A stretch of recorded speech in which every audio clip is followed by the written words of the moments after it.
Chapter 151, An Odd Paradox X. And so the impossible happened.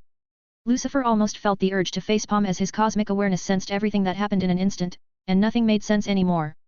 Ian absolutely has no idea exactly how it happened, but he was hoping it would go the way he desired. Lucifer however to know. He could see it all at once, every speck of space in the universe, he could see the flash in a space that isn't space. He saw the flash running through time and pure energy, the speed force. The flash was trying to break the speed wall, and reach the core of the speed force. The paradox. Iris state, the changes in time. Everything led him to believe that all that had happened is due to the speed force.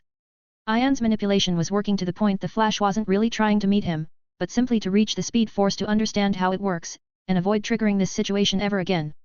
Reaching the core of speed was something he tried to do before amidst fighting Reverse Flash, but it was an impossible task. It was so impossible in fact that even with his current desperation to reach it, he still couldn't do it. His speed was nigh faster than anything he was able to do before, much faster than light, all out of necessity. His love for Iris was what mostly drove him to desperation, that and his desire to save the world. Alas, no matter how much he ran, he couldn't reach it. To him, it seemed as if he was running aimlessly, and he knows why. There is a wall, a barrier to entry stopping him from reaching it. But he never lost hope, he continued and continued until it happened. At the same moment when Ian was trying to go out in style, the wall broke. Even Lucifer didn't understand how it broke, but it just did, making him realize something about Ian, and he was certainly glad he chose this route. What came next was the Flash, also known as Barry Allen, reaching the core. Only to find nothing but all the collective energy of the speed force. It felt to Barry like the collection of time itself, kinetic energy, and temporal energy. It was very odd just as it was chaotic, and he was very sure the reason was himself. The moment he broke the wall, he felt something slipping out from the speed force, many things, and he absolutely had no idea what he had just done. However, entering the speed force gave him the answers he wanted. The reason this all happened was himself, a specific action of his. You see, the moment he entered, he discerned a familiar feeling, like he has been submerged in the speed force before. It was the feeling he felt when he tried to stop Reverse Flash from killing his mother. And he understood there and then that he had pulled the entire speed force into himself at that time, truly a miracle, one that broke time. Still, he had man questions in his mind. Like, where is Ian? He said he'd be waiting where the speed lies, but he is nowhere to be seen. Breaking the wall. The things that slipped out as a result. The reason why this all happened. Iris state, things were starting to line up in Barry's mind. He has been deceived. He held back whatever emotion he was feeling and hastily ran back. He felt powerful, he felt fast due to his intrusion into the speed force, so he was able to do the thing he dearly didn't want to do. He had to run back in time and stop himself from saving his mother. That was always an option in his mind, but it was one he didn't want to make, so he tried, he really did try to seek an alternative, but there was none. The more fucked up thing was that he didn't have time to bid farewell to his mother. He didn't have time to bid farewell to anyone. This was a sad day for everyone. The Flash, after fixing everything, and finding himself in his true world, wasn't happy in the least. In fact, he was terrified of what consequences there might still be due to his actions. Most importantly, what escaped the speed force. He wondered. He knows that such a thing won't be undone because this is the speed force we're talking about, a force independent of time, so what it's imprisoning must be the same. He could only stand all alone in a hidden alley, remaining frozen in depression as the chilly rain welcomed him back to his city, Central City. An ominously similar situation to Batman. He was sure things will be solved. He had enough trust in Ian to have peace of mind in that regard. He certainly didn't believe in Ian's moral compass, but he believed in his selfishness and desire to keep his properties safe, and a paradox evaporating everything runs against that. He prepared his mind, and he spent a lot of time with his dad. It really was nothing special, just talking and solving crimes together. They had absolutely no emotional moment. They just did what they do best without much change. Those emotions however couldn't help but come crashing down on him now as he found himself all alone on one of the empty depressive roofs of Gotham, amidst darkness. He cried. It was the same for many other beings. Some cried because the world lived. Some cried because the world lived, or to make it clearer, because the world didn't die. Diana on the other hand found herself seething in anger for some unknown reason. Well, her emotions were a bit more complex than that. She must have had a bad dream. Ian on the other hand acted quick, vanishing from Lucifer's view with all of the girls. Whatever it was they agreed upon remains unknown, but it was obvious that he tempted Lucifer into something. His destination was far away as he vanished only after giving Layla some instructions. Take over. It was a very simple instruction but she understood that he was leaving. But she had no idea why, nor did the girls. In fact, they were just as surprised, and Ivy would have found herself complaining about missing the opportunity to experiment more if she wasn't speechless. The same was for Selena, Harley, and even Zaydana. Xanadu on the other had already left, seeking something else. They were all speechless by what was before them. A metallic rose. Ian really didn't intend for it to be this way, but the ship ended up looking like a rose, like a flower. Perhaps Hephaestus made it that way to satisfy Ian's artistic interest. The spaceship was colossal, a bit bigger than how it was previously before Hephaestus completely transformed it into what it is, a grey rose, and as usual, Ian named it, Grey Rose. Wow! Such a bit weapon of destruction. Harley remarked. Grey Rose? Yeah, predictable, but this on the other hand is unpredictable. Zaydana remarked, a bit stunned. The thing seemed magical, like centuries ahead of its time, for Earth's technological level at least. Not just that, it was made by a god, and not any god, but the god of the forge, so the thing must have its fair share of divinity. It's a brilliant name, straight to the point. Anyway, we're leaving. Ian smiled, seeming quite happy. Leaving? Yeah, leaving Earth. Space will be our home for a very long while. Ian wasn't actually leaving, no, he was escaping because he knows he had attracted the ire of so many beings and people. Most he doesn't even know of. Zeus wants him dead, and he must surely be planning something. He stole the Green Lantern power battery, and he just returned it, so the Green Lanterns will surely look for him. He just fucked over the Flash, making him go through a miserable experience. Most importantly, something was released, the forces of the universe, the kins of the Speed Force. Sage Force. Strength Force. The still forces lying in his dimension, waiting to be harvested, and then he can form it all into what he truly desires, the strongest force of them all. 157, accidentally started a Universal War I. 33 chapters in advance on Patreon. Chapter 152, accidentally started a Universal War I. The spaceship was something Hephaestus had to bleed to make. The time in Nanda Parbat is different than the world, specifically a 1:12 ratio. Every month is a year in there, and Hephaestus made the ship in there. A year passed in the world, meaning 12 years passed in time-diluted place, and that's how long it took him. Mind you, this is an Olympian god, and of the forge at that, so the ship must be special. And if it wasn't special enough, Ian made sure to feed it his death force every time he came by. He of course visited the place many times before, mostly because of the time differences. He also had to cast numerous magical spells to hide the spaceship from all prying eyes, and now, it has become what it's today, a wonder. That wonder has just started to rise, to bloom. Its petals were eyeing the sky, and very soon, it reached the sky, space even, much to everyone's surprise. Not because it reached space.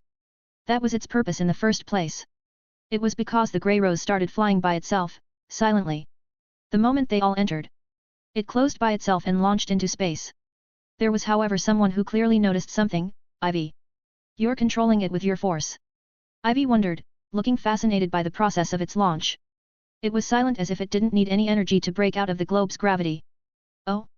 You can sense it? Ian asked, seeming surprised. He was indeed controlling the entire thing with his death force. It was a bit difficult because the ship was massive. It was all because it satiated its anger upon his death force before it was even a ship. Its parts were already under his control before it was even assembled.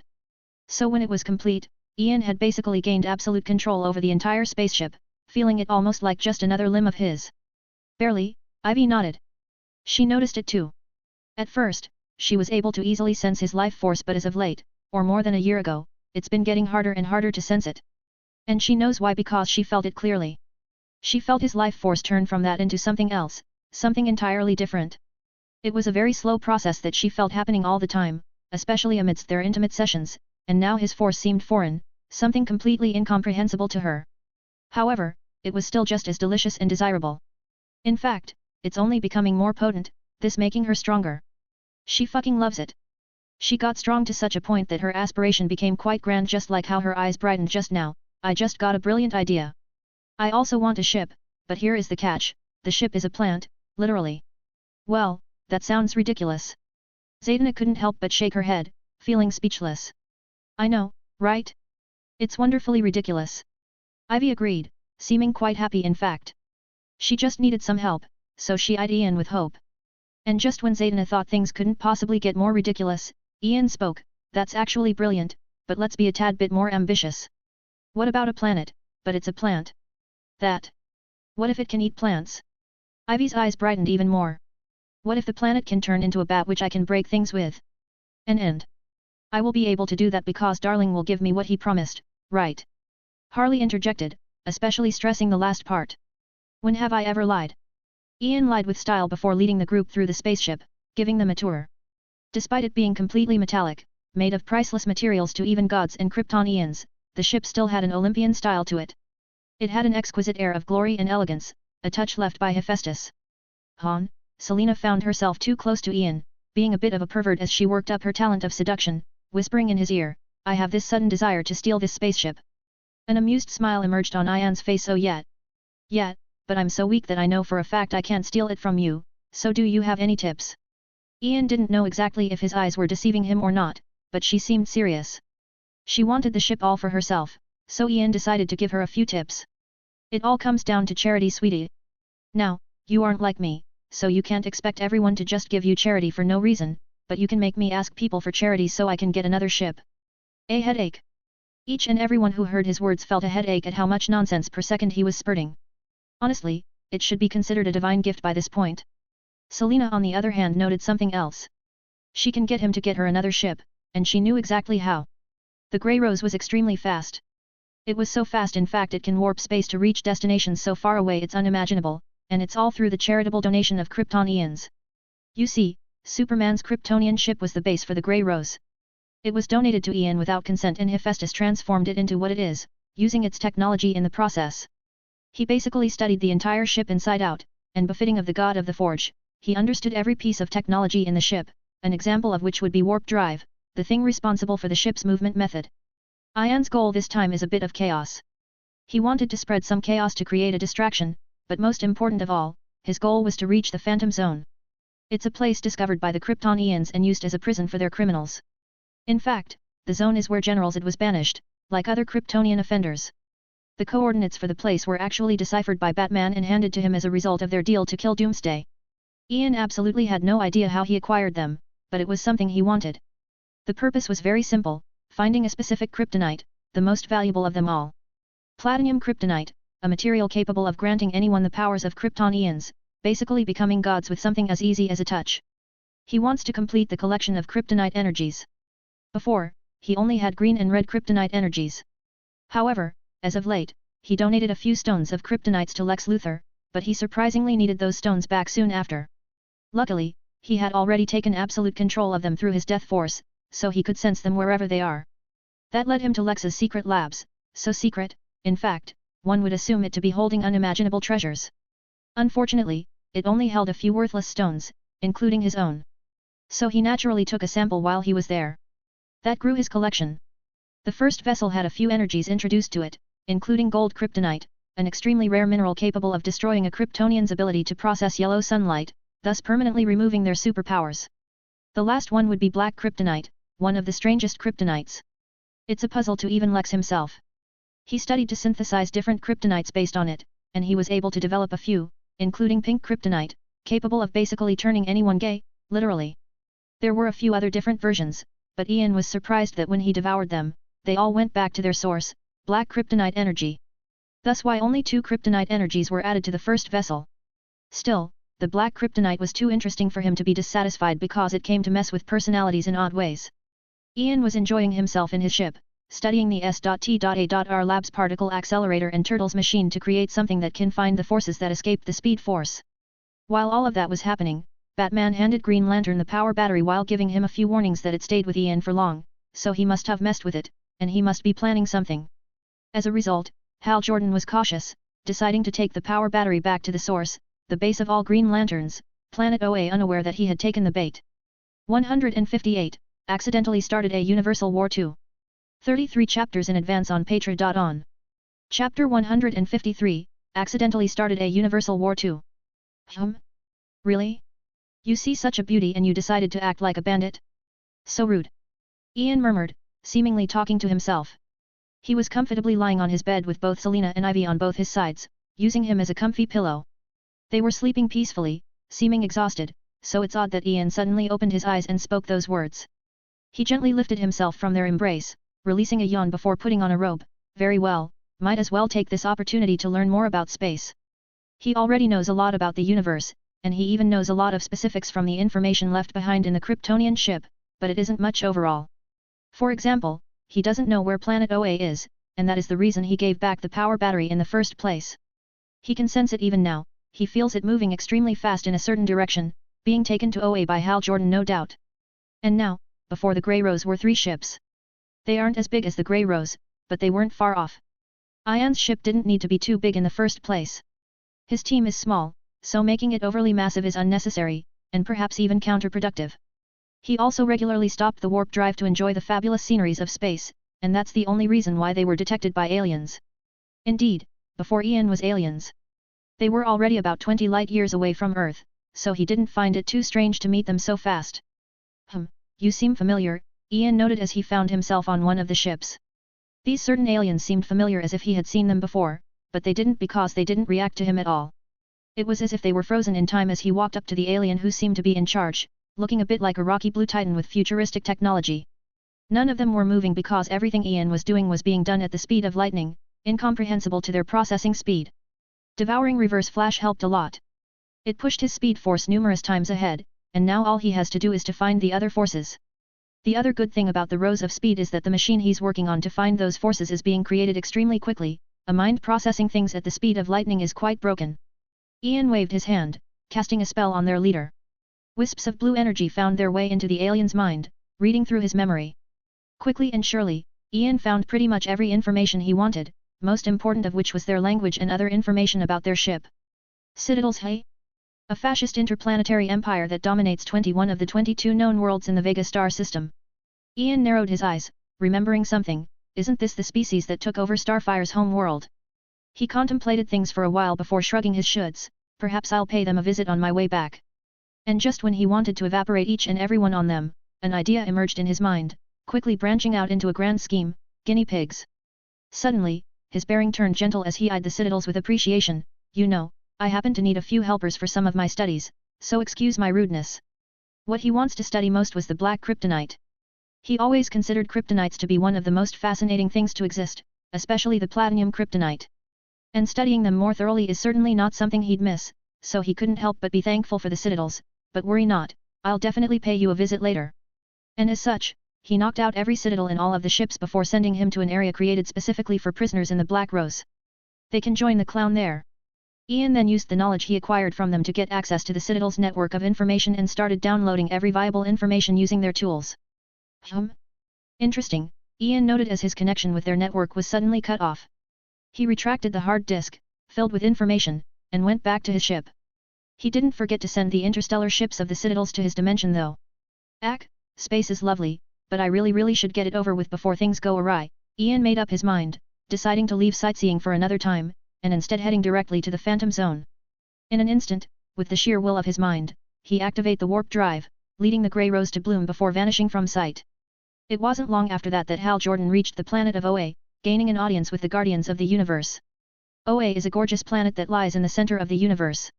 A colossal planet, the light of which can be seen across the entirety of the universe at any moment, disregarding the laws of light. To anyone, it may seem like a dying planet, on the verge of exploding due to the obvious massive holes on it.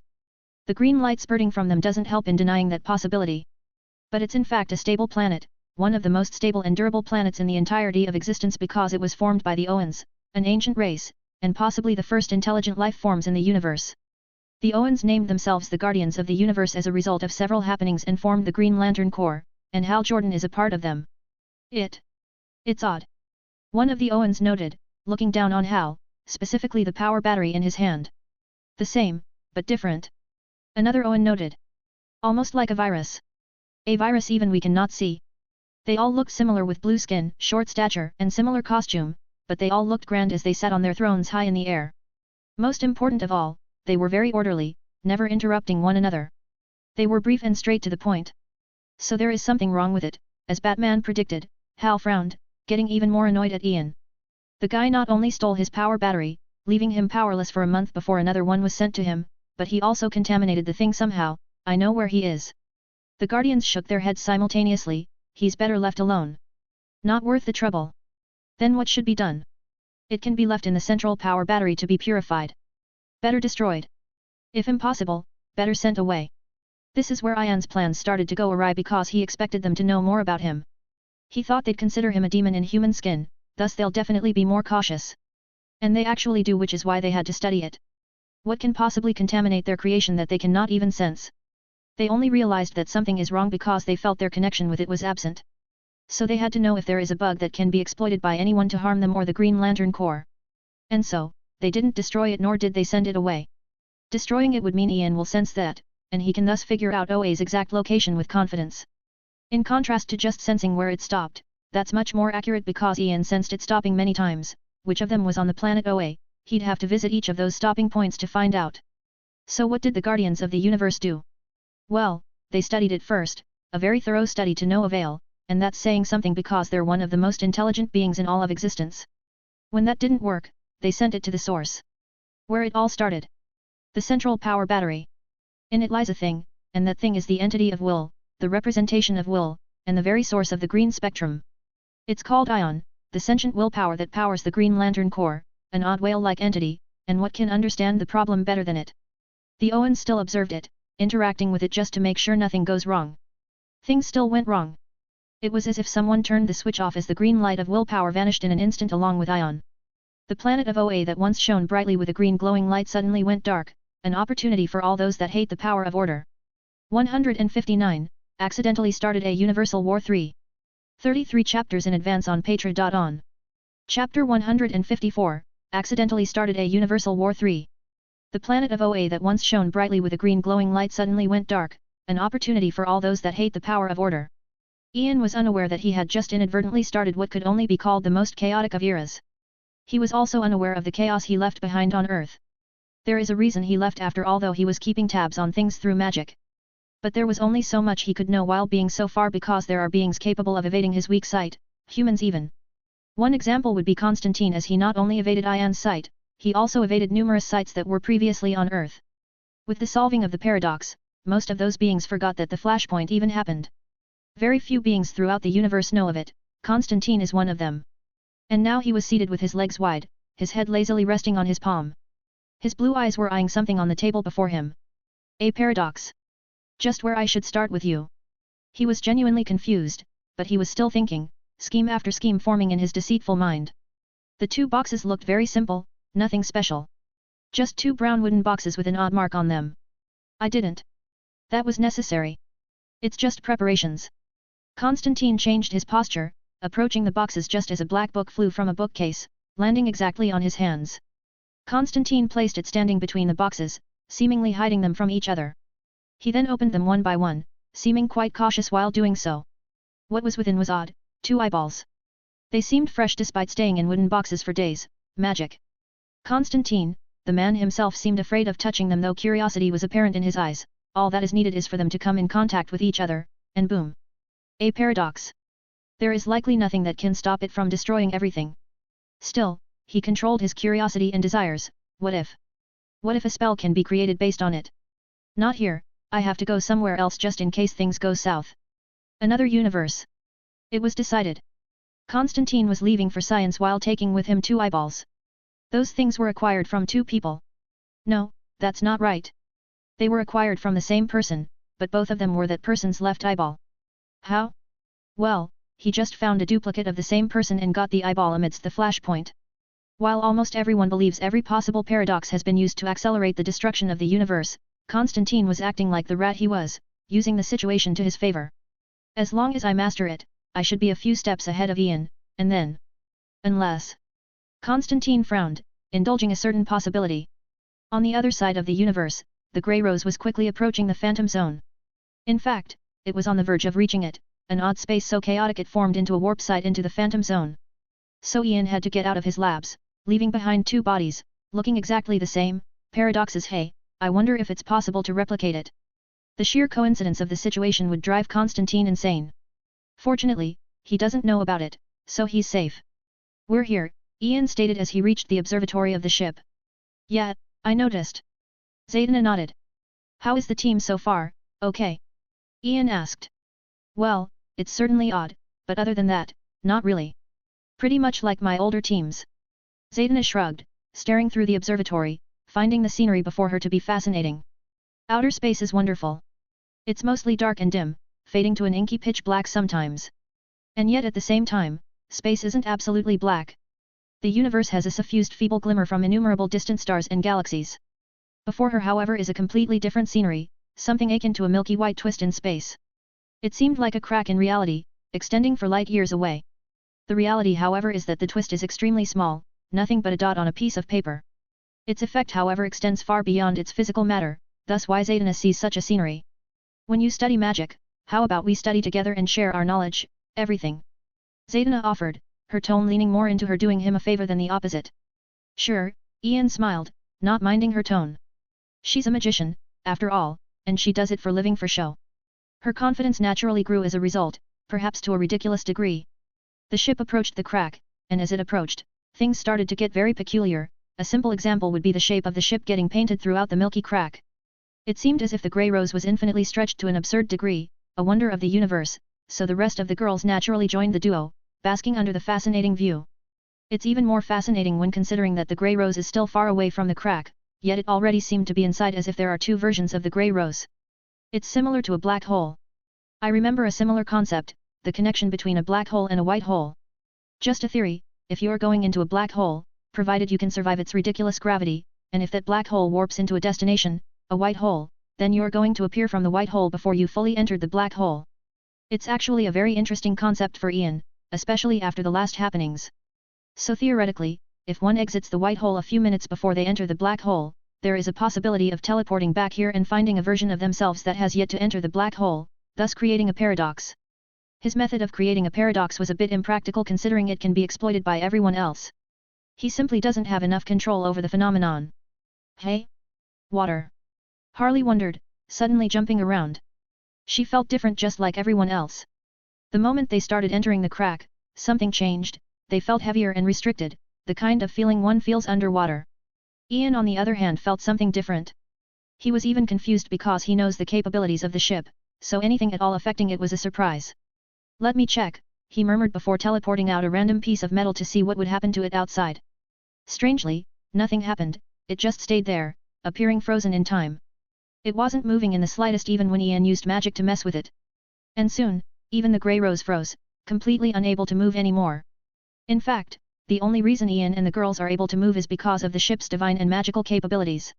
I see, so that's how the Krypton Ian sent things inside. Ian understood instantly as he activated the warp drive of the ship. Normally, it would warp space to achieve something akin to teleportation. This time, however, it made the space around them stable, thus allowing the ship to move. And all it took is an instant for the world to change, appearing on what seemed to be a zone with nothing but some kind of odd white material. That and a creature. Perhaps it was a coincidence but the ship appeared not far from another creature, a monster who saw the grey rose as nothing but prey. Wait. No way, right? Ian was surprised, to say the least, white Martians. God is gracious. God is generous. I love you, dude. No homo though, but I would totally suck your dick. Ian screamed in his mind, creating chaos and praying to God with a deep, very deep belief in God, so deep, no response? So God can't read my mind? Nah, he's probably gay, so he must be having in with how deep. I mean, you can join me. No homo though, Ian further added with a smile much to the girl's bewilderment. 160, accidentally started a universal war for 33 chapters in advance on Patreon. Chapter 155, accidentally started a universal war for no homo though, Ian further added with a smile much to the girl's bewilderment. They didn't have time to question him though as the white Martian started floating, and it only took him an instant before he reached the ship. Ian was pretty sure the ship can easily survive a nuclear explosion even if it was at its heart. Its durability however didn't seem to matter to the white Martian as he phased through the exterior, entering with ease. It was previously believed that the white Martians evolved alongside the green Martians. In reality, the green and white Martians were part of the same race, known as the Burning.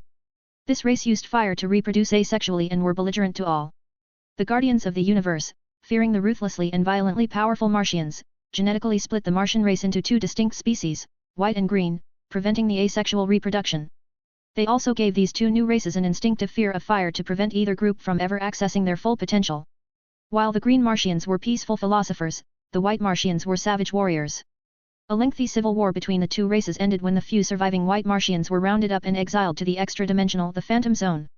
In contrast to the green Martians, the White Martians focused more on their mental aspect and others. They sought to conquer, control, and possess everything in their way.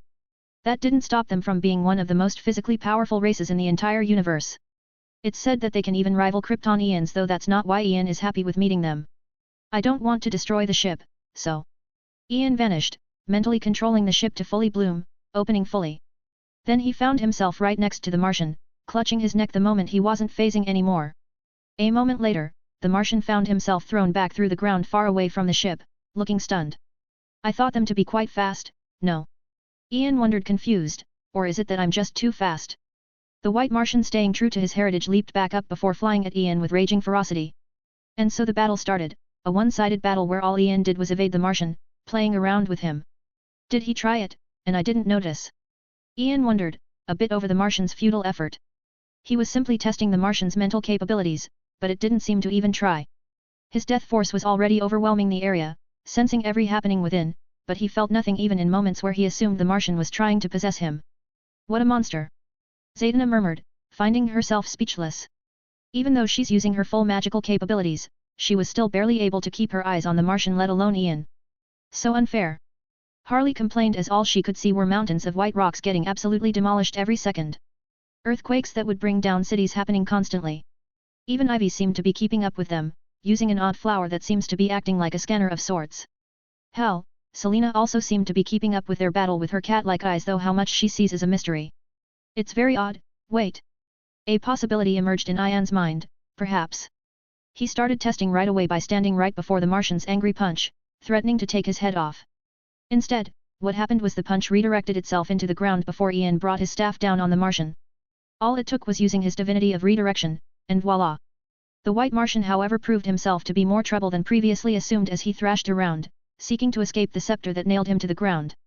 And he was on the verge of doing so because Ian's strength was actually extremely weak. While it can be amplified a bit with magic, it was still nowhere near the White Martian's level. So Ian, with the speed of lightning, lifted his left hand high in the air, bringing something out of his dimension, a trident. Ha! The sheer speed at which the trident was brought down on the Martian ravaged the area, bringing them a few stories deeper into the ground.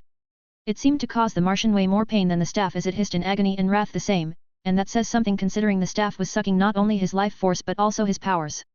Ian then instantly switched from Rose of Divinity to the Force of Evolution, a power he never used before in combat, more so in experimentation because of how odd it's. He acted quickly because he sensed other beings approaching his location very quickly. The Force of Evolution is very peculiar because it's the only force that can temporarily increase his physical strength beyond his current state, and literally change his genetic makeup. Ian is at the peak of what a human can be physically, the absolute peak. That's, however, his limit, almost as if his soul refuses such an improvement, perhaps because it's easier for death scenarios to happen if he's so weak. Ian though didn't give up but found a hole in the matrix, no matter how restricted it may be, Force of Evolution. He found a lot of similarities in how evolution works in the Martians, control. Just like how he used it now to grow his hair much longer before controlling it to enfold the Martian entirely. That was soon complemented by Ian's nails growing into long deadly claws, also nailing the Martian further into the ground. Not just that, Ian clearly felt himself becoming heavier, denser, and much stronger. He left no way out to the Martian but to lie there powerless, and let himself be sucked dry, leaving nothing, no bones.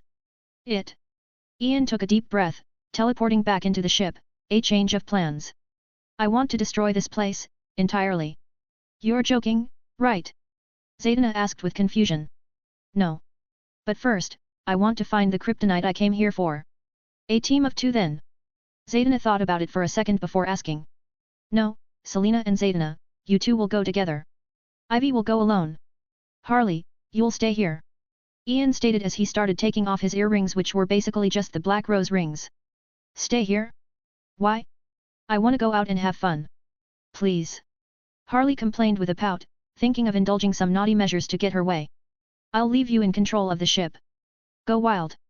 Ian smiled, handing one of his rings to Ivy and the other to Zaydna. Keep these safe with you, and don't touch them directly. They're deadly. It was just a measure to teleport to them directly just in case. Going through a ring and leaving through another is still one of Ian's fastest movement methods because he can go into one right now, and leave through one of the two he left back on Earth. 5 black rose rings in total. The last one wasn't on his finger any longer, but it was combined with the scepter of all things, becoming one. It's now an entire dimension and a weapon at the same time. And by going wild you mean? Harley gulped in anticipation. Destroy. Sightseeing. Traveling. I'll find you when I'm done. Just don't destroy the ship, okay? Yes. Harley jumped into Ian's embrace, giving him a long kiss on the cheek. She then watched in anticipation as they left one by one, barely holding herself back. Wait.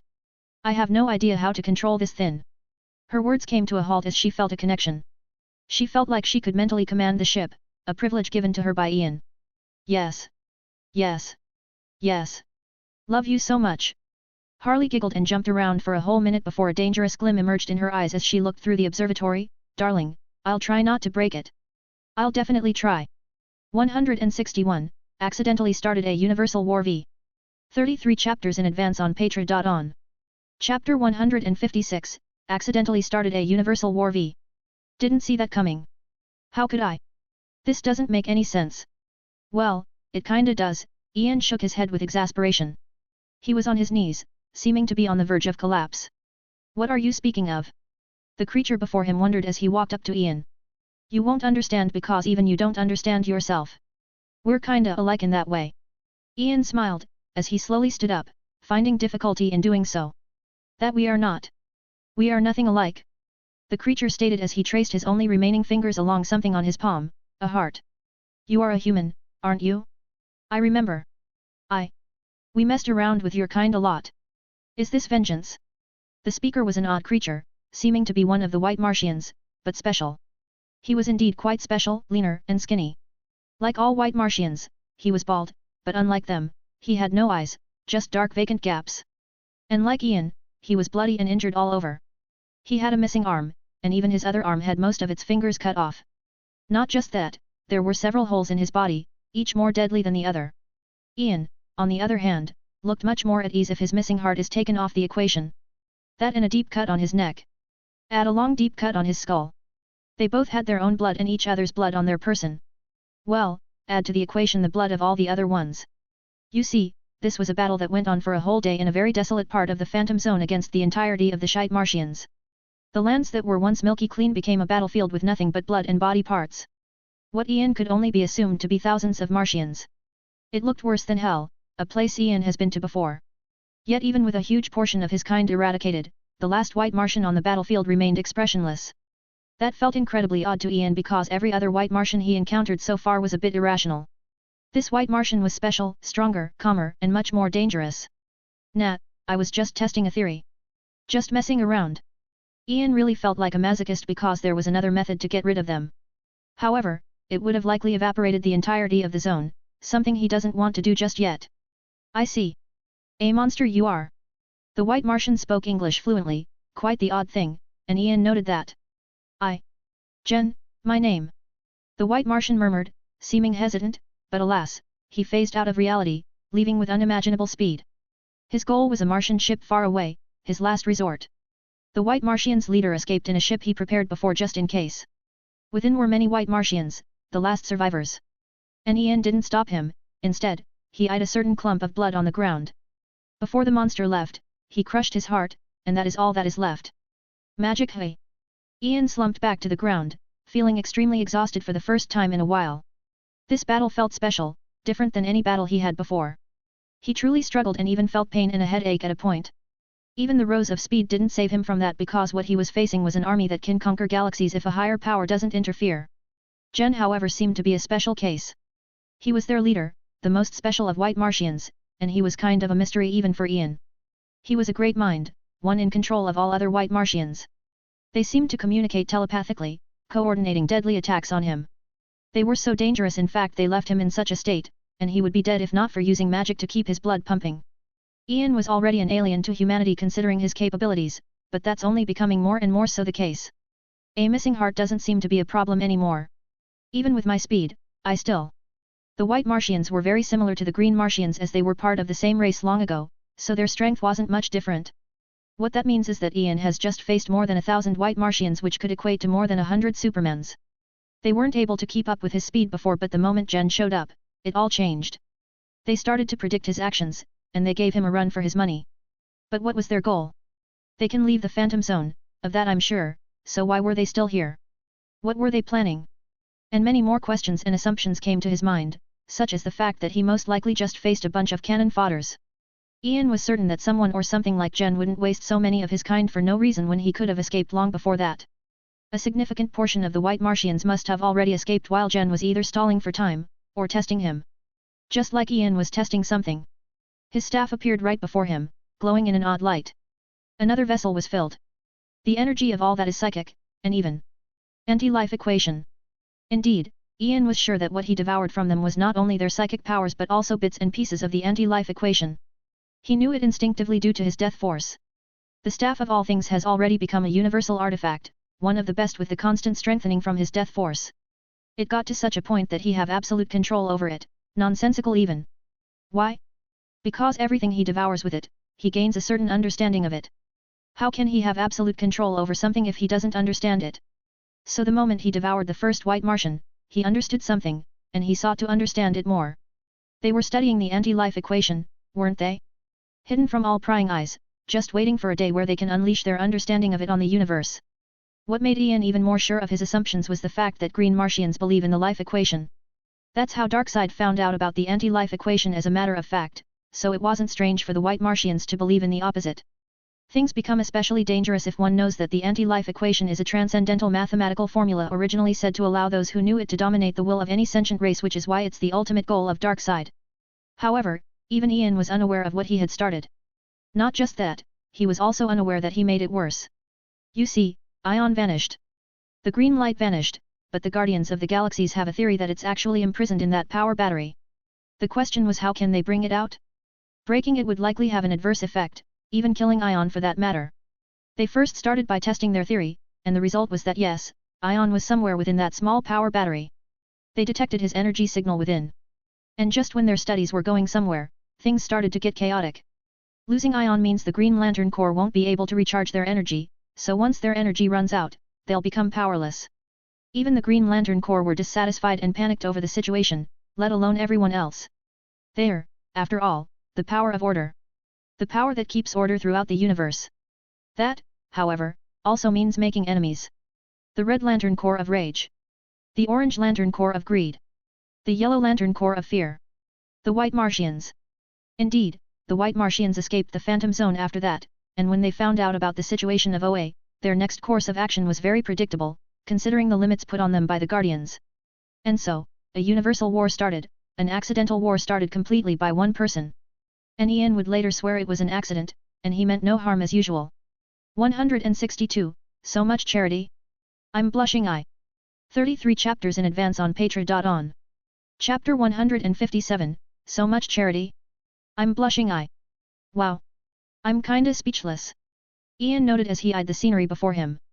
He was absent far away, dealing with the White Martians only to come back to a different world. The girls made a mess out of the Phantom Zone, granted nowhere near the destruction of his battle with the White Martians, but enough to impress him. Ivy simply scattered her sweet green crystals around, sweet weapons of mass destruction, causing so much destruction Ian was sure she would bring down a small planet if that went on for long. Zatanna was the gentlest of the bunch, basically doing little to no destruction aside from finding the kryptonites Ian seeks. The only damage Selena did was by helping Zatanna scavenge the materials once she sees them with her magic. Something Ian didn't expect was that the material was very sensitive to magic. In fact, it fails and becomes powerless, so Zatanna found that a lot of workload has been thrown at her.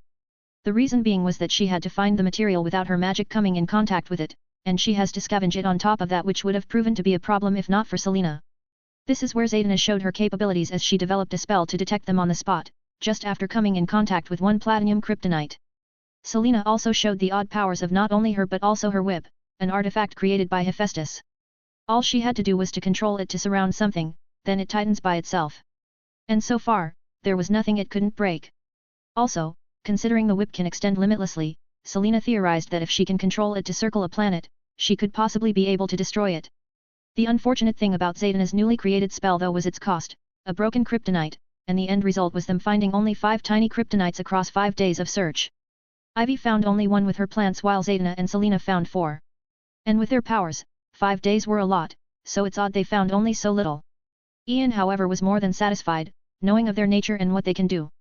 In fact, he expected things to be worse, perhaps finding only 1 stone. Something even more impressive to Ian however was Harley. She left the Phantom Zone somehow, went to the Vega star system, and wiped out the Citadels, literally. The race that tried to rob the Grey Rose before was no more, well, a significant portion of them was eradicated at least. Annihilating them all is extremely difficult considering their desire to conquer, meaning they're spreading through the star system and its surrounding. The Grey Rose wasn't just a sweet rose of a ship, it was also a weapon of mass destruction. It not only included Kryptonian technology, but also Martian techs handed to Ian by Batman because of their deal. Indeed, Batman sacrificed a lot to get Ian to target Doomsday among other things, information that would surely drive a wedge among the Justice League members. It was a stupid thing to do, but this is Batman we're talking about, so Ian was sure he was planning something. Hee. Harley giggled at the odd look given to her by Ian, seeming quite happy and not bothered at all. Yet, you're a genius when it comes down to destruction, Ian remarked, letting out a sigh. He honestly didn't see that coming. He imagined she would bring chaos to the Phantom Zone, which is exactly what he wanted, but this. Of course, did you not see it before? No wonder you were so stingy, telling me you'll give me power, but never doing so. Now, you know. Harley repeatedly nodded at herself, proud of destroying a race to prove a point. Sure. Can you leave for a while? I have something to do. Ian strangely changed the subject, something unlike him, but that was exactly why Harley gave him a kiss on the cheek before leaving without complaint. And the moment she left, Ian cancelled the Rose of Evolution, letting his real self show, the injuries that have yet to heal. The deep cut on his skull showed itself again. He used the force of evolution to regrow the hair that was cut off in the battle, hiding his injury. He wore new clothes to hide the gap in his chest as well as his other injuries. Such is the unfortunate thing about the force of evolution.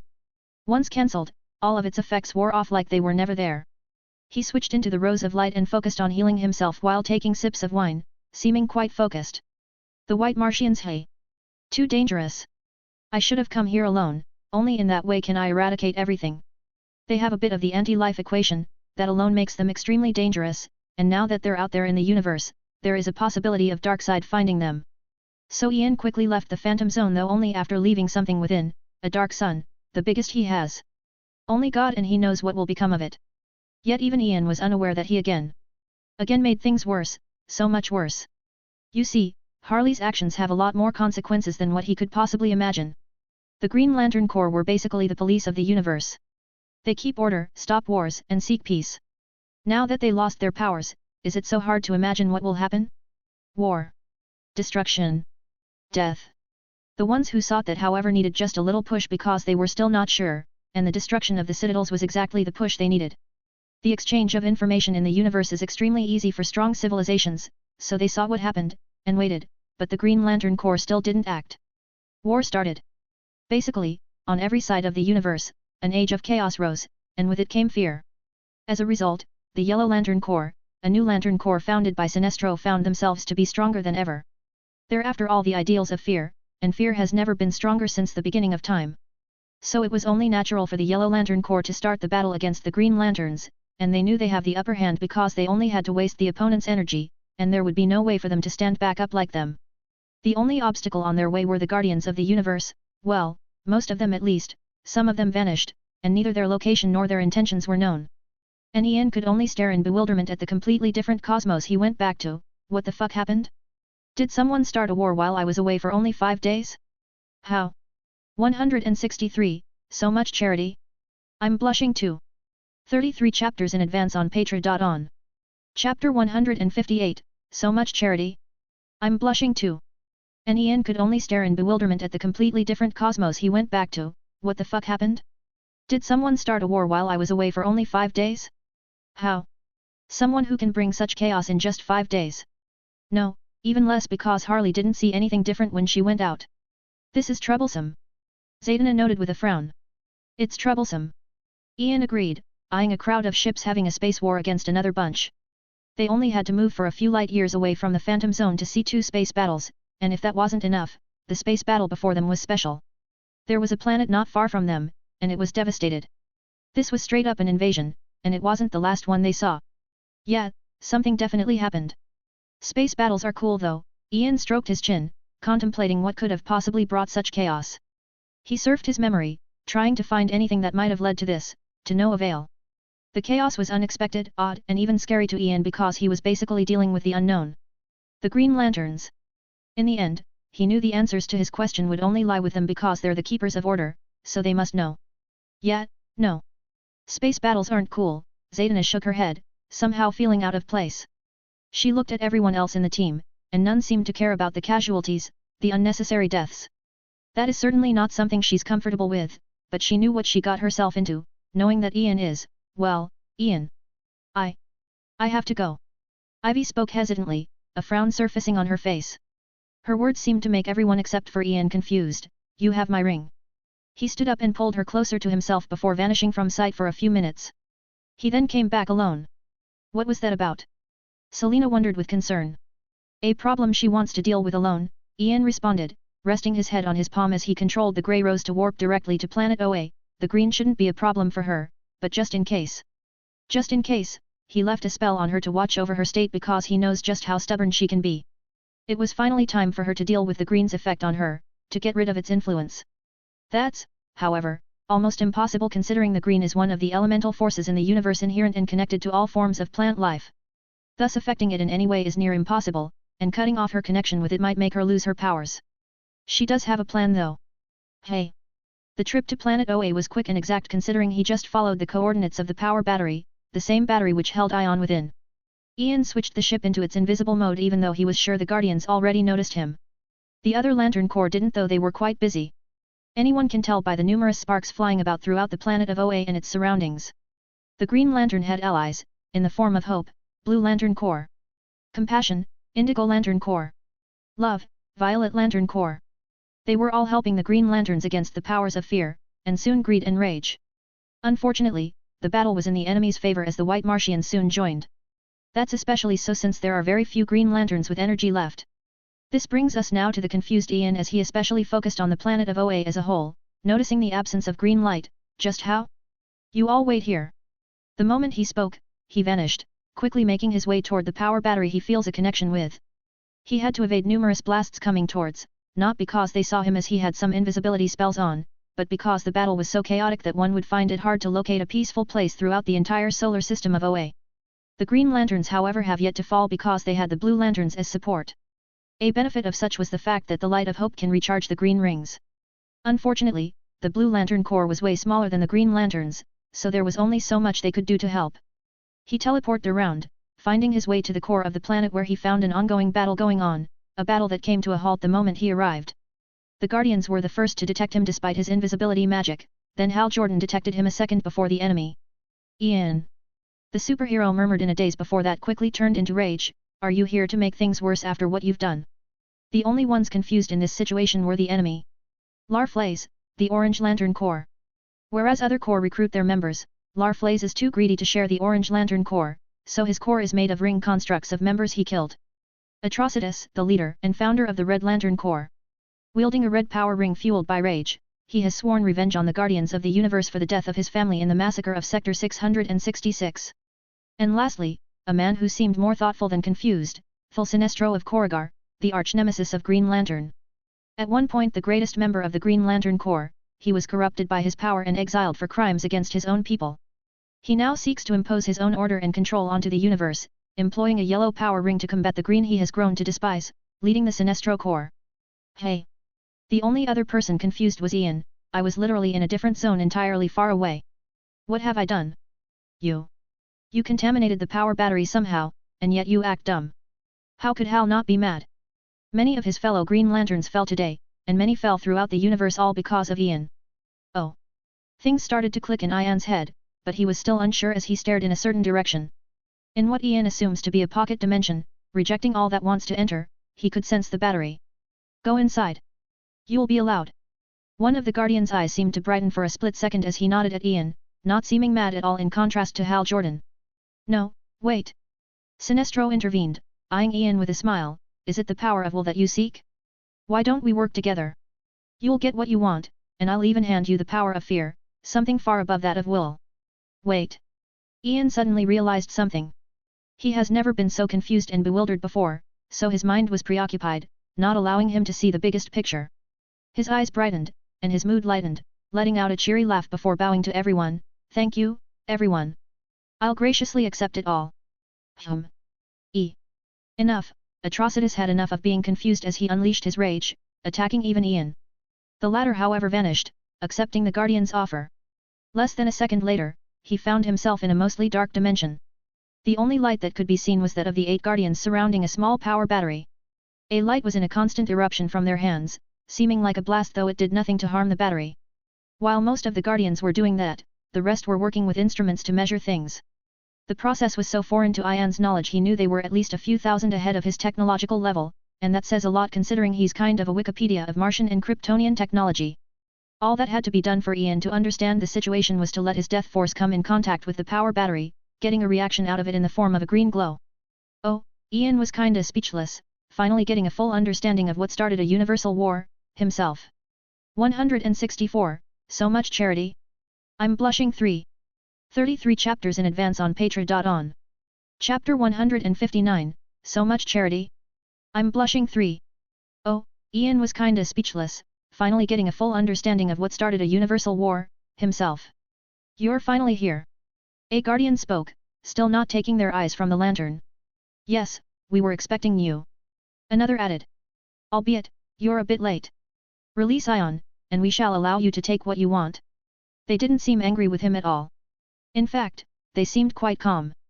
Yet. Why? Ian asked, confused. Why the fuck did they bring the contaminated power battery to Ion? Biases, you know, so you assume others would take the best course of action without the knowledge you have. We didn't know it all, so in our mind, that was the best course of action for the future. I guess you're right. Ian narrowed his eyes, feeling the pocket dimension shaking as if it was about to crumble. An unimaginable battle must be happening outside. He floated closer to the lantern as the guardians made way for him, getting hold of the power battery, and in an instant, he unleashed a torrent of death force into the artifact. Interesting. My lantern and Ion fought for control, but the latter lost, unexpected. The guardians must have sought a solution for my contamination of the lantern in case I do it again, hey. The lantern's glow returned, seeming brighter than ever in fact. Ian closed his eyes, focusing on controlling the lantern. His goal was achieved as a cluster of green energy started slowly flowing out of it, forming into Ion. The creature was an exquisite work of art, looking absolutely gorgeous as it started swimming about, seemingly in celebration of regaining its freedom. You all are one of the brightest minds in existence, so Ian brought out his staff and lifted it high above him while eyeing Ion. But even the brightest of minds have limits. A guardian let out a sigh, seeming resigned. Ian, however, narrowed his eyes at their antics. Something is wrong. Beings as dangerous as them wouldn't let this happen without consequence. Not with me being such a variable. So he kept his guard as Ion started sending what could only be assumed to be limitless energy into the staff of all things. His energy was so potent it only took a minute to fully assimilate the energy of will. Nu! Loud shouts reverberated throughout the planet of Oa as it regained its glow. From its gaps, an ever-bright green light spurted. It was so bright it could be seen throughout the universe. Ion overtaxed itself to achieve such a thing for but 10 seconds, but that was enough to let everyone know. The Green Lantern Corps are back. The Green Lanterns rose again very quickly and supported their allies, fighting back against the enemies. Take it with you. It's no longer ours, but please, do not do it again. The Guardians could finally let out a sigh of relief. Sure, Ian nodded, not wishing to stay with them any longer. They're a bit too smart, and he absolutely has no idea what they were thinking. He knows they're eternal as they existed since almost the beginning of time, so he was quite sure using his new psychic powers on them is pointless. Next thing you know he was in space, looking down on the planet of Oa. So far, the rose on his back has only grown 2 petals, meaning he can only use 2 mods at the same time. The rose of speed was necessary, and it was being used nearly at all times. The other, he switches depending on what's needed, and now, he switched to the rose of all that is psychic or the psychic for shorts. It's not just telepathy, no, it's so much more than that, and it might just be a rose he will keep on at all times as it gave him a sort of cosmic awareness. Before, he could sense things far away with his death force, but it usually takes time for his force to travel those distances whereas the rose of the psychic is instantaneous. The moment he activated it, Ian sensed numerous things all at the same time, the cries of the Green Lanterns and their allies, either to the death of their friends or pain. He also heard the growing desperation in the enemy as the Green Lanterns regained their powers, and the Guardians joined the battle. There were however some that still had hope, like Atrocitus. Usually, entities of the emotional spectrum can only stay in the central power battery of their respective power. But some have a symbiotic relationship with a host, so they can survive outside. Atrocitus was such an example as at the moment, the entity of rage, the butcher was within him, increasing his rage infinitely. The same was for the entity of greed, Ophidian with its host Larflaze. Most important of all was Sinestro. The man was not only in war with all the allied corps of the Green Lantern and the Guardians but also with the entity trying to take over him, Parallax.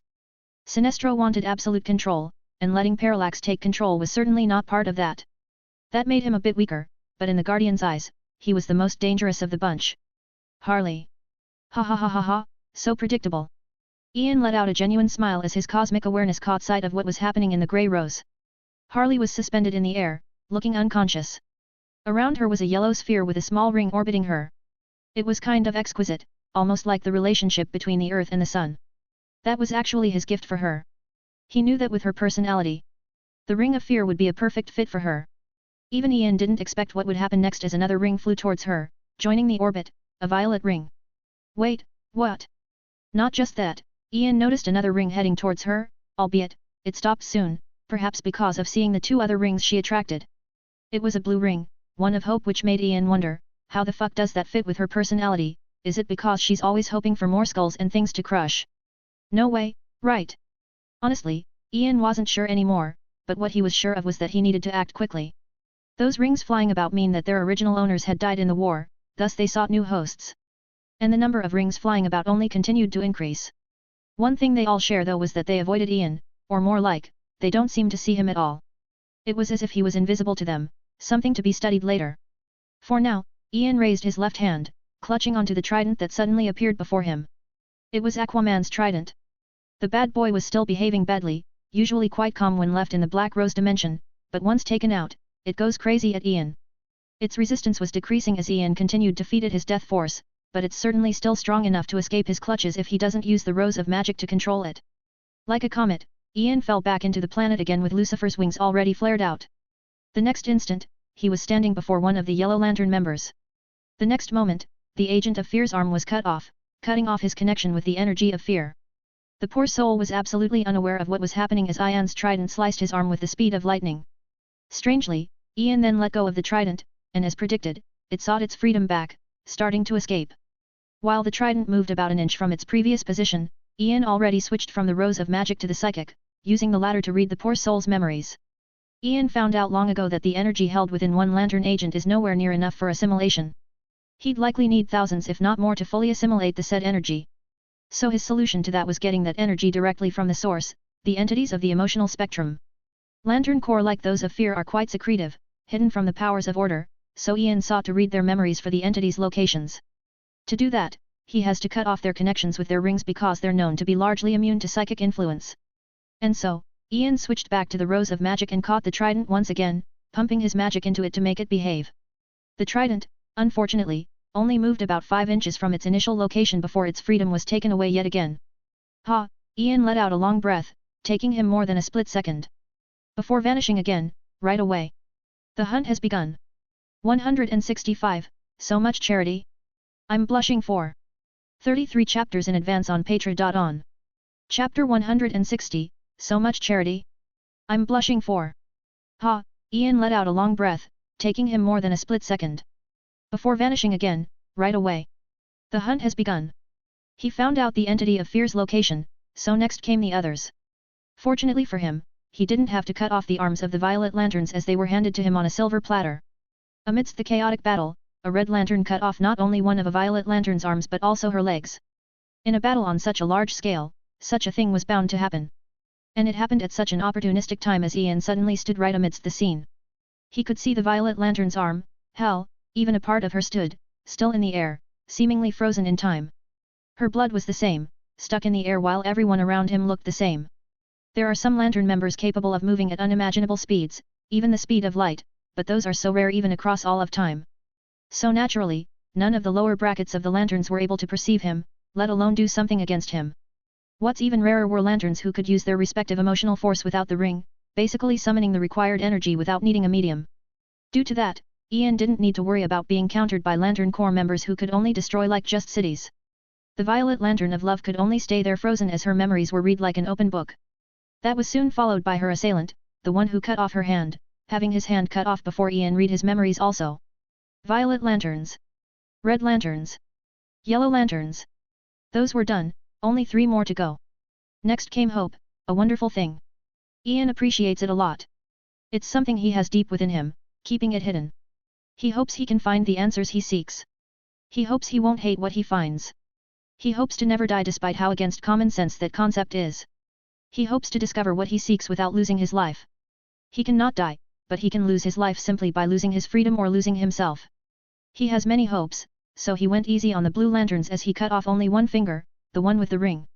Then came indigo, the light of compassion. The indigo light can be wielded by one with great compassion for other beings and can manipulate the other energies of the emotional spectrum. Unfortunately, it's basically brainwashing because aside from the indigo lantern corps leader, everyone else is completely submissive to the ring's power, a side effect of sorts, just like red lanterns are lost in their rage. It, however, has great power as it allows one to manipulate all emotional spectrum, albeit at a limited scale. Just like the other rings, Ian got it over with without any trouble, but this is where things start to get harder. There is only one ring to go, that of greed. The orange light of avarice. This one is very special for one simple reason, there exists only one member in the Orange Lantern Corps. Now that is odd considering around him many creatures in orange uniforms were fighting all around. That's however where the light of greed's oddness comes from. Those aren't living creatures, but merely constructs and creatures killed by Larfleeze. You see, wielders of the orange light have been shown to become twisted by their greed, and obsessively guard their property and steal possessions from others. Larfleeze considers the entirety of the avarice to be his, so he couldn't simply allow others to have it for themselves even if they're under his rule.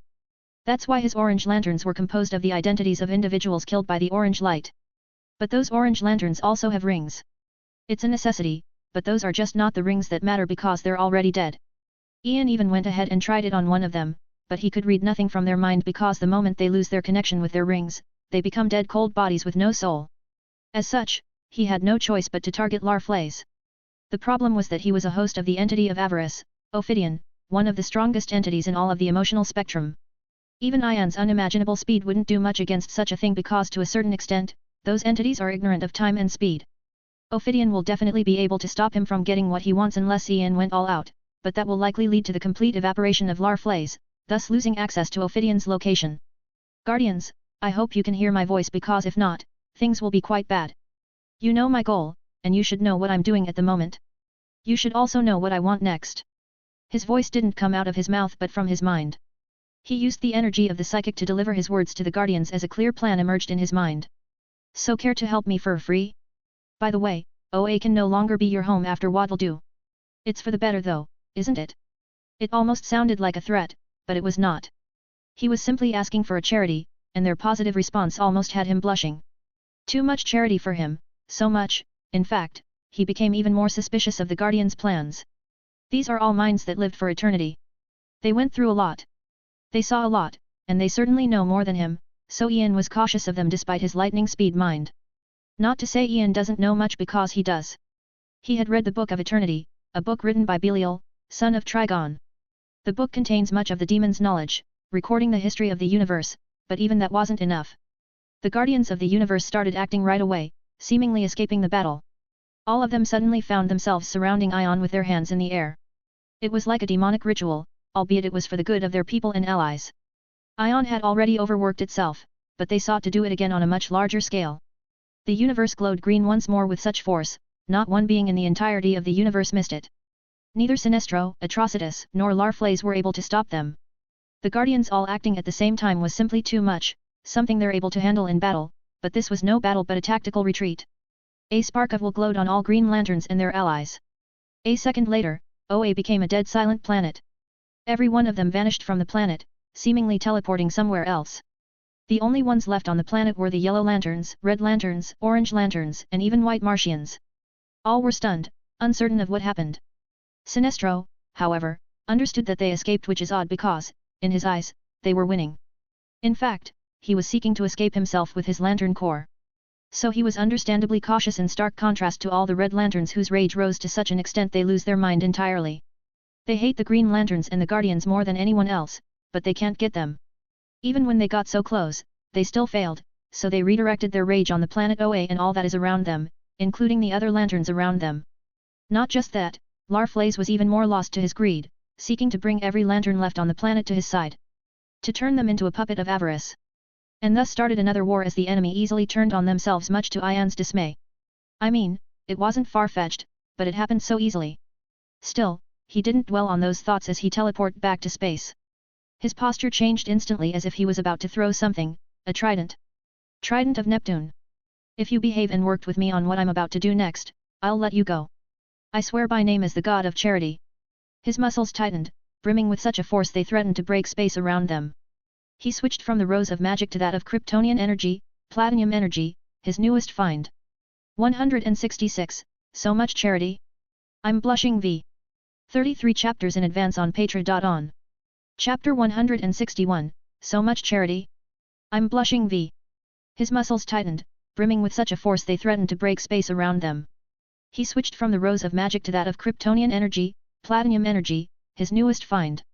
He can also keep control of the trident with the Kryptonian force, but it's controlled by strength alone while he can influence the trident with his magic. However, the trident seemed to have heard him as it calmed down, allowing him to accumulate every bit of force he can. Then he released it, or he threw the trident with such force. The combination of lightning speed and Kryptonian force was unimaginable. The trident went straight to its target, though it didn't fail to destroy all that it miles around it. The most interesting thing was that its target was at the very heart of the planet Oa, and Ian was in outer space, meaning the trident had to force itself through one of the strongest planets in the universe. Whatever was in its way was devastated. In fact, the trident left nothing behind, creating a gap through the planet as it exited through the other way, and all it took was an instant. As for its target, the Agent of Avarice, the only true holder of an orange ring, Larflaeze, was left floating in the very middle of the planet, seemingly in shock. How could he not?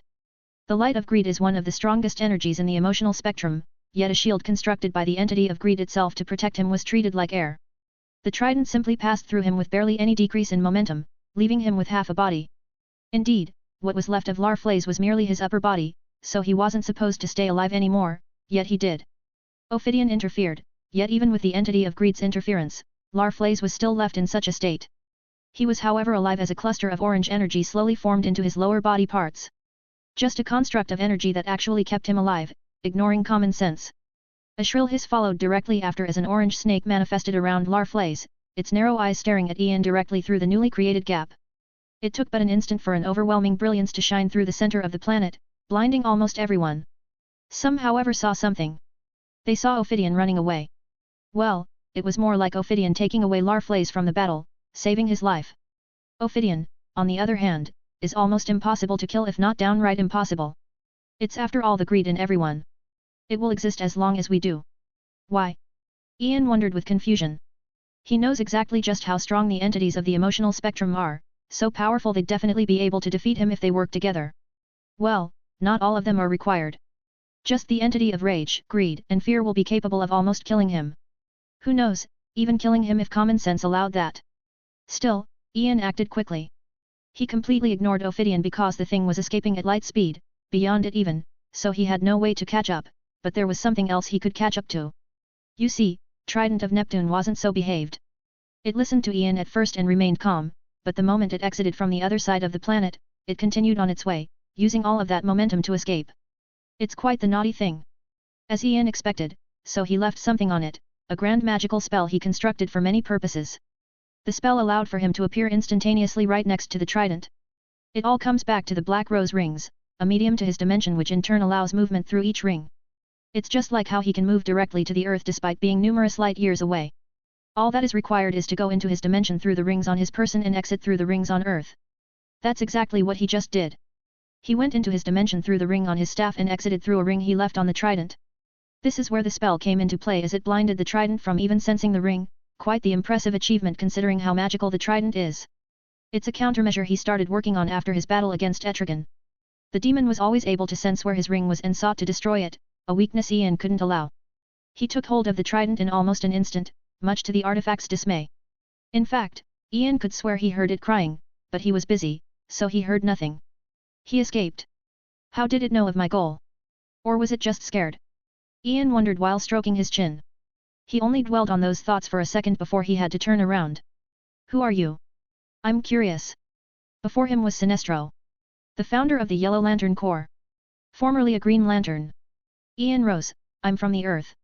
By the way, we're quite welcoming there, so free to visit anytime you want to do whatever you want.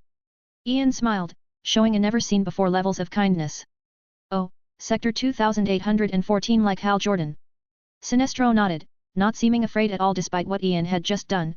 Earth seems like a breeding ground for trouble from all that I've seen before, so I'll take you up on that offer. Perfect. I'm also curious about something. Ian smiled as he sized Sinestro up. Is Parallax within you at the moment? Strangely, Sinestro smiled as if he had expected that question. Yes. In fact, he wants to give you a gift. Will you accept it? He alluded not to what kind of gift he was talking about, but this is Ian we're talking about, so his answer was obvious, gladly.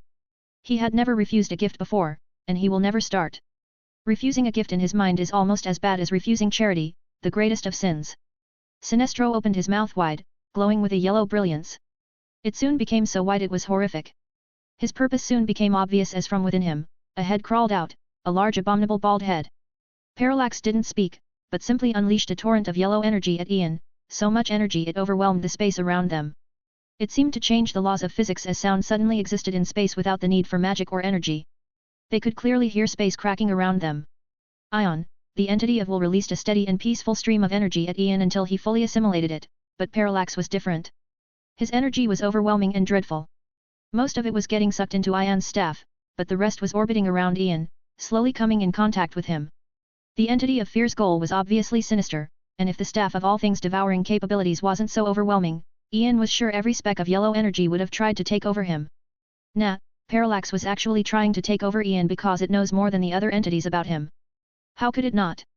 Parallax was jailed in the central power battery of Green Lanterns for a very long time by the Guardians. The only reason it's free at the moment is because of Ian. Hell, Parallax saw it happen. He saw how one contaminated lantern was able to shut off the entirety of the Green Lanterns. The central power battery even, which meant regaining his freedom. Parallax wanted him. He deeply desired Ian in a very pure way. Unfortunately, things didn't go quite as planned because he felt not a speck of fear in Ian. Not a trace, not now, no ever. So fucking tasty and easy. Can the universe even be more kind to me? Ian, on the other hand, was almost on the verge of orgasming with how much love he was getting from the universe. He was actually blushing.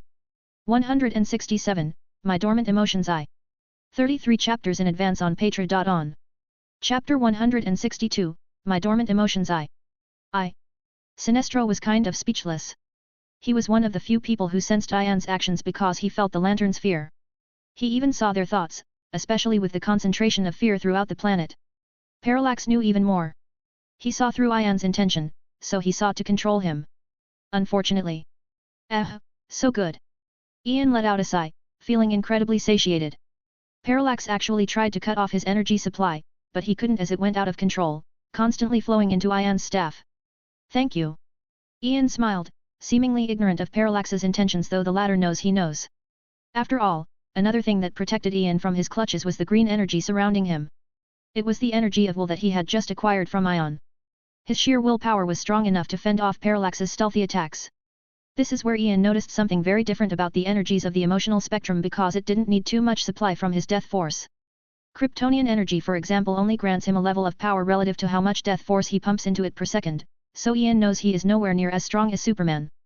His Kryptonian energy works very differently than that of Superman. He doesn't need the sun, but he's also not affected by kryptonite stones. That is a limit, but also a positive at the same time. The emotional spectrum, however, works differently, as Ian found out that the 8 vessel requires a constant but stable amount of energy no matter how he uses the emotional energy. It all depends on his emotions. If his willpower is strong enough, then he can technically do just about anything. That is also a limitation just as it is an advantage. It will show his strong suits, but it will only improve with his growing emotions, not with the improvement of the death force. I know where the entity of avarice lies. There was a long eerie silence as Ian eyed both Sinestro and Parallax. The tension seemed to be rising until Sinestro spoke. Oh? And you'd be kind enough to tell me for free? Go on. I'm listening. Ion's smile widened, giving a hint that made Sinestro's face twitch without shame. If you need any help in your future endeavors, feel free to contact me. Sinestro spoke a few words before flying away, vanishing from Ion's view in almost an instant. Ian ignored him, and instead eyed a formation of yellow energy before him, the coordinates. He memorized them before vanishing into space, appearing in the grey rose a second later. What should I do? He was instantly hit with an urgent question from Zatanna.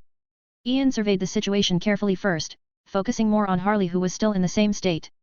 His attention returned to Zatanna, who seemed in an odd state. She was sweating, and she seemed exhausted despite just standing there, doing nothing. Yet.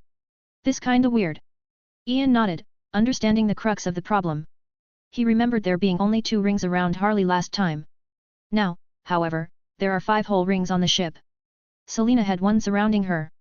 Curiously, it was a ring of greed. Most strange thing considering Larflaze wouldn't allow another living orange lantern to exist. Zaydna was even weirder as she had two rings orbiting around her, seemingly fighting for dominance, will, and fear. The only thing stopping the rings from joining the girls was Zaydna herself as she was using her magic to forcefully stop them. But nicely done. Ian complimented before switching to the Rose of Will, unleashing a flood of green energy towards most of the rings, sending them out of the ship. The only reason they entered was that Ian left the ship open exactly because he wanted the Ring of Fear to enter. He just didn't expect other uninvited guests to join the party. It was quite naive of him. He would say it himself. He has been to a few parties before, and the number of parties where uninvited guests didn't invite themselves in can't be counted because it always happens.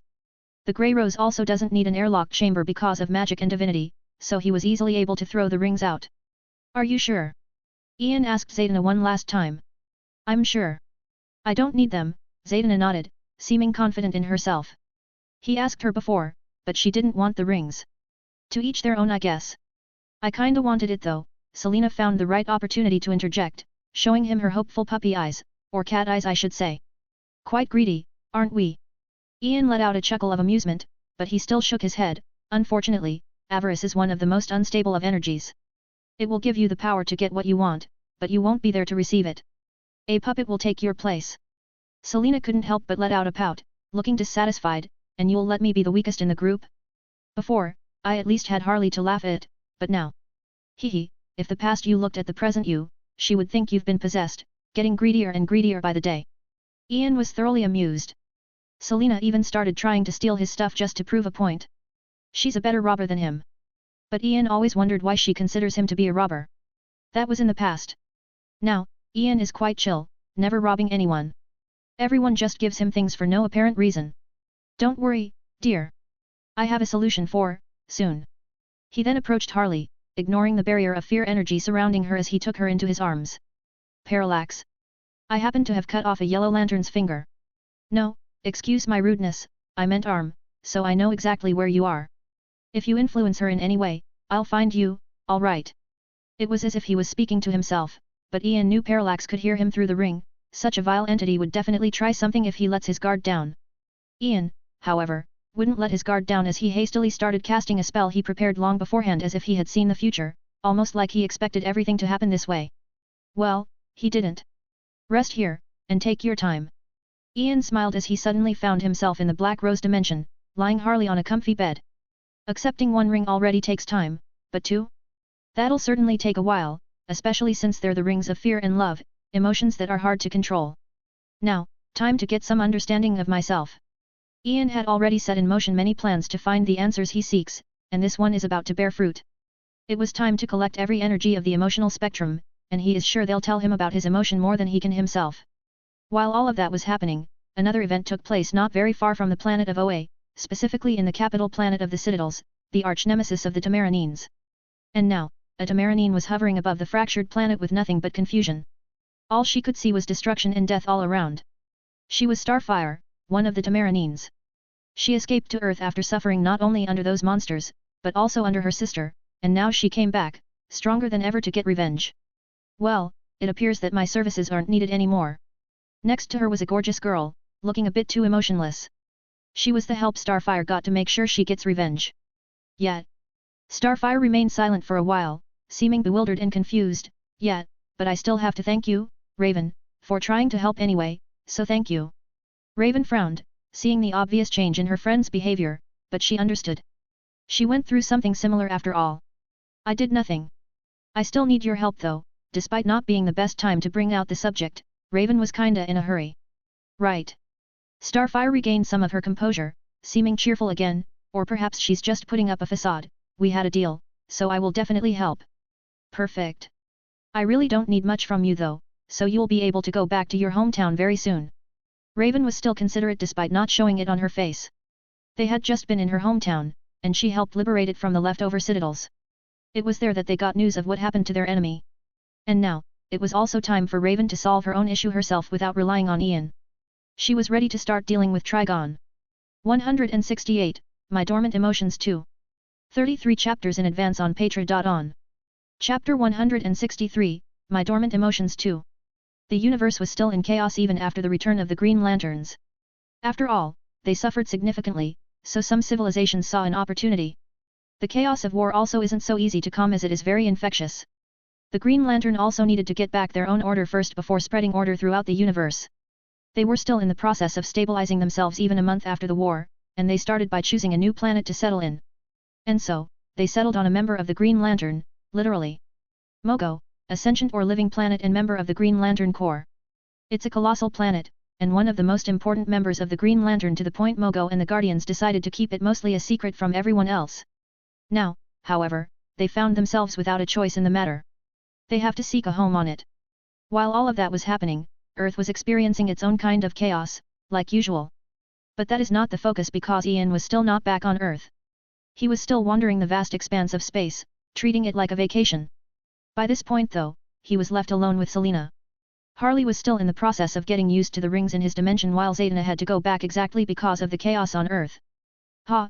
Ian let out a yawn as he got out of bed. I'm starting to sleep too much. He doesn't need sleep at all, and over the last year, he got used to never going to sleep.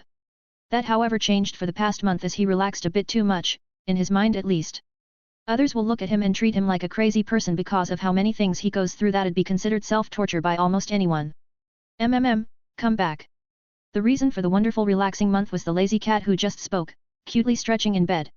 Not today, Ian shook his head with a chuckle, I have something to do. It will actually be quite an exquisite play, so you're welcome to watch. Almost instantly, Selena leaped into Ian's embrace with her never-changing lazy expression. She leaned her head over his shoulder, and cutely cooed, too lazy. Take me. Ian was used to her behavior by this point, so with a resigned sigh, he went ahead and took a slow shower with her. He then helped her dry herself up and put on some cozy clothes, just pajamas before she returned the favor. It was a daily routine by this point, and Selena never fails to force him to go through it, almost like she wants to waste his time doing things he deems unnecessary. But Ian understood and very much appreciated her actions. She just wants him to relax and have a good time. She saw and knows how many hardships he went through to get to where he is from being a nobody. From a homeless to a being capable of destroying planets. Just staying in the speed mode all the time is torture, let alone the other things he goes through to get his answers. Her feline physiology allowed her to sniff the blood and the wounds he tries to hide even when he does so with magic. It was more so an illogical sixth sense by this point. Perhaps even she didn't notice, but her feline physiology was in constant evolution, all due to Ian's death force. He had some cozy time with Selena before going out. He left the Grey Rose, still adorned in a simple pajama with Selena. Before them, or far away from them, was a simple planet, not looking special at all. But soon, what was special about it surfaced as three individuals flew from the planet until they hovered before Ian. All three of them were adorned in a uniform, each with a different color and symbol. 3 colors: indigo, the light of compassion; violet, the light of love; blue, the light of hope. Ian nodded at them but said nothing. They reciprocated his gesture before starting to fulfill the agreement. They all unleashed a surge of energy of their respective emotion. They even overworked themselves with such output they were able to manifest a miracle. What manifested around the three individuals were 3 entities. The entity of hope, Adara, a gorgeous creature seeming like an alien blue bird. The entity of compassion, Proselyte, seeming like a mutant indigo squid. The entity of love, the Predator, a violet dragonic creature, minus wings. It seemed mostly constructed of bones or an exoskeleton of sorts. The 3 entities instantly started pouring all of their energy into Ian, specifically his staff, and he accepted it all with open arms. He basked in the universe's overwhelming emotions just to learn about his. Everything went perfectly without as much as a single sign of trouble. It was after all the guardians of the universe that convinced the entities to peacefully give Ian their energies. He knew where they reside, so it was only a matter of time before he get it himself. He gave birth to apprehension in the minds of the entities of emotion. The end result was getting what he wants pretty easily. Unfortunately, neither the entity of rage nor that of greed wished to give in so easily. One had so much greed they couldn't possibly allow something that is theirs to become someone else's. The other was simply lost in their rage, a peaceful agreement never crossing their minds. That was sweet. Thank you. Ian let out a sigh of contentment before performing a slight bow at the 3 individuals. Those were the only words he spoke to them despite them actually being humans. Hope found a human host in Nicole Morrison while love found it in Carol Ferris. Hosts are the prerequisite for manifesting the entities outside of their home batteries in the first place, allowing what just happened to take place. That was. We've come a long way, didn't we? Selena murmured, resting her head on Ian's shoulders while looking through the observatory, eyeing the vastness and the beauty of space. We did. My first night in Gotham was with the homeless, and now, we're in outer space. Ian chuckled, reminiscing about the past. That came out so wrong, but okay, Selena noted in her mind before letting out a happy giggle, remember our first kiss? Oh yeah, the day the naughty cat tried to seduce me. Ian couldn't help but let out a little laugh, mixing with Selena's laugh as she added, thankfully, it backfired. Thankfully. Yup. I'm very thankful things went the way they did. I'm unsure if I would have remained broke otherwise. I'm pretty sure you would. It's your middle name after all. Selena actually laughed with him, not seeming annoyed as she fired back, thankfully, I have a husband who is only rich because others are rich, so I can be rich too. Hey?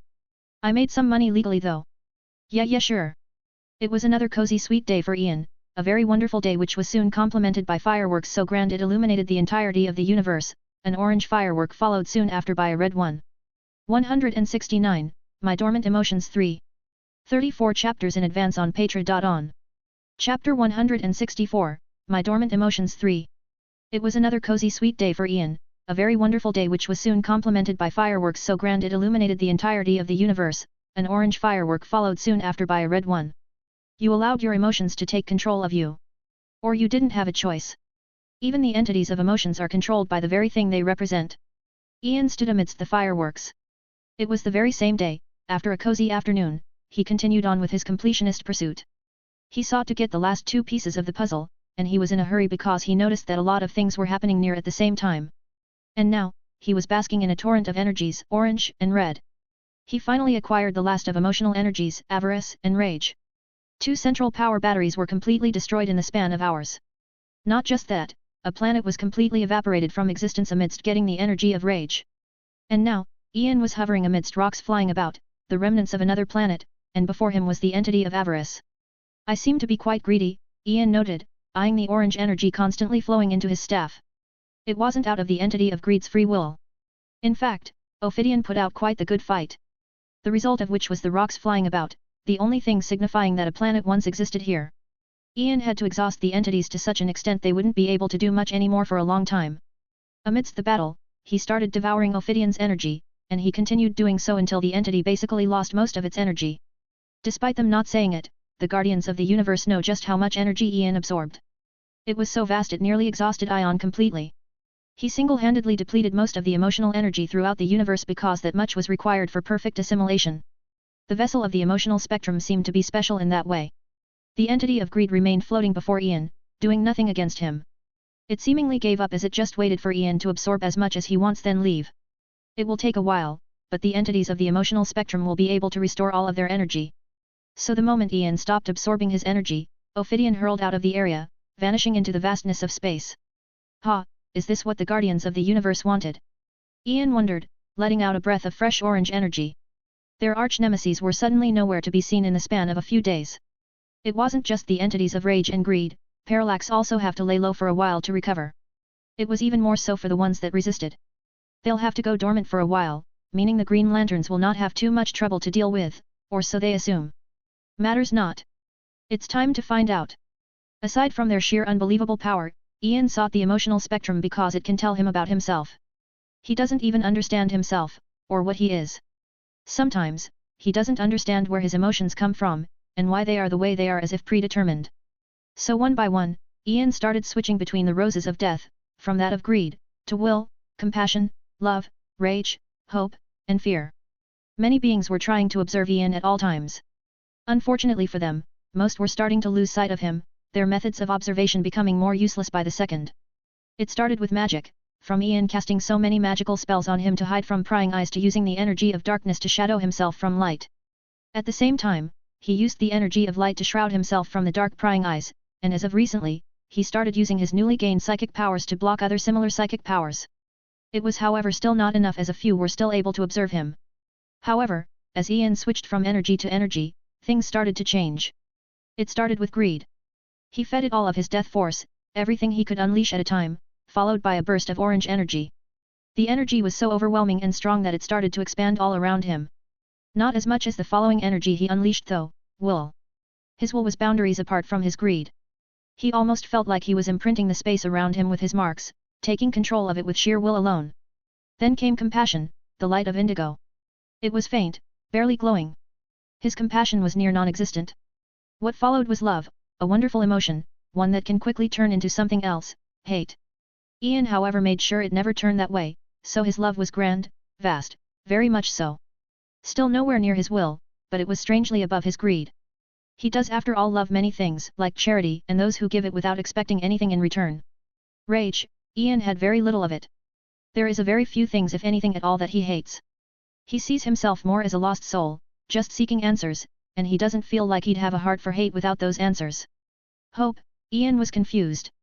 He was hopeful, he always thought himself to be such a person. He hopes for the best because he worked hard to make the best out of something. However, he had very little hope, almost non-existent. It made him feel like his hope all this time was fake. Why so little hope?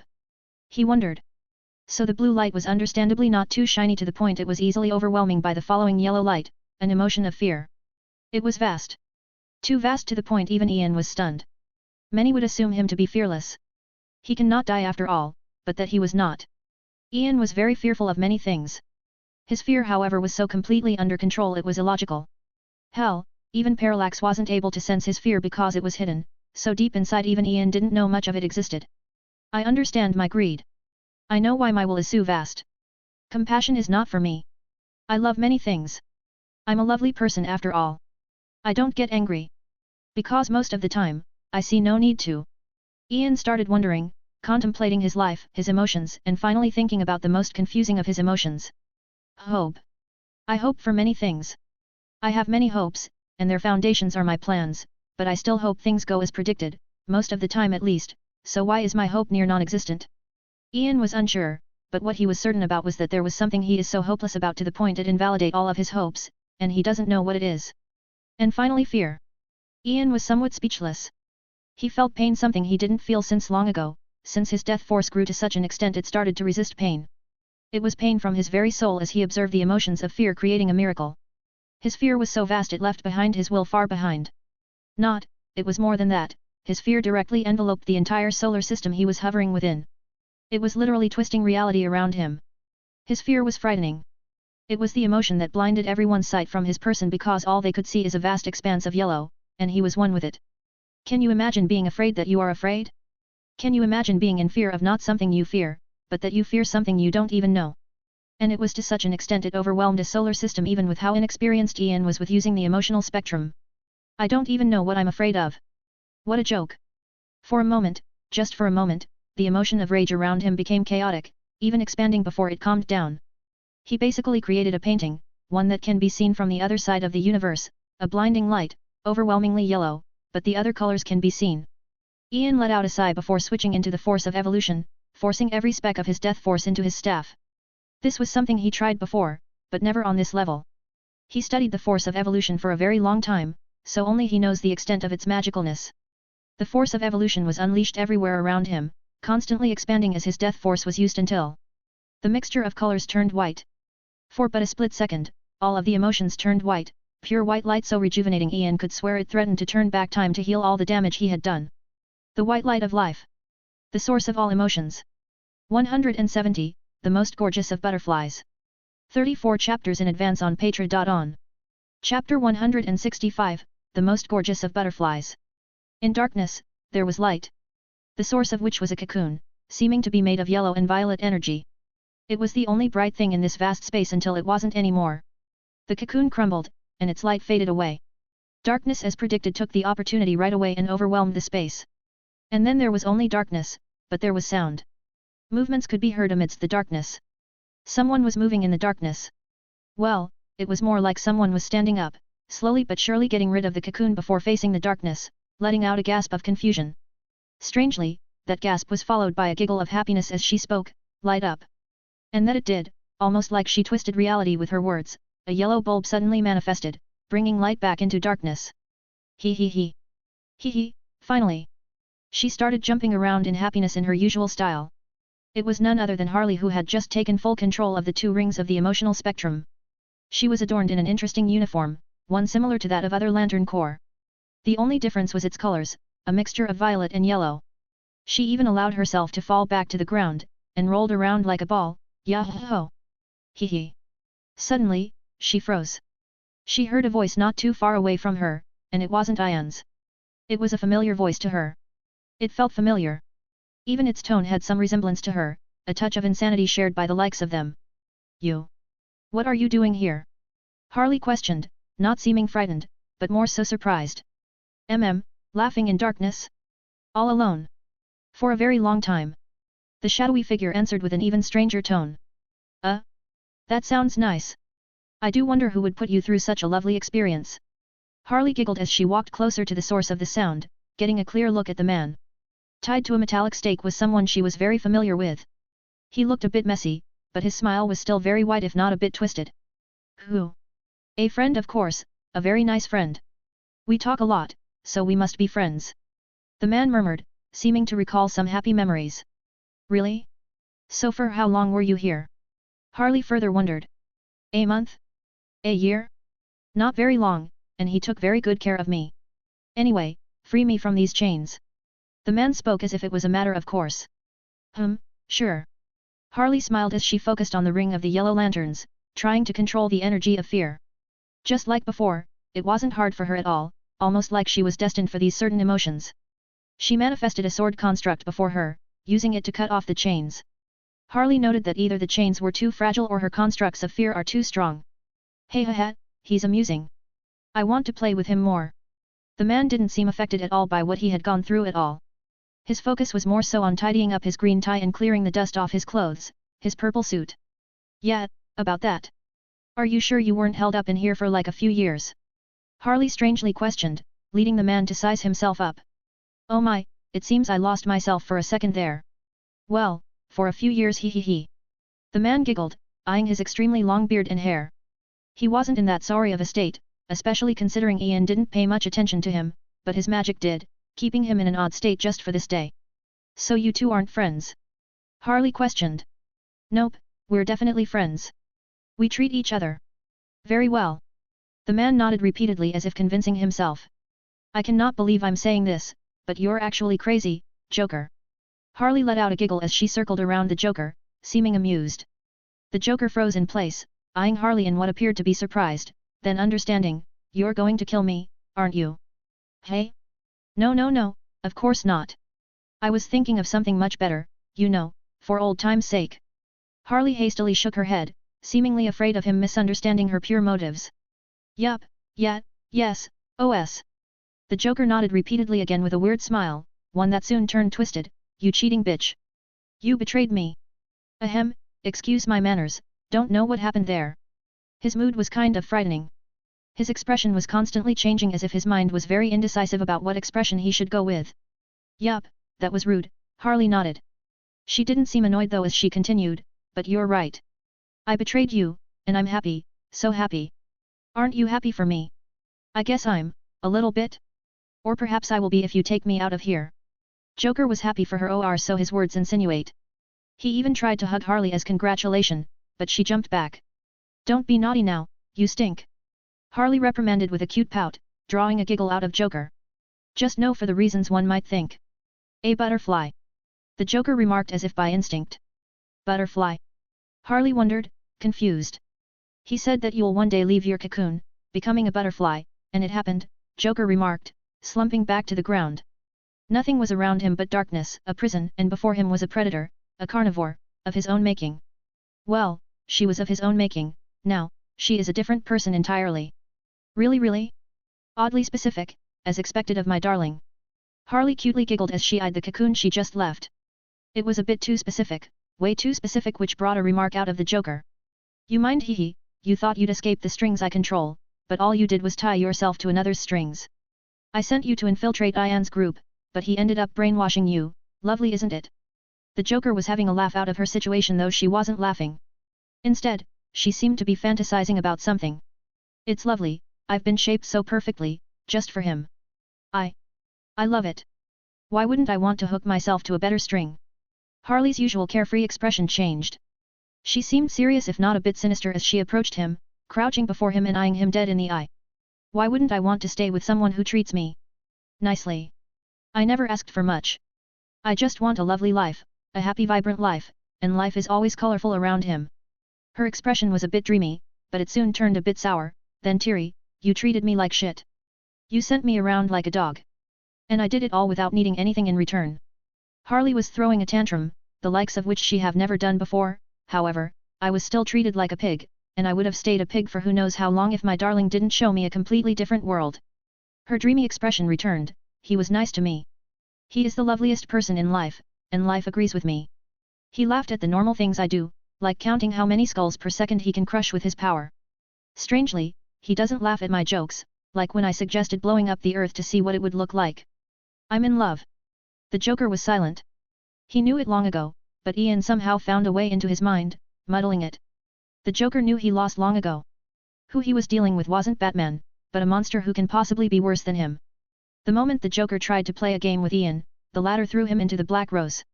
There were no second thoughts or a second chance. His destiny was set in stone long ago. Ha ha ha ha ha ha ha ha ha ha ha, I'm so mad. I just wanted to play a game. But this isn't a game, you're treating me like a pawn. This isn't fair. The Joker seemed to have lost, bringing Harley out of her dreamy state, right? She remarked as a yellow knife manifested in her hand. She was shaking, the construction of fear threatening to crumble down. But slowly but surely, the knife reached the delirious Joker's abdomen, making his tantrum come to a halt, but she didn't stop there as the knife dove into his stomach. You. The Joker seemed to be in a bit of a shock, but he did nothing to stop her. Her current expression seemed fascinating to him. Her expression was very odd, crying but laughing at the same time. I did it. I did it. Harley started jumping around in happiness, her form seeming to be glowing with a mixture of yellow and violet, and a moment later, a yellow bat nailed the Joker on the head. Take this. And this. Harley kept hitting and hitting, making a mess out of the entirety of his body. And amidst the horrific act, she cried louder than ever. Her cries didn't stop even after she stopped hitting the body, or what remained from it. She crouched down and cried, tears falling onto the dark ground. Until she felt someone pull her towards them, and hug her in silence. 171, The Darkness in All of Us. 34 chapters in advance on Patreon. Chapter 166, The Darkness in All of Us. What happened to her? Selena gently whispered, making sure not to wake up Harley who was sleeping in Ian's embrace. She graduated. Ian murmured as he caressed her hair. Selena noticed the traces of tears on Harley's face, so she didn't say anything. Instead, she just took place on the other side of Ian, resting her head on his shoulder. You seem out of it. Just thinking about a few things, Ian whispered back, seeming in a daze as he eyed the universe through the Grey Roses observatory. All that could be seen, however, were lights, or energies swimming alongside the ship. That and darkness as usual. The ship was in the process of warming, using the warp drive to reach a certain destination in a matter of minutes, or hours depending on the place. Minutes and hours were of course nothing in space, not in a place where the measure of distance is light years. We're going back home. Selena didn't pursue the topic any further but asked something else instead. Only you two. Help Layla with something. I'll be away for another week or so. Ian nodded. I see. You noticed, right? Zaydena's behavior.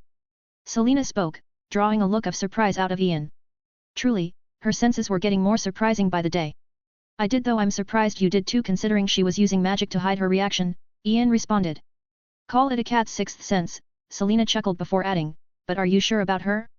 You know she doesn't like murder and crime, so is it a good idea to force her into this path? She's forcing herself into this path, one she knows she'd have to walk one day. She's just not realizing how evil this path can be. Or perhaps she's in denial.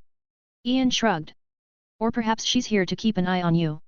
To make sure you don't go too far, and to just stay by your side. You're quite the charmer after all. Selena bit on his neck after she spoke, almost as if it was a mark of territory, her show of jealousy.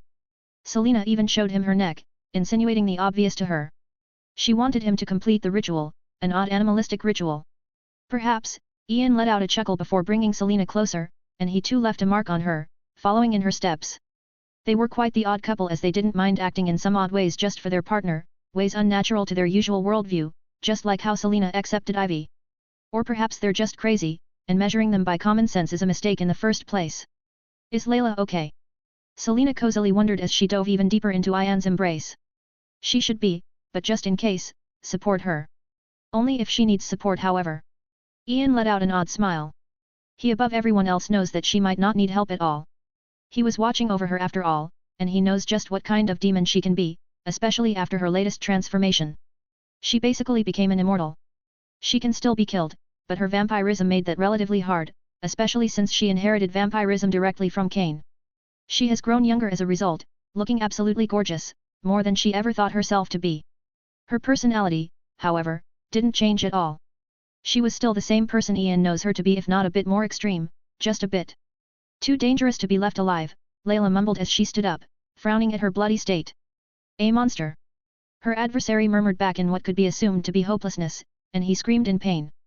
The man was in a battle suit of sorts, one broken down, giving view to his receding blonde hair. Tell me. Where is he?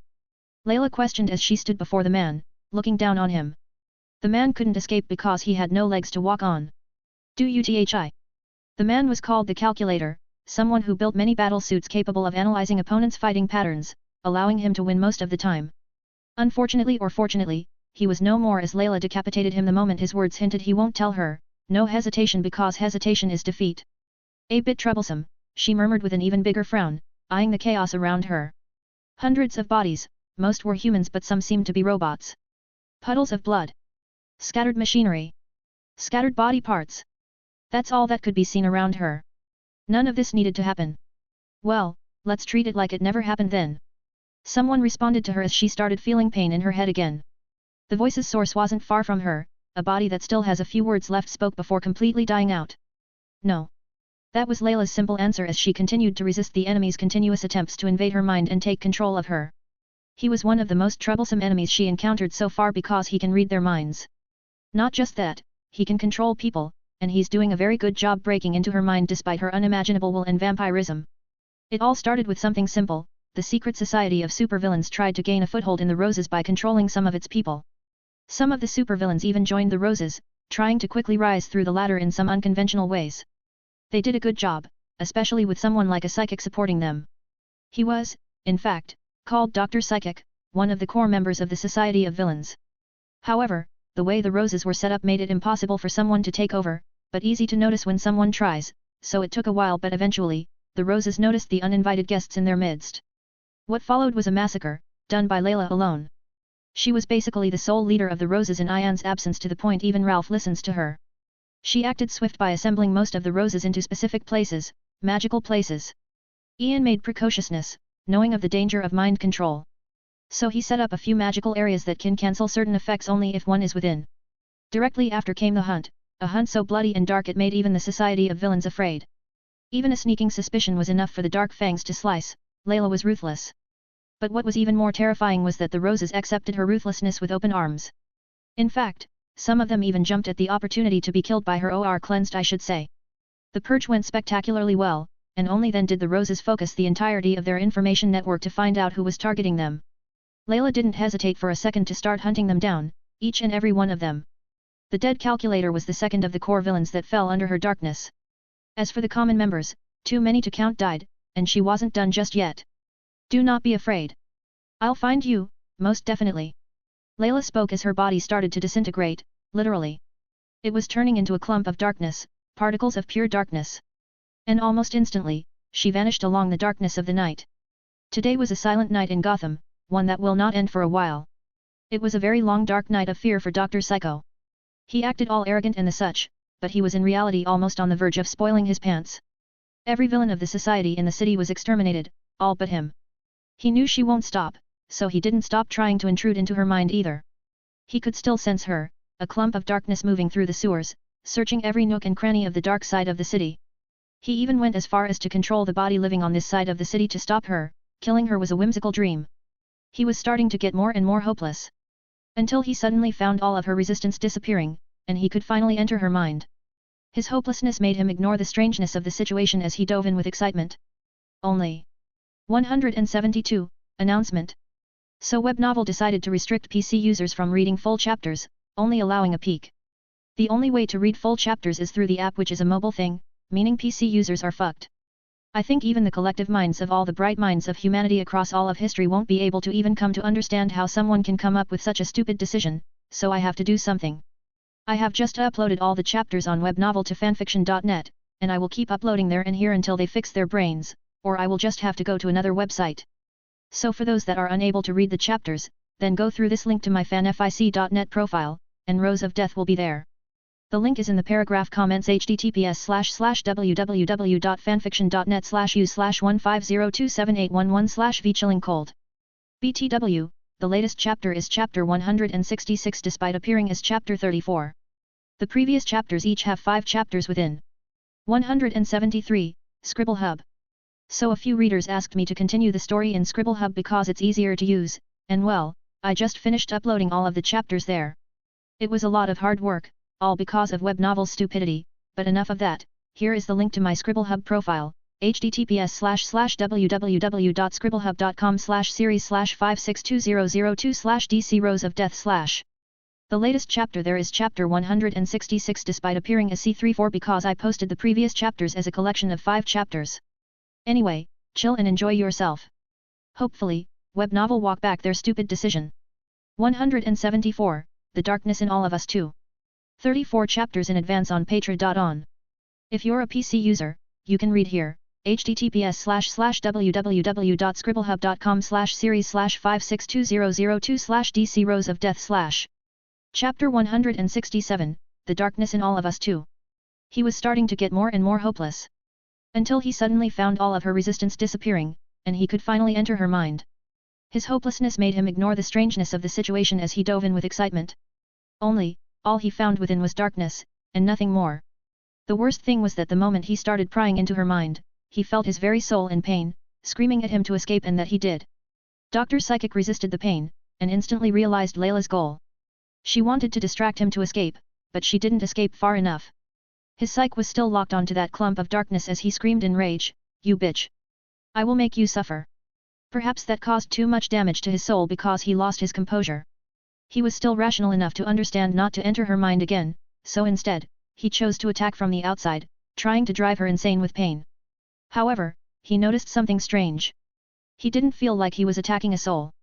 It felt like colliding with water, unlike how it usually feels.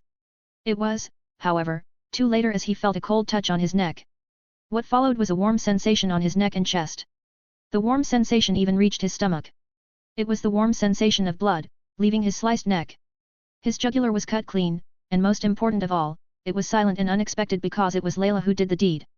Even in his last moments, he couldn't comprehend what happened because until his last breath, he could still feel a clump of darkness moving far away. It didn't make any sense to him because Layla was standing right behind him with a dagger constructed of pure darkness in her hand. The reality of the matter was that the clump of darkness wasn't her. She allowed Dr. Psychic into her mind knowing exactly what'll happen. It was a distraction. In that split second when he was in pain, Layla released a gaseous form of darkness similar to how she looked before and hid not too far away. Psychic was too distracted to survey the area thoroughly, so she ended up slipping out. All of her actions prior to this point were to give him the illusion that she was looking for him. She didn't need to because she could have figured out his location at any point simply by letting him in her mind, contaminating his psyche with her darkness. And her senses of darkness are remarkable. She would likely be able to sense him even if he was on the other end of the city, but he was very close to her. So it wasn't long after that before her knife of darkness sliced the annoying bug's jugular. And she wasn't done just yet as she brought out a phone and called someone before asking, "Ralph, I want the Society of Villains' exact whereabouts, members, goals. Everything." While the vile creatures of Earth were on the verge of facing a vile day. While the Society of Villains was about to face a dark day, a totally innocent Ian was having a sweet evening. He was in a kind of a predicament, a sweet pickle. The Grey Rose just landed on Earth, not far from Nanda Parbat, and he was ready to send Selena and Harley home before leaving again. However, he couldn't, not when Harley had her arms around his neck, clutching to him tightly and refusing to let go. She was like this since the incident, not leaving Ian's side at all, and she still refuses to do so. "Harley." Ian mumbled, a bit speechless as she was even using the energy of fear and love to keep herself stuck to Ian. "What? I'm still in trauma and you're already throwing me out? Bad Ian." Harley on the other hand was acting like her usual self, complaining with a pout. "Trauma?" Selena asked with amusement because Harley certainly didn't look like someone with trauma. "Yes. Trauma. I'm afraid that if I leave your side, I'll go crazy. And I want to stay sane." Harley further stressed the dangerous effects of what she has gone through, which would have made more sense if she was actually sane. I thought you'd want more freedom to break more skulls, but very well." Ian shrugged, throwing bait to see if she'd latch on it. "Isn't there plenty more skulls in space?" Harley wondered before adding, "And they're more ripe and grown-up skulls? Why would I settle for low-grade skulls when I can get supreme quality ones?" "Hey! Ian remained silent for a second, comprehending what just came out of her mouth, which took him a while, a miracle considering his thought process was moving at lightning speed at the moment. Okay, you convinced me. Let's just say that the wild things she says are one of Ian's greatest sources of amusement, so he can't help but want to reward her for the entertainment. Even Selena let out a laugh at Harley's performance, not seeming bothered by her flirtatious attitude. Just take me home, and take as long as you want, just know that the longer you take, the more interest you'll accumulate, so prepare to pay. Oh, finessing me hey. Of course. I only learned from the best. Selena gave him a naughty wink before he sent off. Perhaps I taught her too much. Nah, she still needs to steal while I never do any more. She's a few stages below me. Ian assured himself that he stands far higher in the hierarchy of getting things, or in his case, things getting handed to him. Darling. Once Selena left, Harley made sure the premise is clear before she gave Ian the look, and he knows that look. That look was followed by actions as her lips sealed his in what Ian could only describe as the most passionate, or obsessive kiss he's ever experienced. It was overwhelming. And amidst the kiss, while breathing heavily, Harley showered him with words of love and obsession, words one wouldn't expect from her, but perhaps those who know her best would expect such words. Love you, love you, love you, love you, love you, love you, love you, love you, love you. And it went on for a very long time with their lips sucking on each other, seemingly trying to taste the very ingredient they're made out of with a kiss alone. It was the kind of experience one would expect from Harley as she let out her emotions, every speck of it. The emotions she's been holding back for so long were finally liberated after her trauma. Only a second passed before they found themselves in the Grey Rose's master bedroom. They have likely been making out for more than a dozen minutes by now, so the only reason she's conscious right now is because Ian turned off his death force. Yet even without it, Harley still felt like she was on the verge of passing out, feeling drunk. God, I wanted this for so long. And I waited for you to experience this trauma for so long. Ian gently responded. That doesn't sound very romantic, does it? Harley sensually wondered. Then let me be more romantic. I can make you pass out in the amount of time you can take to crush 1,000 skulls. It was a conversation that can be understood only by the crazy, and they were having right now as Harley's eyes lit up. That's too little of a number, let's make it 1,000,000. To be fair, it wouldn't take her long to do that with her new powers. She even regretted saying such a small number. Perhaps 1,000,000,000 would be enough because what she was about to experience is something she will wish would never end. 175, The Darkness in All of Us 3. 34 chapters in advance on Patreon. Chapter 168, The Darkness in All of Us 3. Exactly like this. Just let it flow naturally. Ian instructed as he controlled a cluster of yellow energy before him to act as he will. Ian was seated in the middle of his bed with Harley in his arm, a blanket over their head. They looked quite cozy and focused as Harley followed his instructions. He was teaching her the ways of the emotional spectrum. How to control the yellow energy of fear and the violet energy of love. All emotions are intertwined one way or another, and some may require other emotions to function optimally. Fear functions best with a person of strong willpower. Love is most optimal with a bit of greed. Ian patiently explained as he released every energy of the emotional light around him and Harley. He was controlling them through his staff, so his control wasn't as optimal as it is with the Rose of Death. However, in the short time since he acquired the emotional energies, Ian experimented a lot with them, gaining a very deep understanding of them. Greed? Is it because love is a parasite? The most vicious of parasites? Harley wondered, bringing a smile out of Ian. Yup, you should understand love better than anyone, better than me in fact, so just let it flow naturally. You're used to letting your emotions run wild, so do so. Be vibrant. Harley does understand love better than most people despite what one might think. She experienced its downs, most vicious bites, but she also experienced its ups, its fabulous beauty. She experienced many downs with the Joker, someone who used her love for nothing but personal goals while returning none in return. Harley settled closer in Ian's arms, experiencing the joy of love firsthand, so she released the energies of her rings amidst those emotions. The power of love surrounded them brighter than that of fear. Ian however knows of Harley's mood-switching tendencies. At this time, her love is strong, so much stronger than his. The power of fear, however, was very weak, almost non-existent because there was no fear to be seen or felt around. She didn't feel any fear in Ian's company, and she couldn't use his fear because she can't detect it in the first place. She can however see its results because before her was the solar system in which Ian released all of his emotions. It was a hazard, the likes of which have never been seen before in the universe. The powers of his emotions still lived even after he left and created fascinating scenery. The entire solar system was in rambles, just a bunch of rocks flying about. That's odd considering it once had a few stable planets, massive planets. Now, however, all it had were remnants of what it once was, a scenery painted by the existence of all the emotional experience. Well, it was more so the chaos of some opposite emotions clashing against each other, causing such destruction. In the end, however, the overwhelming energy of fear prevailed and took control of the situation, creating a very odd scenery of colossal broken rocks slowly floating in a certain direction. It was almost like there was a black hole in the center of the solar system pulling everything towards it. The thing pulling everything was called the center by Ian, the exact place he stood when he unleashed his energies. Ian certainly didn't expect his actions to lead to such a phenomenon, and he was very much looking forward to seeing the end result. He was even thinking of accelerating the process, but he wanted to train his control of the emotional spectrum first. And so, Harley continued on with her training with Ian. Even he was training, controlling all the emotions at the same time in a process of trial and error. His training however soon came to a halt as Ian started looking around in surprise, in 3 directions to be specific. Hey? Wait. His magic and the rose of the psychic were working perfectly, allowing him to detect 3 strange occurrences happening at the same time. He sensed a certain event happening on Earth through his rings, someone descended to Earth. He felt someone waiting for him right outside of the grey rose, not someone he expected he would meet. The last thing was related to Ivy, but it wasn't too urgent, so Ian decided to handle the uninvited visitor first. Jen, what do you want? Ian spoke, still in the master bedroom, but his words reached the White Martian.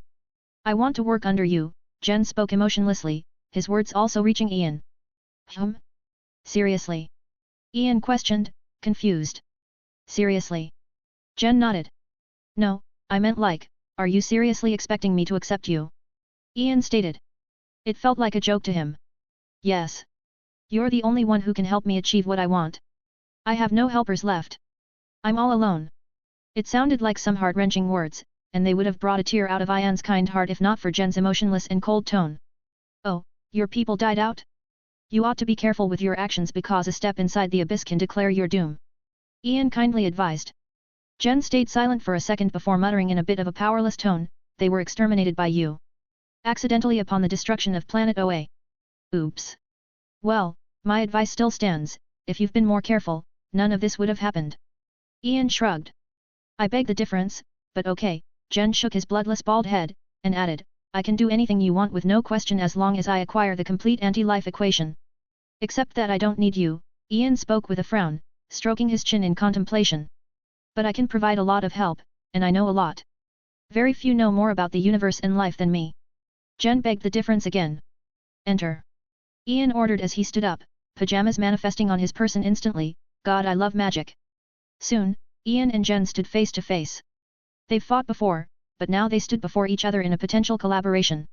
There is in fact something you can do, Ian stroked his chin, a brilliant light passing in his eyes that drove a chill up Jen's spine, I can send you something to ask for resources. It's not that simple, is it? Jen questioned. Of course not. You'll likely die, hopefully in a good way. Ian smiled. His smile became even wider, noticing Jen's stale expression.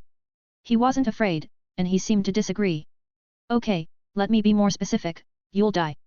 Ian warned, seemingly testing the White Martian. I will not. Jen disagreed without hesitation. I see. Ian murmured, his smile vanishing from sight, I told a person very dear to me something. It was a long time ago. Knowledge is very important, the most important. You know nothing about me, yet your desires led you here. What I want to say is that there is darkness in all of us, and I don't like your darkness. Wait. 176, The Darkness in All of Us 4. 34 chapters in advance on Patreon. Chapter 169, The Darkness in All of Us 4. I see. Ian murmured, his smile vanishing from sight, I told a person very dear to me something. It was a long time ago. Knowledge is very important, the most important. You know nothing about me, yet your desires led you here. What I want to say is that there is darkness in all of us, and I don't like your darkness. Wait. Jen screamed, getting an ominous premonition about what was just about to happen. Unfortunately, he wasn't able to react quickly enough. He simply didn't expect Ian's actions to be so extreme because the next moment, Jen found numerous yellow constructs surrounding him from all sides. All the constructs were made of the energy of fear, his strongest emotion. They were all sharp and deadly, clearly letting Jen know of his intent to kill. Ian however wasn't willing to wait for a reaction. He was playing dirty as he brought out Neptune's trident, using the speed force to nail Jen right in the chest. The numerous fear constructs left no way for the White Martian to escape as Jen realized their deadly potency. Just what kind of fear is strong enough to slice through a White Martian so easily? A significant portion of the constructs followed along, nailing him to the ground. Ian then lifted his left hand high in the air, manifesting the staff of all things before bringing it down upon the creature.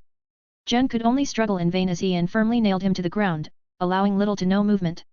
He could only lie there powerlessly, feeling something being stripped away from him by the staff. Ian was devouring him alive. You didn't overestimate your worth, but you underestimated how dangerous you are. I guess I just can see your danger because I know. Because he knows just what the anti-life equation is capable of, just how dangerous it can be in the wrong hands. Now, Jen only discovered a small piece of the anti-life equation, but that alone made him one of the most dangerous creatures in the universe. Whatever words he wished to speak were lost to Ian's cruelty as he sucked him dry in a pure kind way. Ian was certainly not interested in leaving him alive any longer, much to Harley's disappointment. That pale shining bald skull seemed quite tasty to her. God, Harley could imagine just how fascinating the sound of his skull getting crushed would sound, music to her ears. This.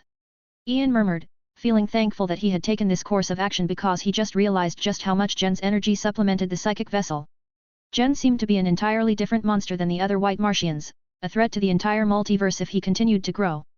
So why have I never heard of him before? Ian narrowed his eyes, contemplating all possibilities. Someone or something stopped him before he achieved anything. Ian shook his head, not dwelling on those thoughts for now. Instead, he cut off Jen's head with a fear construct and threw it to Harley. Have fun. Yes. Harley instantly jumped up in happiness after she took the head into her hands, uncaring about the strangely colored blood dripping from it. Such a sweet crushable bald head. While Harley had her sweet time testing the mathematics behind skull crushing, Ian vanished ready to take care of another problem. It was only a moment later before he found himself standing next to Ivy. This exact moment was why he gave her the black rose ring, allowing him to teleport to her almost instantly. I hate this. The moment he appeared, Ian heard Ivy's emotional tone, and he could see why after looking around. They were in a strange realm. One, Ivy sought to regain her real self, or at least isolate herself from outside influence, the influence of the green. It was an odd realm that went on to defy all common sense and laws of physics, filled with nothing but plant life. It didn't have any gravity. Its structures were simple floating islands constructed of plants. Everything was planets, even the place's very air felt like the best breath one can ever take, so rich and vibrant with life. The absence of gravity made it so Ian had to use magic to move around while Ivy felt right at home, the plants acting as bridges under her foot with unnerving servitude. More interestingly, there were living moving creatures in the realm, and they were the source of Ivy's disgust. That was strange because they're also plant life, albeit there was something odd about them that disgusted her. They were parasites in her eyes, and she felt an instinctive disgust towards them, but she controlled herself because what she hated wasn't those creatures, but the green's influence on her. She hated it even more, realizing just how strong the green's influence is within its realm. Whatever these creatures are, they must have done something to get the green's ire. Ivy certainly seemed to be in a sour mood. It took her nearly a month to reach this place, and she certainly went through a lot of trouble to reach it, the reason for which was speculated to be these creatures. That explains why she had no mercy on them as she unleashed her full force, breaking them like twigs while Ian just followed along, enjoying the exquisite scenery. The realm was vast, but Ivy's current capabilities allowed her to sense things through a large portion of it, thus why she found a certain spectacle. On a very small green island, there was a statue, the only statue in the entire realm. It seemed to be made of stone, a statue of a giant creature. Around the statue were about 10 trees, just as colossal as the giant, and they were all facing it, almost like a ritual. Each tree was different than the other, but one thing they all had in common was the facial shapes on their trunk. Their faces weren't carved well, in fact, they looked quite sinister and odd. As I thought. It's all the Parliament of Trees doing. Ivy murmured with a frown. She wasn't too surprised when those specific trees started moving, seemingly waking up from deep sleep. Parliament of Trees? What do you know about them? Ian asked, curious. He had heard of them before, but he knows very little about these odd things. I only found out about them through my connection with the green. It all starts with plant elementals. They have existed on Earth long before humans.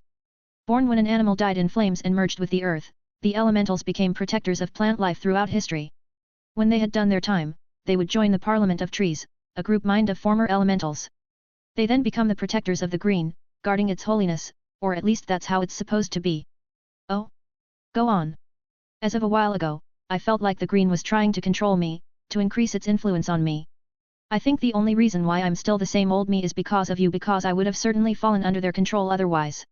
Ivy explained, holding a bit of a grudge. They? So they're responsible, not the green? Ian questioned, though he added a second later, I would find that hard to believe. The green wouldn't be so innocent to not do anything. The green wanted you, so it definitely influenced me. They, however, want me to destroy everything. They want to use my ever-growing powers to destroy humanity. They were the ones influencing me in that direction. Her words came to a halt as her lips trembled, seeming madder than ever. They want to use you as a battery for that goal. At least, this is my assumption, but I am certain of it. Oh, that's rude, Ian frowned, feeling absolutely violated. He would have filed for sexual harassment if the green had some system for punishments, godlike they could have just asked. I would have happily let them suck me dry for a very small price. 177, The Darkness in All of Us v. 34 chapters in advance on Patra.on. Chapter 170, The Darkness in All of Us v. Oh, that's rude, Ian frowned, feeling absolutely violated. He would have filed for sexual harassment if the green had some system for punishments, godlike they could have just asked. I would have happily let them suck me dry for a very small price. Ivy really tried to hold her laugh back, but he succeeded in his pursuit, getting a giggle out of her. He at least lifted her mood a little. If you want to do something grand, do it in style. That would be his advice to her, but he didn't say it as she surpassed his expectations. Only a second passed before Ivy's arms were around his neck. Even her legs were tightly wrapped around his waist, diving into him as if in desperation. Give it to me, all of it. I can handle it. Ivy leaned her forehead against his, looking into his yellow eyes. She could swear they were once brown, but now they looked bright like the sun. Ian wanted to ask her if she was sure. He wanted to do a more thorough test to see if she can handle it lest things go awry, but the look in her eyes.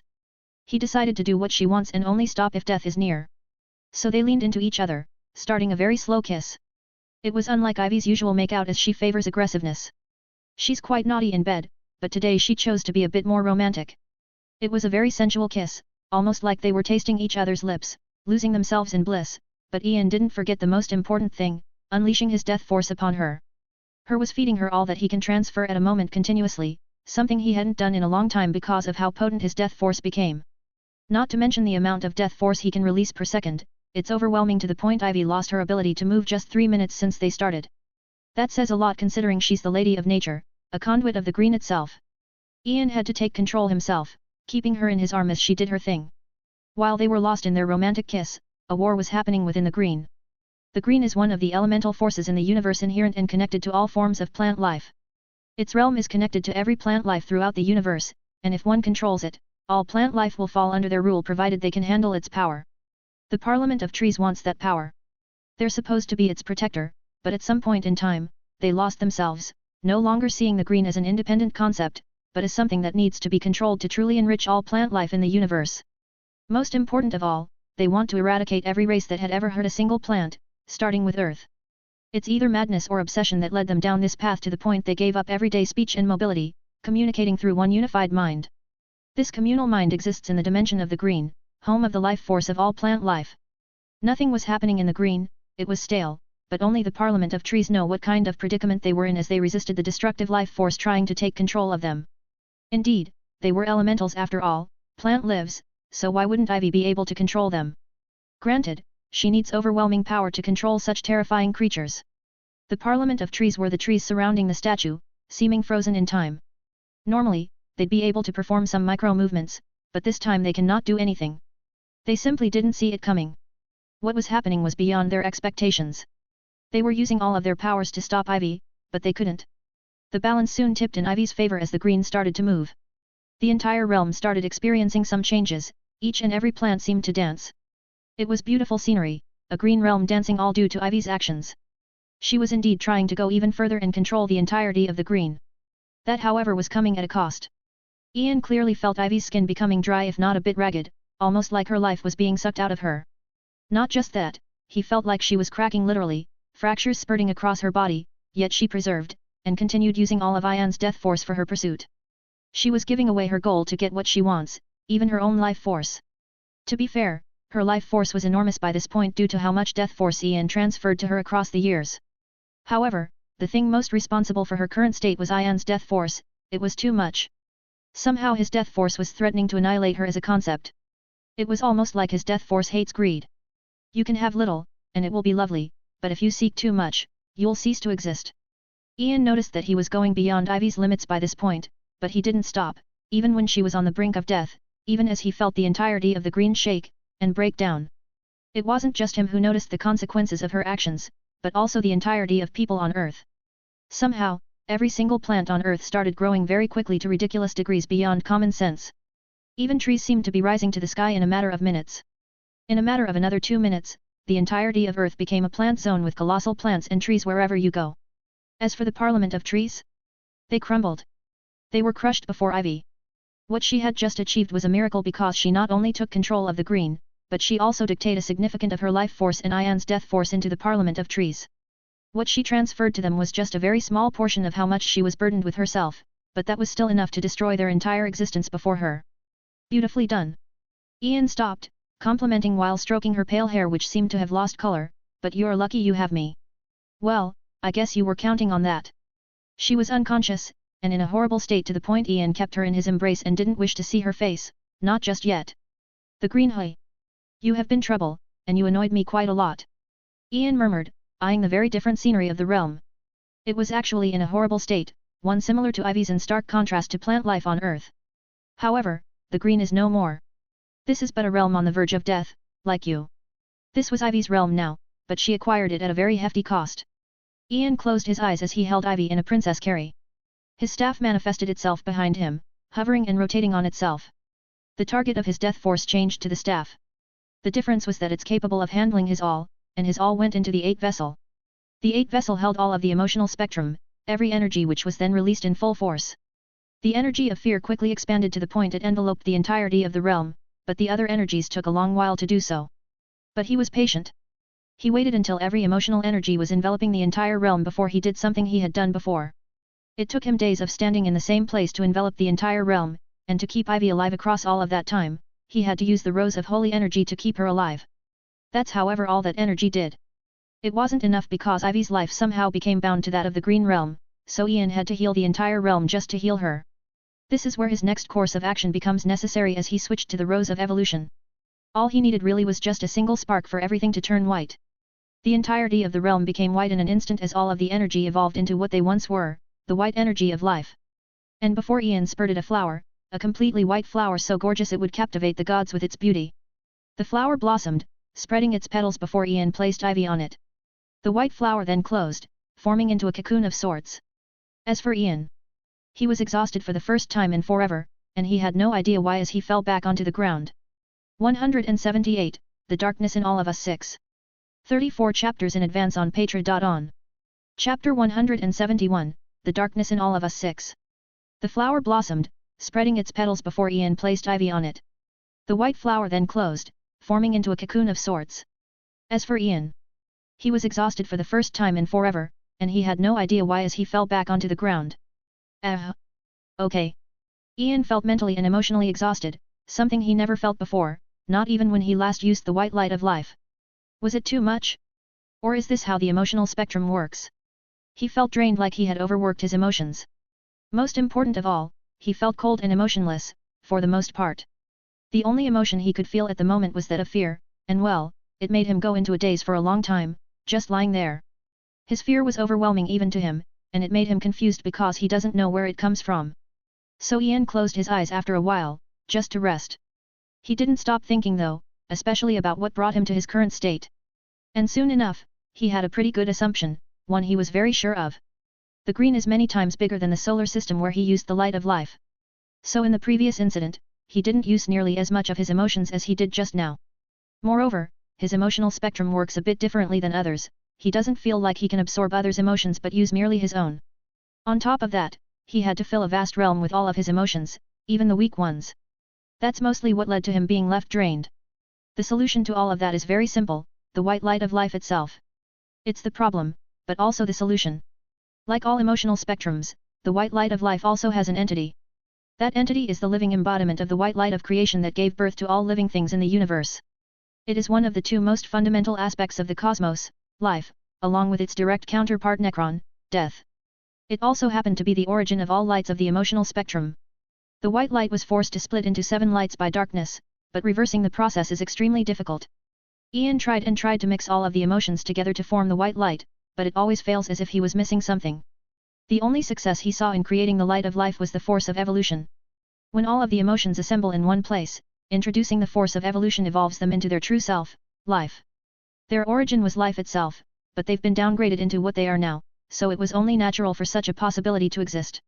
Ian however doesn't really realize just how incomprehensible his actions were. What he just achieved wasn't supposed to be possible. The force of evolution might be just as broken as the speed force. Evolving the emotions into the white light of life might take a long while, but Ian wasn't in a hurry. He remained resting in the realm for days as it started to dim, the white light of life seemingly vanishing. As the light was vanishing, however, the realm was growing back to what it once was, and even surpassing its limits. It was healing, just like Ivy. So much destruction. It's been a long while since I felt destruction I do not understand. Ian was awoken from his sleep by a voice next to him. He opened his eyes to the figure of a big, red-haired, bearded man. Why cause so much destruction? The redhead asked. I never meant to, but I'm happy it happened because it has taken me one step closer in my pursuit. Ian closed his eyes again, seemingly feeling safe in the company of someone who can appear right next to him instantly. Granted, Ian wasn't being too careful. So you see no problem in destruction? The redhead further questioned. There is destruction in all of us, just like there is darkness in all of us. It's nature, and it's lovely. Ian answered. I see. Do you desire more destruction? The redhead asked one last question. No more than what necessity requires. Ian honestly answered before asking a question of his own, where is death? I do not know. My siblings do not either. She had vanished a while ago, the redhead answered before turning around, starting to turn into a cluster of mist. Be easy on destruction from now on. No promises. Ian shrugged as he stood up, feeling a tad bit better. It was weird, he felt like he will fully recover only after about a month, a very long time in his mind. His exhaustion didn't take too much from his overall power though. The only thing he felt was weak as a result were the energies of the emotional spectrum. Alas, he couldn't wait in the realm any longer. He checked on Ivy for one last time, making sure she was well protected in the white flower before leaving the realm. It'll take a long while for her to completely recover, and what she'll wake up to will be an entire green realm of her own. She has basically become the queen of nature. Ian added several spells and tricks to keep her safe, and a moment later, he was back on the Grey Rose with Harley. He directly activated the warp drive to warp to Earth. He spent enough time in space for enough, and he had acquired what he wanted on his first trip. Now it was time to go back to Earth and refresh his knowledge about what became of it. Back then, he sensed a disturbance in space so great it gave him a pretty good idea of who visited Earth, but he still needed to do a bit of investigation. Earth's technological level was advancing very quickly as of recently. It was out of necessity, and bountiful resources. Knowing of such dangerous aliens' existence led most of Earth's governments to focus on the military side more than ever, especially the space side of things. Many governments sought to create something similar to the Justice League's Watchtower, albeit only a few were successful. Not everyone has the technology and resources to build such a thing. Unfortunately, even that wasn't enough to stop what was to come, or even what has happened. They could only watch helplessly as aliens came crashing down on Earth. The only ones who were able to face the threat were the Justice League. The threat was none other than Darkseid, or his underlings, Steppenwolf to be specific. Darkseid was on his way. And Ian had just landed on Earth. A second later, he was in Gotham, standing right next to someone unexpected considering he was in the Rose's base, Batgirl. 179, The Darkness in All of Us 7. 34 chapters in advance on Patreon. Chapter 172, The Darkness in All of Us 7.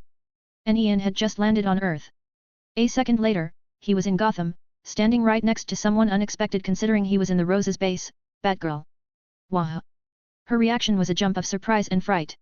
It's not every day that someone can stealth themselves near her, especially when the door to the room was in front of her. Ian released his psyche the moment he arrived, so he sensed her within the Rose's main base. What was even more surprising was the fact that she wasn't attired in her Batgirl uniform. That explains her next reaction. How did you know? Only a second passed with her staring at Ian before she corrected herself, looking a little nervous. I mean, it's nice to meet you again. Like, of course, he would know who she is, considering he leads the Roses, and she knows just how vast their network information is. You joined? Ian wondered, a bit curious. Yes. Barbara nervously nodded. Why? Ian asked, confused. He was especially confused on why would she be accepted when she's a hero. She's bound to feed information to Batman. The Roses, however, were left in Layla's hands, so Ian was confident she wouldn't make such a mistake. And indeed, Barbara's explanation made things clear. So apparently, she lost her ability to move long ago as a result of an accident. Well, it wasn't an accident per se, but something done by someone just as an act of revenge against Batman. Ian knows who is responsible for that. He heard of the incident after all. It was Simon Hurt, a psychopath who had spoken with Ian long ago. He left a gift for Batman before his passing. To this day, Ian still wasn't sure whether he was talking to Simon or Darkseid, but he was sure the goal was to have her and several others be dead. However, they failed, albeit not entirely. She lost her legs, and she had to live with that for a while, perhaps for her entire life if not for the Golden Rose. It was a miracle solution that can even regrow limbs, produced by Ian personally. He's after all the only one capable of producing it, as far as he knows at least. I see. Well, welcome to the Roses. Ian shrugged, trusting Layla in her judgment. Moreover, Barbara may prove to be very useful considering her expertise, especially in information stuff. Ian remembers a similar incident happening to her, driving her to become the Oracle, a premier supplier of information to all heroes. Things obviously took a turn due to Ian's existence, but she still chose the same path despite still having perfect mobility. Perhaps what happened traumatized her, or she has been sent by Batman to observe the Roses. Ian didn't know, and didn't care because the Roses were quite cultish. She's bound to fall, especially with Layla's manipulation. Ian waved his hand, teleporting her alongside him to the House of Mystery. Recount all that has happened while I was gone, only the important stuff. I will take a shower in the meantime. What? Barbara found herself stunned. Teleportation wasn't so shocking to her considering all the crazy things she used to face every day, and well, all of the peculiar information she came to know after joining the Roses. What was shocking to her was Ian's suggestion, "You want me to take a shower with you?" She asked just to make sure. Hey? What? Ian looked at her weirdly before remembering that not everyone knows of his powers. No, just take a seat on the couch, and speak while I shower. I will be able to hear from everywhere, so you don't have to scream or anything. Ah, okay. Barbara nodded. She has certainly grown a lot since he first meets her, which is why he found her over-the-top nervousness suspicious. Like, is he that scary of a person? Had he done anything that would warrant such a response? Ian went ahead and took a comfortable shower. It felt like months passed since he had taken one with all the things he went through recently. And while he can just perfectly clean himself with magic, he would much rather take a cozy shower to calm his mind. He then put on a comfy violet pajama before taking a seat next to Barbara. So an alien fell to Earth with the goal of collecting something called the Mother Boxes, but he was stopped by the Justice League. Yes. Barbara nodded. But the Roses don't know where the boxes ended up. Ian further questioned. Yes. Barbara swallowed in nervousness and nodded. Because of Batman? Ian continued to question. I believe so. I think he made many precautions against you. I also tried to get any info about them to no avail. Barbara answered. Oh? You'd go so far for the Roses? Ian raised his eyebrows in surprise, feeling like she isn't lying. Yes, without hesitation, Barbara affirmed and even went on to explain, I don't think there is anyone more capable of keeping Gotham safe than you. I've seen and experienced Gotham myself for many years, and I like the new Gotham. It can only exist if you do, so I want to support you even if I have to cross some lines I didn't believe I would cross before. She didn't lie, Ian was sure. Perhaps the Rose of Sight gave him a natural detection of people's emotions and lies. Hell, he could read her mind right at the moment, but he didn't feel like it nor did he need to. Ian believes himself to be a decent person, never one to appreciate intruding on one's thoughts unless it was someone else but his own. Yeah, that made no sense. He definitely had read her mind. What did your father think of this? Ian asked with a bit of amusement. He doesn't have a say in this. I followed his steps long enough, and I came to understand that the road he walks isn't the best. Barbara let out a small smile, I guess I had father issues which I have finally gone over. Gone was her nervousness. What was left instead was a calm woman with a sense of direction. Father issues. Mother issues. I feel like almost everyone around me has experienced them at some point, everyone with parents that is. Ian also smiled and said. Did you? Well, her fear of him vanished as she became quite comfortable around him, even asking him such a question. Me? Father issues or mother issues? There is a possibility, quite a high possibility in fact, but I guess only time will tell. Ian shrugged though his tone sounded a bit serious, quite the odd thing considering he never knew of his parents, or at least he didn't grow up with one to have such issues. He sent her away soon after before bringing Harley and Selina into the House of Mystery. He had a plan in mind. So apparently, the Society of Villains did a bad thing, Ian murmured, instantly getting Harley's attention. To her, that sounded like an opportunity to discipline children. Layla is taking care of them, isn't she? Selina remarked, and I dare to say that she's more dangerous than most of the team. Yeah, but that's not enough. Bad people should be disciplined for the greater good. Right, darling? Harley's hopeful eyes didn't escape Selena and Ian's sight. She was out for violence. It's not enough, I agree, Ian nodded, slowly an odd smile surfacing on his face, this is about rudeness. Sure, they kill people and destroy cities. They even want to destroy the world, but I didn't mind because they weren't too rude. Yup, Selena was sure the look on his face was that of annoyance despite his smile as Ian added, the Society of Villains invited me to join their ranks. Now, can there be anything more disrespectful than that? Hey? I don't really understand, but it must be super disrespectful. Let's go. Harley didn't shy away from jumping up in happiness. 180, The Darkness in All of Us 8. 34 chapters in advance on Patreon.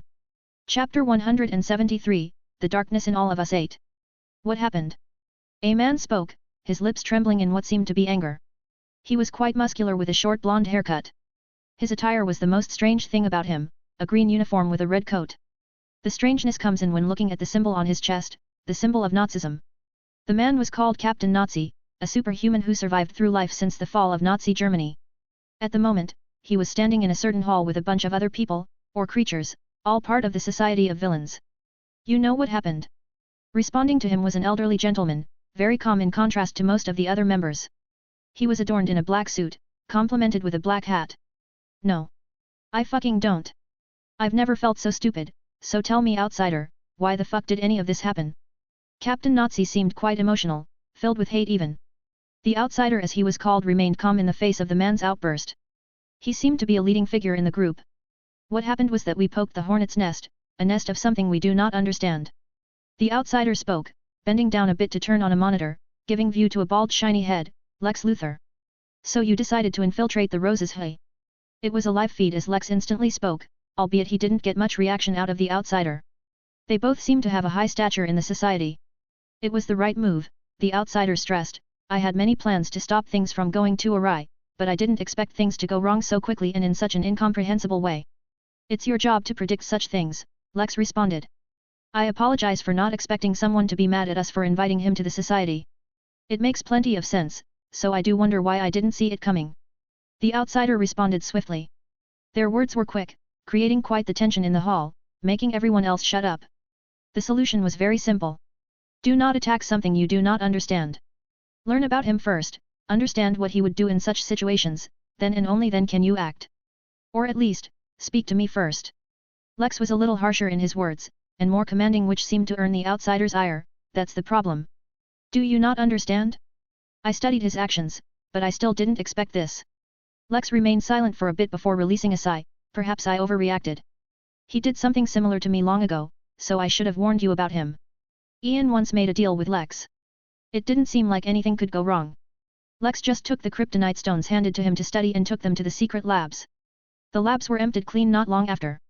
I still don't get it. Why is he mad for getting an invite from us? Once he saw things have calmed down, Captain Nazi asked again. I'm not sure. He either didn't like the fact that we took so long to invite him or because the invite was used more as a consolation for our attempt at infiltrating the Roses. Even the outsider wasn't sure. Lex on the other hand had a completely different story. I think he doesn't like the fact that we assumed him to be a villain, that we lumped him along the likes of us. Hey? How does that make any sense? Everyone knows him to be a villain. Captain Nazi questioned with confusion. Everyone but himself. Perhaps he lives in delusion, or he wants something from us. A bright light passed in Lex Luthor as he thought of a possibility, I might know how to stop him. Ian was simply too much for the society. He makes no sense. He was only back for a week, and he already caused plenty of chaos by starting an all-out hunt of the society. And well, he was successful despite not making a move himself. The Society of Villains suffered a lot at the hands of the Roses, mostly Layla's doing. While people were losing their minds over him, Ian paid a visit to a friend, a depressed friend. He found her alone in a museum. She was staring at a statue before her, a statue of her, a valiant brave hero. Ian noted her depressive mood, though her determination didn't seem to be that affected. You're finally back. The woman spoke, seemingly sensing Ian before he made himself know, not like he trying to hide himself anyway. Yup, Ian spoke, walking closer to her, never thought the infamous Wonder Woman to one day fall to such a state. Fall. Diana shook her head, I'm indeed depressed, but fall? No, this is just a normal mental state that'll pass. I'm still exactly the same person I was. Moreover, you've seen worse of me. Oh? So you remember. Her words brightened Ian's mood as he stood behind her and hugged her from behind, quite an intimate position. I just killed someone not long ago. You aren't afraid you'll be my next victim? Diana asked, though she did nothing to stop him. Then again, Ian didn't do much, he just wanted to comfort her, kinda, you wish. You lost the last time, so what makes you think you can win this time? I was much weaker last time. This simple conversation somehow brought a smile out of the depressed Diana, a competitive smile that is. She remembers everything that has happened in the flashpoint. Ian thought what he had done didn't work, but it did. It just took quite a bit of time. She remembers their battle in the flashpoint, and it seems like she wants a rematch. Yeah, I kind of sense it, so go easy on me please, and definitely don't kill me. I'm quite vulnerable to death after all. Ian smiled, making a joke that she seemed to understand. He did tell her of his death immunity after all, and she remembers it despite it being a different timeline, all due to his death force. Now? Diana asked with a bit of anticipation. Ian answered with actions, not words, as a second later, they were on the moon, the dark side of the moon, but they could see very clearly. His magic also worked to create a safe environment for them. Wait. Before we start, what do you think about what I've done? Diana held his hands, stopping him from unhugging her as she asked, trying to sound calm as she spoke. About killing one person, Ian couldn't help but let out a laugh, remembering his talk with destruction, one of the endless, rookie numbers. Let's have that talk when you grow up. The next second Ian was thrown to the other side of the moon, intentionally of course because his fall created a crater as a symbol that he was once there. 181, Where is Darkseid? 34 chapters in advance on Patreon. Chapter 174, Where is Darkseid? It all started after the defeat of Steppenwolf. Superman supposedly lost his mind, bringing chaos upon the world, or he would have if not for the Justice League, or specifically Diana and Batman, the only other members present for the incident. His target seemed to be mostly Batman, giving him quite the beating, and even trying to kill him, but he was stopped by Diana. It didn't take the Justice League long to come to a conclusion, basically finding out the source of the problem. He was mind-controlled. It wasn't a hard conclusion to come to, but the required information to resolve the issue was hard to get. Who mind-controlled him? It's quite the hard thing to figure out, especially in the heat of the battle. They had to find out before Superman causes too much destruction. Justice League did what they do best, and figured out the perpetrator, Maxwell Lord. Now, solving him where things took an unexpected turn. Maxwell Lord was a powerful business magnate and manager of the Justice League International. After a certain incident gave him mind control powers, he became more and more power-hungry, eventually usurping the spy organization Checkmate as its Black King. While doing all of that in secret, he was among them, the Justice League, moving around like a snake, seeking to satiate his hunger for power. Lord used his powers to mind control Superman to brutally beat up Batman and attack Wonder Woman, making him believe he was fighting his old enemies. Lord had never had the ability to control someone to such an extent, but he revealed that he had been subtly increasing his psychic hold over Superman over the course of his time among them. After barely escaping from Superman, Wonder Woman confronted Lord and bound him in her lasso of truth. She demanded he tell her how to free Superman from his control, but Lord told her the only way would be his own death. For the good of humanity, Wonder Woman grabbed Lord's head and snapped his neck. Even through death, Lord shattered the superhero community by predicting his own murder and having an advanced technology called Brother Eye cast the footage of his execution across the world. Lord became a martyr of sorts, ruining Wonder Woman's reputation for murdering him so grotesquely. Superman, though he was saved by Wonder Woman's actions, rebuked her decision and distanced himself from her. You know, the no-killing rule and his moral compass making him very much against murder, even if it's for his sake. Batman surprisingly didn't say anything, he accepted what she did and continued to work with her as usual. Working with Ian can do that to you. That brings us to this very moment. Diana was laying on the surface of the moon, breathing heavily. She was also very sweaty, and her clothes were a mess, creating quite the alluring scenery. Even Ian would have to say that she's one of the most gorgeous women he had the pleasure of meeting, if not the most, sporting a slender and athletic frame with a well-toned yet muscular build, made even more attractive by her current state. What a monster, Diana mumbled under her breath, eyeing Ian who was also looking at her, albeit for a different reason. Thanks, you're also monstrously gorgeous. Ian returned the compliment. Quite the pervert, hey, Diana laughed, seeming comfortable around him.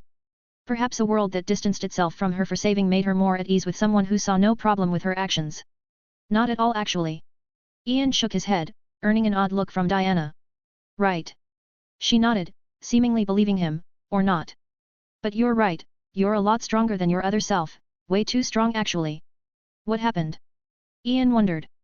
The state of the moon was proof enough of their ridiculous power, or at least hers, because Ian mimicked her so as not to destroy the moon by accident. The devastation was even seen by the people of Earth. The changes in the moon and the newly created craters were detected by Earth's technology. I'm not sure. Not long ago, many gods started to bless me with their powers. Nearly all of Pantheon gods. Diana answered honestly. Oh, Ian nodded, contemplating things for a bit. This definitely would have happened if he didn't exist, so what exactly did he do that brought this sequence of events? You know something? Diana asked, and further explained, I tried to contact the gods, but they didn't respond. Yeah, I visited Olympus a while ago to retrieve what was pledged to me in a compensation, but I didn't really do anything bad per se. Ian honestly explained. Lying is a sin, and he doesn't sin minus the times he does. Per se? What have you done? Diana frowned and asked as she stood up. Well. Ian considered whether he should say it or not, but most important of all, he contemplated how he should say it. The way something is said can change the results entirely despite meaning basically the same thing. That's pretty much how cults are made. You can either say I find human meat delicious, or God granted me a second Bible, the real Bible that preaches about the benefits of cannibalism. Next thing you know, you have a tribe of human meat eaters willing to provide what you want without needing to do much. I had to do it. It was for the greater good, as not only did I limit the gods' mostly negative influence over Earth, but I also helped you, a hero, become more powerful. Granted, your new powers weren't something intended, but hey, a good thing is a good thing. Without waiting for her to speak, Ian grabbed her waist, pulling her towards him before teleporting back to Earth, to the same place he took her from. And then he left her alone, vanishing before she can respond. It was a fun fight, but it was time to go back to business. They gave me their blessing because of him. Diana frowned. They want to use me against him? Did they think I'm an enemy of his? She turned her attention to the statue before her, that of herself. A heroic individual who has done her best to protect the Earth for a long while. Come to think of it, why are we not enemies? One would assume Ian to be an arch-nemesis of the Justice League with all that he has done, but that was far from the truth. Even Diana was unsure of why she was so comfortable around him when everything about him tells her that he was a bad person. But somehow everyone is very kind to him. Hell, even the Pantheons were very kind to him, granting Diana their blessings so as to deepen her friendship with Ian. After all, who could in their wildest dreams assume one of Earth's most valiant heroes to be a friend with a villain? That same villain, however, doesn't consider himself to be as such. Whoever thinks that is straight up delusional in his mind. He was after all on the verge of clashing against the personification of evil, the whole in all things. One of the most feared beings in all of time. 182, Where is Darkseid? 2. 34 chapters in advance on Patreon. Chapter 175, Where is Darkseid? 2. He was after all on the verge of clashing against the personification of evil, the whole in all things. One of the most feared beings in all of time. Where are those wonderful things, I wonder? Ian mumbled, his mind overworking itself with lightning speed to find the answers. Only a week passed since his small battle with Diana, but a week is usually more than enough for the Roses to find plenty of information about most things. The mother boxes. According to what happened in his absence, only 2 mother boxes were sent to Earth, one used by Steppenwolf and the other by Kalibak. Sending such powerful things with his army, even if they were generals of his army, was more than enough to show his desire to conquer Earth. They are after all weapons of mass destruction, so powerful anyone in the universe would desire them. Yet even with such weapons, Steppenwolf and Kalibak still failed. They were a bit of a failure, or perhaps the heroes of Earth were just that strong. Either way, the strange circumstances made Ian certain that Darkseid had set some plans in motion. Ian expected the worst out of Darkseid, so he acted quickly. He spent the next 2 days staying in his dimension, doing nothing but walking forward very slowly. It took him exactly that much time to traverse a distance of 1 meter. That's made even stranger by the fact that he was using the speed force, yet he moved so slowly. It was all due to the still force. He caught Turtle a long time ago, a host for the still force. The man froze himself just so Ian couldn't reach him. And Ian couldn't at the time because his speed wasn't fast enough. It would have taken him years to reach Turtle with that speed. Far from the speed of a few thousand Machs, now his speed surpassed that of lightning. The still field around Turtle didn't exactly stop time. It merely slowed it down to such an extent it appeared as if time was frozen. The still force negates motion, but the speed forces motion. It's time, so when 2 opposing forces clash, the winner is decided by the most potent. Ion staff going through Turtle's chest was more than enough of a declaration. Turtle didn't resist, nor could he. He was a victim of his own power, but he at least felt no pain as he was sucked dry. Unfortunately, that also means he didn't get to experience the pleasure and happiness of being sucked dry by Ian. Missed opportunities, people's greatest misfortune. And so, Ian acquired another force. It lay there with the speed force, dormant in the second vessel, just waiting for Ian to summon it. Not just yet, Ian wasn't done. There are 2 more forces that have to be collected for the second vessel to be complete. And it just happened that Ian has just finished the construction of a certain machine based on Turtle's machine. Turtle's machine was set to find the core of the speed force, then destroy it. Ian's, on the other hand, was built to find all of the forces related to the speed force. Darkseid was quite the troublesome enemy, a fucking nuisance, and he made his animosity with him very clear, so Ian wanted to be prepared, even if he had to be a bit rough. The machine was quite complex, actually looking very similar to the Staff of All Things, except upside down. It took him a long time to make, relative to the fact he was in the speed mode. Its concept was very simple. It's something used by many speedsters, albeit expanded. Reverse Flash used it a while ago to kindly save Ian. When Ian was facing Doomsday, he was using the Speed Force, and that's the reason Reverse Flash appeared in front of him. Of course, very significant use of the Speed Force was required for Reverse Flash to be able to sense it, which brings out a problem. How would the machine be able to detect the forces if they're potentially dormant? But that's why the machine took him so long to build. Most important of all, it took him another day of just feeding it the 2 energies of the Speed Force and Still Force before it was able to activate. The load of energy it needed to achieve its purpose was way too much, unachievable by most beings in the universe.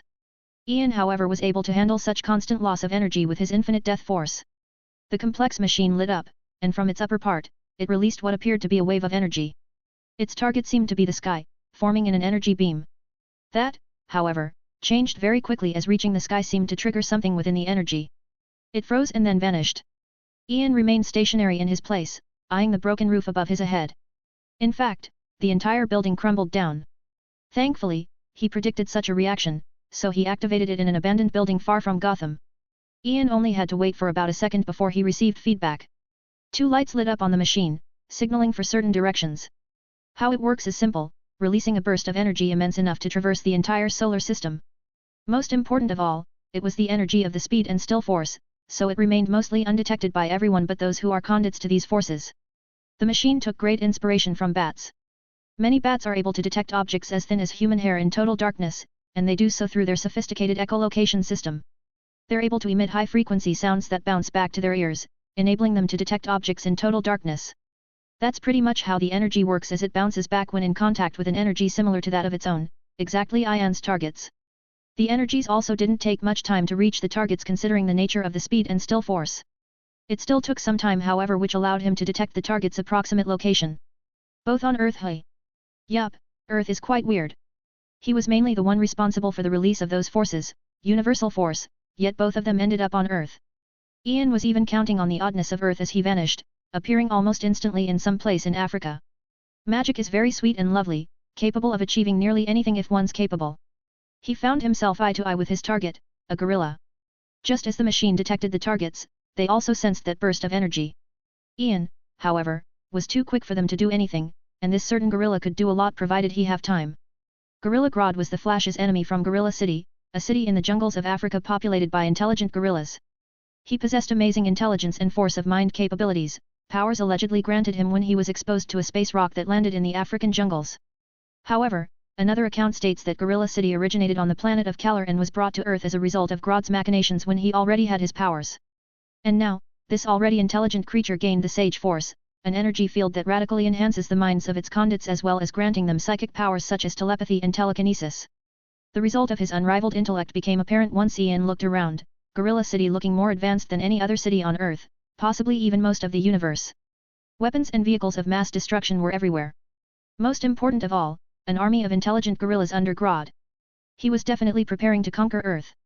Unfortunately, I love animals. They're lovely creatures, so he was about to show Gorilla City just how much love he holds for animals.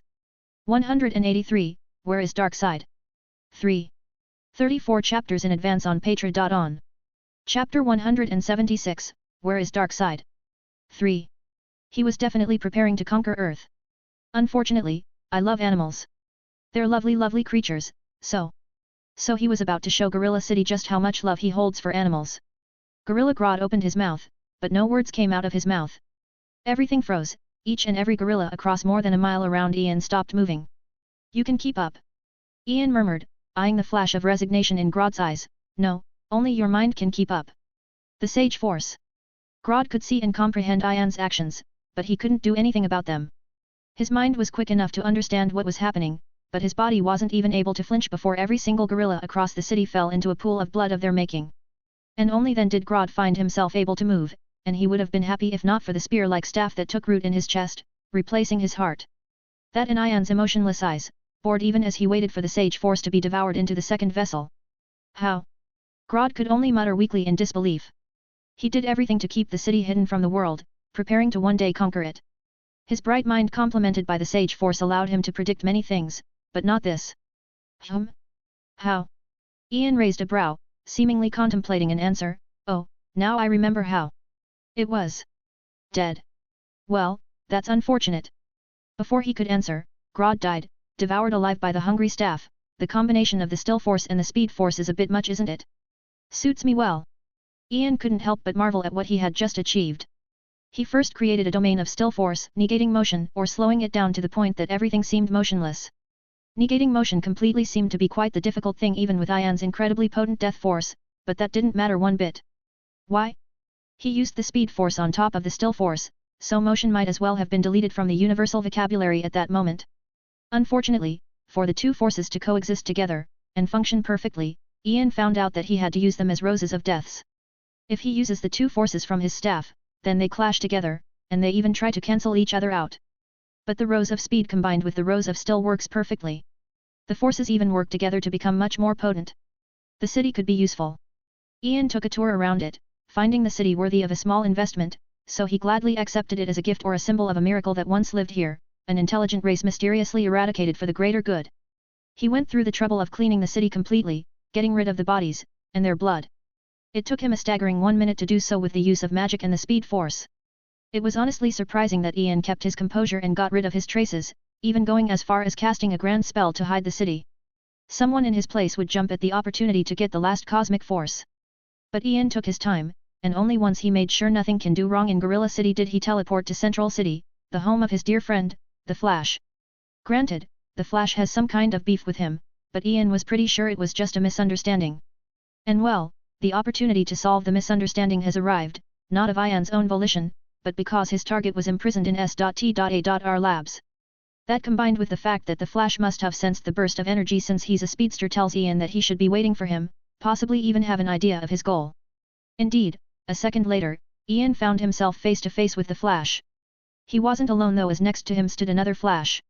The other Flash had a similar outfit to Barry. The only difference was that it didn't hide his ginger hair and much of his face. He seemed young, much younger than Barry. Right away, Ian knew who he was. Wally West, named after his grandfather, is the only son of Rudy and Mary West. As a child, he developed a fascination with the superhero The Flash, having no idea that the speedster knew his Aunt Iris in Central City. One day, while visiting Iris at her friend Barry Allen's CSI lab at the Central City Police Department, Wally was struck by a bolt of lightning and doused in chemicals, similar to what happened to the Flash, which infused Wally with the power of a mysterious energy force called the Speed Force like his hero. And now here he is standing next to his hero, ready and even excited to face who he knows to be a threat, an enemy that brought so much pain to Barry. The man certainly seemed special. He wasn't wearing any special outfit like the usual villains Wally is used to facing, merely attired in a nice black tuxedo, suiting him quite a lot. What's special about him was the staff hovering behind him. What's even odder were Ian's blurry eyes. They gave Wally a very weird feeling, as if Ian doesn't have eyes, like he was looking into his soul. And Wally knew he wasn't imagining things because he could see flashes of orange and green in those blurry eyes from time to time. Hell, he could even catch sparkles of blurriness appearing around Ian. Those sparkles were so quick to go that he was barely able to catch them with his eyes. What? Ian innocently asked. You've deceived me. You lied to me and used me for your own selfish goals. You hurt someone close to me just to get me to do your bidding. Did you think I won't find out? Barry was shaking, never feeling so emotional. He felt like he had rehearsed those words so many times, but when it came to it, his lips couldn't help but tremble in anger. It turns out that having to watch the person you love grow younger and older at the same time isn't a nice experience, especially when the end result was a half-baby and a half-old woman.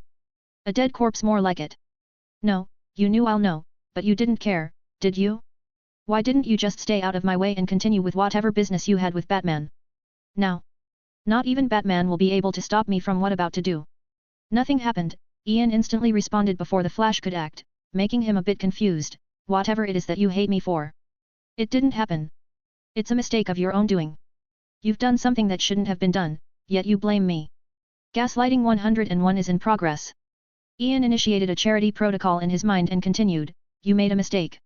Did I make you go back in time to change the past? Might as well be responsible for all the chaos in the universe then. Ian walked closer to them, pointing at the Flash in an accusatory tone, it's all your fault. I had to do so many bad things because you've made that mistake. How do you think that made me feel, hey? What? Barry was genuinely confused, or as Ian would call it, distracted. Even Wally was kinda distracted as he shouted, what a load of bullshit. Silently, Ian achieved what he came here for. All he needed was a bit of time for his death force to surround his target before he can teleport him into his dimension. Barry did notice, but there wasn't much he could do by that point except for eyeing the empty cell behind him with deep undulating bitterness and outrage, you son of a bitch. The Flash did what he did best and started running, his hand already clenched, ready to punch Ian. Behind him, Wally followed. A flash of surprise passed in the Flash's eyes as he eyed something behind Ian. From a gap in space, in the very concept of time, arose something dark. Death with its hands extended to take Ian's life away. Something odd and incomprehensible was about to happen, and Ian was at the very core of it all. 184, Where is Darkseid? 4. 34 chapters in advance on Patreon. The novel is finished in Patreon. Chapter 177, Where is Darkseid? 4. A flash of surprise passed in the Flash's eyes as he eyed something behind Ian. From a gap in space, in the very concept of time, arose something dark. Death with its hands extended to take Ian's life away. Something odd and incomprehensible was about to happen, and Ian was at the very core of it all. Ian could see it all. He could see both the Flash and Wally West, and he could also see the Black Flash and sod of his death. This creature of death didn't look too much different than other speedsters, when it comes to outfits at least. He had a black uniform seeming to be melted to his skin. His eyes were hollow, seeming lifeless. His mouth was like that of a skeleton with his outfit digging deep into his face. It was a horrifying picture, but nowhere as horrifying as the Black Flash's capabilities. The Black Flash fulfills the role of death for those who possess super speed, returning them to the source of their powers, the Speed Force. As such, he has the power to kill by touch, and a speed almost unrivaled by anything and everyone. Ian found it very strange that such an entity is targeting him when he isn't a part of the Speed Force at all. His Speed Force is entirely his. It's special and completely separated from the universe's Speed Force. Is it because of what I'm trying to do? Ian wondered in his mind. He was after all trying to assemble all of the cosmic forces together to create a greater force. The Black Flash must know exactly how dangerous that is, so he took it upon himself to stop him. Many things still didn't make sense to Ian as his brain worked at a speed never thought possible, like the beam of light that enveloped him just as Black Flash was about to touch him. The beam of light's source was the sky, no, space. A far far away space. It was a bright white light, very much different than the red beam that tried to take his life long ago. All of them were speedsters, Black Flash even surpassing the speed of light much to common sense's dismay, yet the beam of white light was instant, seemingly surpassing the concept of time itself. Before anyone can react, Ian vanished, and it wasn't of his own volition. The Black Flash was left there, confused while the Flash was on the verge of pissing himself. The Flash's eyes twitched in light speed, comprehending the image before him, the image of Black Flash's finger mere millimeters away from his face, a single push, and the Flash would be dead. Ian on the other hand found himself in a state of pure confusion. He absolutely understood nothing of what was happening. Things only became clearer when he switched from the rows of still to the rows of sage force. The world seemed to slow down as his brain computed everything at an incomprehensible rate. Ian saw many things, but he couldn't react to any of them. He found himself teleport to space without his consent, making him wonder why the police of consent didn't stop this, such a violation of his rights. Alas, Ian could only watch what appeared to be a spaceship, or what he would prefer to call a fucking metallic planet with how huge it was. He happened to be in its path, in the very center of a bridge of light leading to its destination. Such a massive thing seemed to be moving at a speed surpassing that of light by far. But Ian was sure it wasn't fast per se, it was more so messing with space, establishing a bridge to a destination far far away, and basically negating the concept of distance. In the course of using the Sage Force, Ian came to the conclusion that he was set up by quite the strong and resourceful being. This being must know of his death immunity, which is exactly why he placed him in such a situation. The being's target should be within the ship. He must be hoping for his death immunity to trigger and reverse the situation with an equal amount of death certainty. Ian was quite sure that the certainty of his death at the moment was 100%, so he waited with bated breath. What'll happen? So much death. Finally. Outside of the boundaries of time, a voice reverberated throughout existence at the same exact singularity. Everyone heard the words being spoken in a singular instance, but almost no one managed to comprehend them. In fact, very few were able to comprehend anything because their brain couldn't understand what cannot be understood. Right before Ian, something crawled out of the darkness of space. It couldn't be called a being for it wasn't, and it was no creature. It was something dark, something that isn't supposed to exist, and certainly something that shouldn't have appeared here. Necron. Ian has never been more speechless. Of course he knew who was before him. With his connection to death, how could he not know? How could he forget? Rising from the darkness was a thing akin to a dark skeleton, but it was not. If the spaceship wasn't massive enough, then this thing showed a whole new realm of what massive can be. The thing must be the size of a continent, and if that wasn't enough, the thing held an inky scythe in his hand, a weapon many times bigger than it, seemingly able to slice the earth apart with a simple swing. Necron, the Lord of the Unliving, one of the most powerful forces in the universe, able to summon the dead to serve him towards whatever ends he might seek. Necron is a physical manifestation of the concept of death as a cosmic certainty, being born from the shattering of the emotional spectrum and serving as the emotional embodiment of black, death. He is the direct counterpart to the life entity and the ultimate opponent of all life that exists. Ian's eyes caught the Necron's eyes shoot open. In contrast to Necron's ominous presence, his eyes spoke of beauty, bright turquoise eyes. And that is the last thing Ian saw before the spaceship collided with Necron's back. It was like a déjà vu to Ian. It happened before when Reverse Flash kindly stood in front of a red beam for him, and now Necron itself took the brunt of the collision for him. Why Necron appeared before him was left unanswered for now, though considering they both have a connection to death, it's easy to assume that it's because of it. All Ian could do at that instance was do something that takes nothing but a thought. The Rose of Fear. And so, a galaxy vanished from the known universe, leaving absolutely nothing to speak of its legacy. Everything, anything, and all things disappeared just because of that single collision. Ian survived, albeit barely. It was as if reality wanted him to go through such experiences, one sorrier than the other. The orchestrator behind the event on the other hand looked terrified. He was absolutely horrified by many things that took place before his very eyes. The High Father, the ruler of New Genesis, a powerful new god who seeks to bring peace to the multiverse and destroy his eternal enemy and brother Darkseid. The only thing is that he doesn't mind getting his hands dirty for that goal, especially for the destruction of Darkseid. One might even say that he lost his way in the path of trying to kill Darkseid. It after all led him here, watching the absolute monstrosity that just took place because Darkseid was within the spaceship, or at least that's how it was supposed to be. The High Father perked up from his throne in absolute fright, his cosmic awareness alerting him of a certain fact. Darkseid wasn't within the spaceship despite that same cosmic sense telling him just a second ago that he was in there. Where is Darkseid? 185, Where is Darkseid? v. 33 chapters in advance on Patra.on. The novel is finished in Patra.on. Chapter 178, Where is Darkseid? v. The High Father perked up from his throne in absolute fright, his cosmic awareness alerting him of a certain fact. Darkseid wasn't within the spaceship despite that same cosmic sense telling him just a second ago that he was in there. Where is Darkseid? The High Father's thought process moved fast, thinking of all possibilities, one of which sent a chill up his spine. He of all people knows Darkseid best, so the most likely scenario in his mind was the worst case one. At the moment, he was far far away from his home. He was hiding, isolating himself from everything else to make sure his plans don't go wrong. He had to keep a close eye on everything, but that meant being away from his home, New Genesis.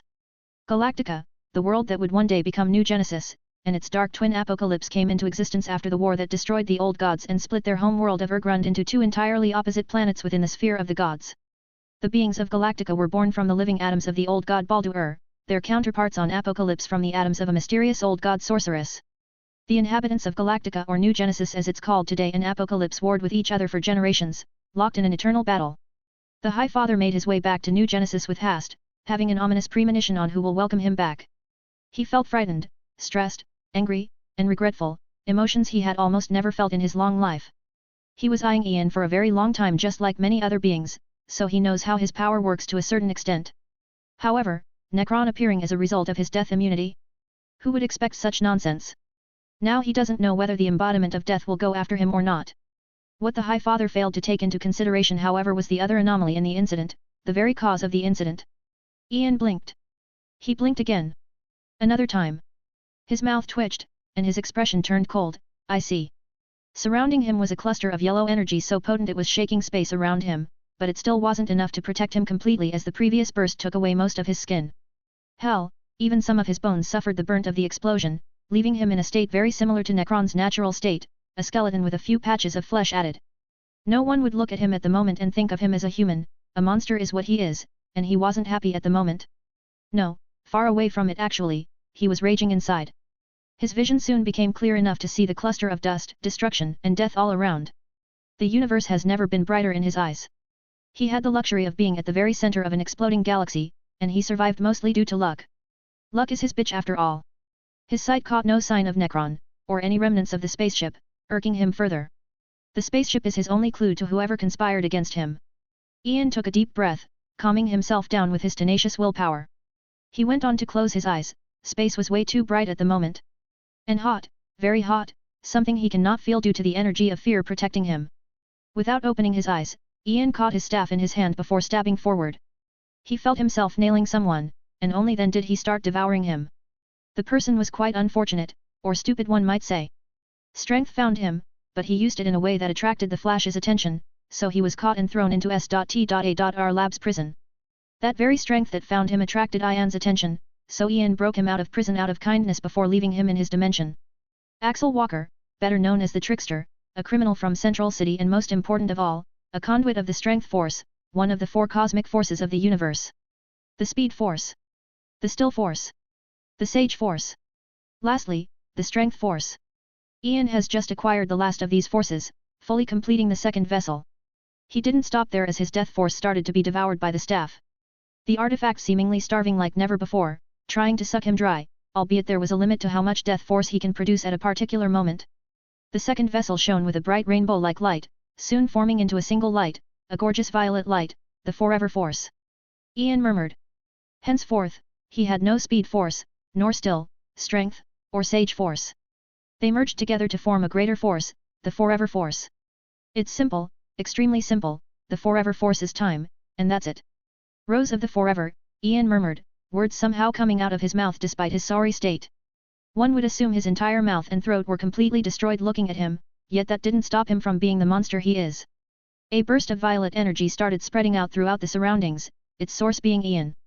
That continued for a few minutes before Ian opened his eyes. Dark side. He used the Forever Force, and it felt natural like he has been using it for forever. He looked back through time, catching sight of who was within the spaceship. It wasn't Darkseid, it was his army, his banner, something Ian knows quite well considering he had read the memories of some of the Lantern Corps. So who? The target was Darkseid, so Ian wondered who would want him dead. Not a very good question. A better question would be, who wouldn't want him dead? But someone with the power and resources to pull this off, they're very few and far in between. The Forever Force still allowed Ian to pull off just about everything the cosmic forces can do, such as thinking at an incomprehensible speed, so it didn't take Ian too long to figure out what can answer his doubts. It took Ian only a step to find himself in the Grey Rose. He was quickly recovering, not just because of the Forever Force messing with time, but also because of the Rose Holy Light. His recovery speed was so ridiculous that it looked like he'd completely recover in just about a quarter of an hour, but he wasn't about to wait for that long of a time. So instead, he just snapped his finger, bringing about a violet outfit, seeming quite ancient with a black robe. It was glowing with fabulous purple color, brimming with energy. His snap also started the spaceship's warp drive, his destination being New Genesis. Necron was thrown to the back of his mind for the moment. He knows the thing was thrown back into the gap which it was crawled out from because death cannot die, or at least, that's how it's supposed to be. Reaching the realm of New Genesis is a challenge for most beings, but not for Ian. He had Hephaestus build the Grey Rose so it can achieve miracles, provided he had the coordinates which he does. Ian remained calm, cool, and collected. He didn't move. He didn't speak. He just stood before the observatory observing things. His expression only changed when he reached his destination, taking him mere minutes to do so due to the warp drive. Ian flinched, his mouth twitching because before him was a chaotic planet, a planet so colossal Ian estimated it's bigger than most suns but more dangerous than all suns. The planet was amidst a war, a chaotic war. Earth would have fallen long ago with how much damage was being done in every second of the war, but this is no Earth, this is the home of the new gods, New Genesis. Rose of Magic and the Forever. 2 death roses at the same time. The trident of Neptune in one hand, and the staff of all things in the other. The chaos before him told him all he had to know, so without hesitation, Ian fell onto the planet with vengeance in his eyes. Hi Father, you did this to yourself. He indeed did. A hollow laugh reverberated throughout New Genesis. If anyone still wondered where Darkseid is, here he is wreaking havoc upon the new gods. 186, A Plan Years in the Making. 32 chapters in advance on Patreon.on. Chapter 179, A Plan Years in the Making. He indeed did. A hollow laugh reverberated throughout New Genesis. If anyone still wondered where Darkseid is, here he is wreaking havoc upon the new gods. The High Father did everything in his power to destroy Darkseid, going as far as using Ian despite knowing there might be consequences. Still, he thought in his mind that Ian's reaction won't be so extreme since they'll be vanquishing a common enemy. He expected Ian to not mind his actions too much considering Darkseid's apparent interest in Earth, Ian's home. However, things didn't go how he expected them at all. In fact, everything that could go wrong went wrong. Murphy must be laughing in his grave at the moment. While he was conspiring against Darkseid, the latter was also conspiring against him, managing to perfectly predict his actions and deceive him into believing he was in that spaceship. All the while, Darkseid and the elites of his army were making their way to New Genesis, taking the opportunity to cause as much destruction as possible before the High Father returned. An army without a leader is most often than not just sheep waiting to be slaughtered, and Darkseid was ruthless enough to slaughter everything in his way, even the lambs. He even managed to bring down the Golden City, Supertown, an artifact, and where the new gods reside. It was a magical city, orbiting around the colossal planet. The planet functions more as a place to train the young than a home. The High Father arrived back in New Genesis at some point, a bit too late, but he still didn't give up and chose to face Darkseid in a mild battle. This was the reason he chose to use Ian in the first place, knowing that Darkseid is a bit stronger than him. The two are simply too strong, so the High Father chose to hold back, and even suffer the brunt of all of Darkseid's attacks to limit the damage because he knows that if they clashed, the planet will certainly be destroyed, and his people will die. Defeating Darkseid himself wasn't the High Father's goal though, no, he was only keeping the evil tyrant's focus on him while getting back control over his army, leading the war to a stalemate. New Genesis' greatest quality is the many new gods within it, so despite Darkseid's surprise attack, they still had a chance. Not anymore as the High Father heard Darkseid's words, he indeed did. And directly after, someone fell from the sky right before him. You. The High Father eyed the creature that fell before him, seeming almost like a skeleton. He knew exactly who was before him, a being like none other, a unique existence. The High Father's senses wouldn't deceive him, not when it comes to Ian at least. His senses also told him something else, Ian was eyeing him with a predatory gaze, almost as if he wants to devour him. What? What do you want to do? The High Father questioned, feeling tense, all while keeping an eye on Darkseid who was watching the show with amusement. All you had to do was to kindly ask, and I would allow you to use me for a low price, but no, you chose to be a puppeteer with me as a puppet. I do not like that. Ian murmured as he started making his way to him. It was for the greater good. Anything to eliminate the evil that is Darkseid. Is that not what you want also? So let's leave this for later and get rid of him first. I will compensate you for my actions, I swear by my title as the High Father of New Genesis. The High Father tried and tried.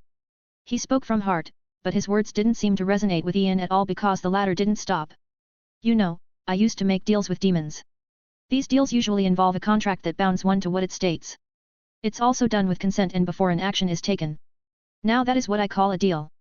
Ian's eyes almost turned completely violet by this point as he stood right before the High Father. Yours is not, so everything you said is invalid. Dare to even claim you did it for the greed.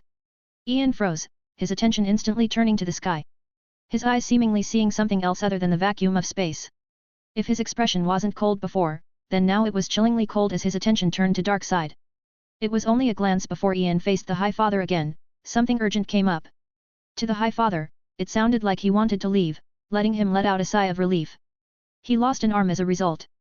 All it took was an instance, literally for Ian to slice out the High Father's arm as a result of his negligence. He sought to cut his head off, but even with negligence, a new god like the High Father was still able to react, albeit he still lost an arm. He is after all one of the strongest of new gods. They are beings that live in a higher dimension, near the source, so they don't perceive time normally. The beings of New Genesis call themselves gods and live outside of normal time and space, even outside of the normal universes. These new gods have evolved due to taking up the powers of other gods and through the use of the source, believed to be one of the ultimate foundations of the universal expression of energy, along with their superior technology, into beings of genetic stability and evolutionary perfection. The denizens of New Genesis are immortal, stronger, faster, and smarter than Homo sapiens, despite their resemblance. So Ian's forever force didn't work perfectly on him, but it was more than enough. If he had to rate his speed at the moment, he'd say he's faster than light, or time is irrelevant to him. The battle comes down to how irrelevant it is to the High Father. Are you insane? The High Father bellowed in rage. He knows Ian is special, but he couldn't care less at the moment. He isn't just any new god, but the High Father, the true king of gods. He ignored the fact that Ian's trident could cut off his arm where he survived the destructions of planets before. Such is the incomprehensible power of the trident of Neptune, which is why Ian wanted it so badly in the first place. His staff can do that too, but it's a less efficient weapon than the trident if the vessels are taken out of the equation. I want to say that was a distraction because God, that sounds lovely, but I do actually have something urgent, so let me kill you quickly, Ian murmured, pumping his magic into the trident, and it accepted it happily. Have you gone insane? Do you know the consequences of your actions? If you do this, you'll be nothing but a puppet for Darkseid. We're the only ones holding him back, so what do you think will happen if we fall? It's safe to say that the High Father was raging, though his years of experience allowed him to choose a peaceful path, ignoring Ian's offense and instead focusing on turning the table against Darkseid. Do not worry. If this could make you feel any better, then know that Darkseid will follow after you very soon. Even among Ian's friends, and even lovers, very few know of Ian's cruelty. How far he can go. How petty he can be. Perhaps only Layla knows, but even she wouldn't expect a planet to fall in his hand despite the possible consequences. The High Father said it best. The only reason the universe stands to be as peaceful as it is because of New Genesis, because of him. The Green Lanterns were only responsible for a small part of the universe. The ones stopping Darkseid from running amok are none other than the new gods under High Father's leadership. 187, A Plan Years in the Making 2. 31 chapters in advance on Patra.on. Chapter 180, A Plan Years in the Making 2. The High Father said it best. The only reason the universe stands to be as peaceful as it is because of New Genesis, because of him. The Green Lanterns were only responsible for a small part of the universe. The ones stopping Darkseid from running amok are none other than the new gods under High Father's leadership. Ian ran amok through the battlefield. He not only made sure to obliterate the new gods in his way, but he also lumped Darkseid's forces into the equation. Anything near him, whether Darkseid's army or the High Father's, just perishes in the blink of an eye because to most of them, Ian was but a blur. Only the High Father can keep up, albeit barely. He even went out of his way to damage Darkseid's forces purposefully by spamming magic from time to time, creating a fabulous cluster of magic fireworks throughout the surroundings. Darkseid didn't seem to care.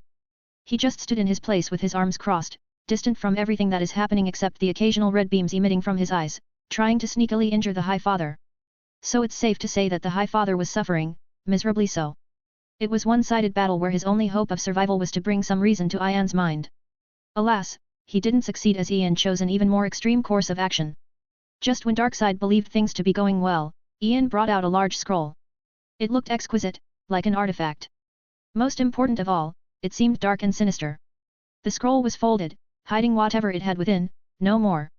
Ian unfolded the scroll, giving view to a clear ominous writing, the most clear of which was a name, Trigon.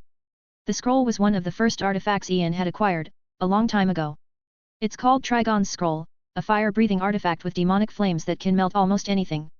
It was left dormant in Ian's dimension for a very long time. The last time he used it was against the Olympian gods when he used the darkest of suns. He didn't hide it for nothing. No, he was feeding it his death force almost always, seeking to trigger the give and take process and take ownership of it. It was a long-time plan of his that he thought of after meeting Raven and studying the scroll with her. She was unaware of the plan because he wanted to see how she'd face her father, Trigon. The scroll was a countermeasure in case things go wrong, and things did go wrong as he sensed something going on with Raven. He had enough trust in her to believe she can defeat her father, so when he felt her failing, it made him wonder, what happened? The glance he gave Darkseid was exactly because of that. But for now, he needed to finish things quickly while helping Raven at the same time. Opening the scroll means Trigon's fire will be released, a vast amount of it. There was however a limit, he hadn't been able to release the flames infinitely because the scroll required some time to recharge. Not anymore. The recharging time was a safety option Trigon placed on the artifact, Ian was sure of that, so he wondered long ago, what'll happen if he took full control of the scroll with his death force? Will he be able to release the flames infinitely? If so, where do those flames come from? What energy does the scroll rely on to produce it? Those all are questions Ian got the answer to when he took control of it, and it's finally time to lay the plans in motion. Like a broken dam, the flames of Trigon flooded the entire planet in a matter of minutes to the point where very few could react to it. It was like the flames were being compressed for a very long time, so when the pressure was released, they surged through space like a wildfire, creating something akin to a massive sun. And they didn't stop at that but continued devouring everything in a radius of light years away. It got to such a ridiculous degree that the flames enveloped what could only be assumed to be a radius of millions of light years all around New Genesis, or what was New Genesis. The only sound that could still be heard by those that can hear in the vacuum of space was that of raging flames and the constant collision sound thundering across the entire area. That, and a raging bellow, no. Stop. Stop stop stop stop stop, please see. The only survivor was none other than the High Father, aside from Darkside who disappeared somewhere. His cries of pain and wrath fell to deaf ears as Ian didn't react to him at all. He remained within a time barrier constructed by the Forever Force, acting as an indestructible barrier from the High Father's planet-destroying punches. The High Father was losing his mind, apparent by his unconcern with the flames burning through him. His skin, his bones, slowly but surely, he was being devoured, but all he thought about was reaching Ian. It was to no avail as Ian kept the scroll open, forcefully making it release everything that it can. Whatever its source of energy was, it was being sucked dry. WHWHYY. Just WHHY. Why go so far? Ian had broken the High Father mentally. Understandable considering he just watched his people, his home, and everything that makes him who he is, destroyed, and he has only himself to blame. If he didn't make an enemy out of Ian, then none of this would have happened. Everything he worked so hard to build for thousands, even tens of thousands of years wouldn't be obliterated in a matter of seconds. It all felt meaningless to him, like nothing made sense. He lost his mind and allowed himself to slowly die out with the flames. It took a long while, but eventually, the flames died out, like a fleeting wind passed by, turning off the light of a candle. In this case, it was more like a tornado because even the candle was destroyed, the candle being the scroll in this case. Trigon's scroll was no more, turning into nothing but ashes in Ian's hand. It didn't have a source of energy anymore. It died by being sucked dry. And only then did Ian find his way to the incident he sensed before, a realm of blight and nothing but death, a hellish realm. Well, it was hellish before. Now, it's hellishly dead because the source of energy of the scroll is this exact realm, Trigon's domain. More than being dead and energyless, it was destroyed, fractured everywhere like a battle has just taken place within it. Ian. A moment later, Ian found himself standing before an exhausted Raven, seeming on the verge of losing consciousness. Not far from her was a colossal body, a red creature with massive horns, a dead creature. Trigon has fallen. He crouched before her with a reassuring smile as if he hadn't just killed numerous people, innocent and evil all the same. He then patted her head, "You did well." 188, A Plan Years in the Making 3. 30 chapters in advance on Patra.on. Chapter 181, A Plan Years in the Making 3. He crouched before her with a reassuring smile as if he hadn't just killed numerous people, innocent and evil all the same. He then patted her head, "You did well." Raven remained silent, closing her eyes though Ian could see the tears trying to escape, ones of happiness. He brought her into a comforting hug, allowing her to relax, and feel secure, thus drifting into sleep from exhaustion. It all started with Raven's goal to get rid of Trigon's influence. She had darkness within her, and she knew it. She knew that if that darkness was to take control, she would cease to be Raven, becoming nothing more than a puppet for Trigon. So she took Ian's teachings to heart and sought a way to face Trigon on her own. She felt like she had something to prove, so she traveled the earth, made some friends, and learned many things. She then started planning for Trigon's demise using everything she had learned, and her methods were just as extreme as Ian's. Perhaps Raven took Ian's greater goodness too serious, as she should because he very much appreciates the greater good. It's the greater good that led her to do some questionable things for the sake of getting rid of Trigon. She knew that she had a long way to go before being able to face her father in a fair battle, something neither she nor her father would do. So her only option was other methods, and everything only started lining up perfectly when she met someone, Starfire. Specifically, when she learned about her abilities. A plan started to form, then became more and more complete by the day, so when faced with a path that requires a bit of a fucked up moral compass, Raven didn't hesitate. She acquired a Kryptonian body, one kept clean and fresh since General Zed's invasion. It was kept to be studied by none other than Lex Luthor, so he, unfortunately, had to lose something very valuable in the hands of Raven. Raven studied the body thoroughly, then using her very extensive magical powers, she created a battery out of it, one made of flesh. A dark spell. Ian did after all share with her the Book of Eternity of which spells mainly consist of dark spells and curses. Raven wasn't weak by any means. In fact, she was extremely strong, but it's all relative, so when compared to Trigon, a multiversal danger, she falls short. Her power has only grown as she continued to get more control of her dark side, using the darkness within her for her benefit. That power is exactly what allowed her to reach a faraway sun and fill the flesh Kryptonian battery. Kryptonian strength mainly comes from the sun, yellow sun to be specific, so the battery devoured the energy of the sun like a hungry beast.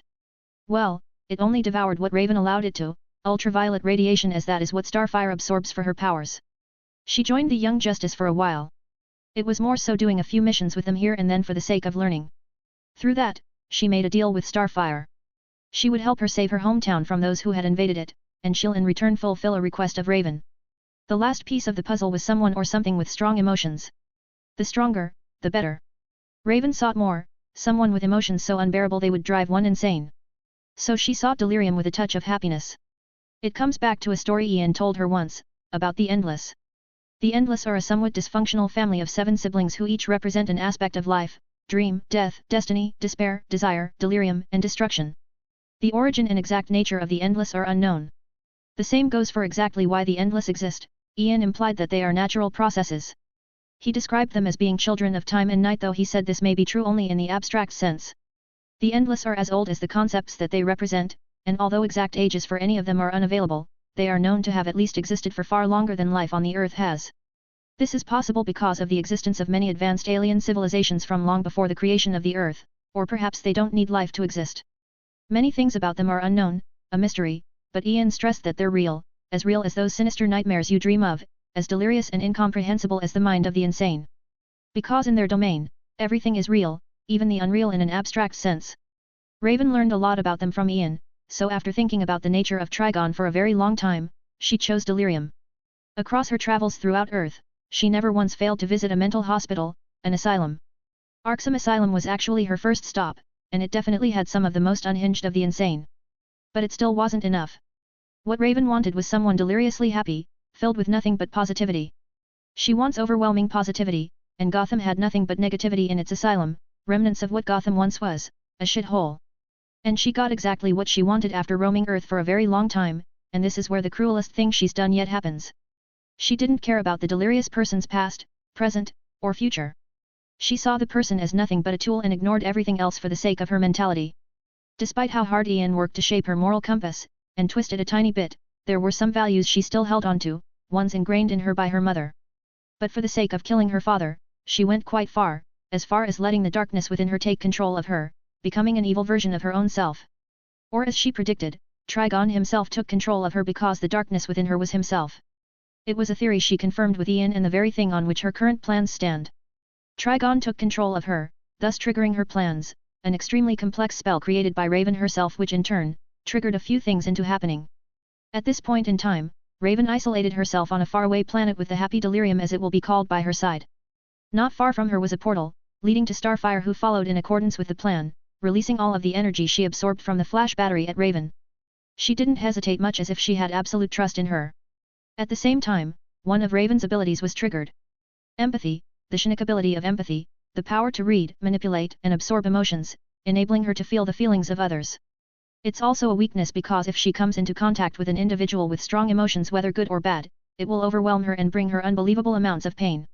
Luckily for her, or in accordance with her plans, Trigon was the one who got to feel all of that pain and positive emotion, and God doesn't he hate positive emotions, especially ones as overwhelming as these. He was in so much pain that he lost control of her for a second, triggering another spell of hers, basically taking all of Trigon's darkness hostage, and using it for her own benefits to create a passage to his domain. And through that passage, Starfire's Starbolt went, wreaking havoc across the entirety of his domain. The power of a sun, concentrated in a single bolt, fracturing the dimension. Raven wasn't normally able to reach Trigon's domain because she didn't really know where it is, she didn't grow in it, but she was able to once she established that connection with her father. She jumped into his domain right after, feeling right at home with much of Trigon's power under her control. Her plans worked seamlessly, making her unable to hold a bright smile back. She wanted to let Ian know that she succeeded right away, to see if he would be proud of her, but she regained her composure soon and focused on the goal, killing her father. This is where things went a tad bit awry. Trigon seemed to know that she will come for him, so he prepared several countermeasures in his domain, numerous measures. Someone told him of her goal, but not much else because her plans still succeeded for the most part.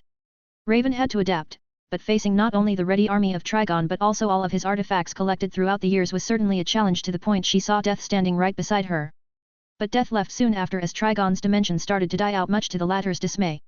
He had no idea how, why, and what the fuck was happening. His dimension was a large portion of his power, so he ended up falling under Raven's hands, leaving her all alone in the hellishly dead dimension. You did well. 189, you aren't. You weren't. You will never be. 29 chapters in advance on Patreon. Chapter 182, you aren't. You weren't. You will never be. I'm tired. Ian murmured, lying on a singular rock in the midst of space. Raven was in his arms, in deep peaceful sleep. He left Trigon's domain and came back to New Genesis, or what was left of it at least. There were very few rare rocks still floating around, remnants of New Genesis. Only the most durable of rocks survived the hellish disaster brought out by Ian, invaluable rocks. He was currently relaxing on one of them with his staff hovering above him. The odd thing was that it was devouring something, colorless energy unseeable and almost undetectable even by Ian himself. He was devouring an abstract force, triggering a change in two vessels, that of magic and divinity.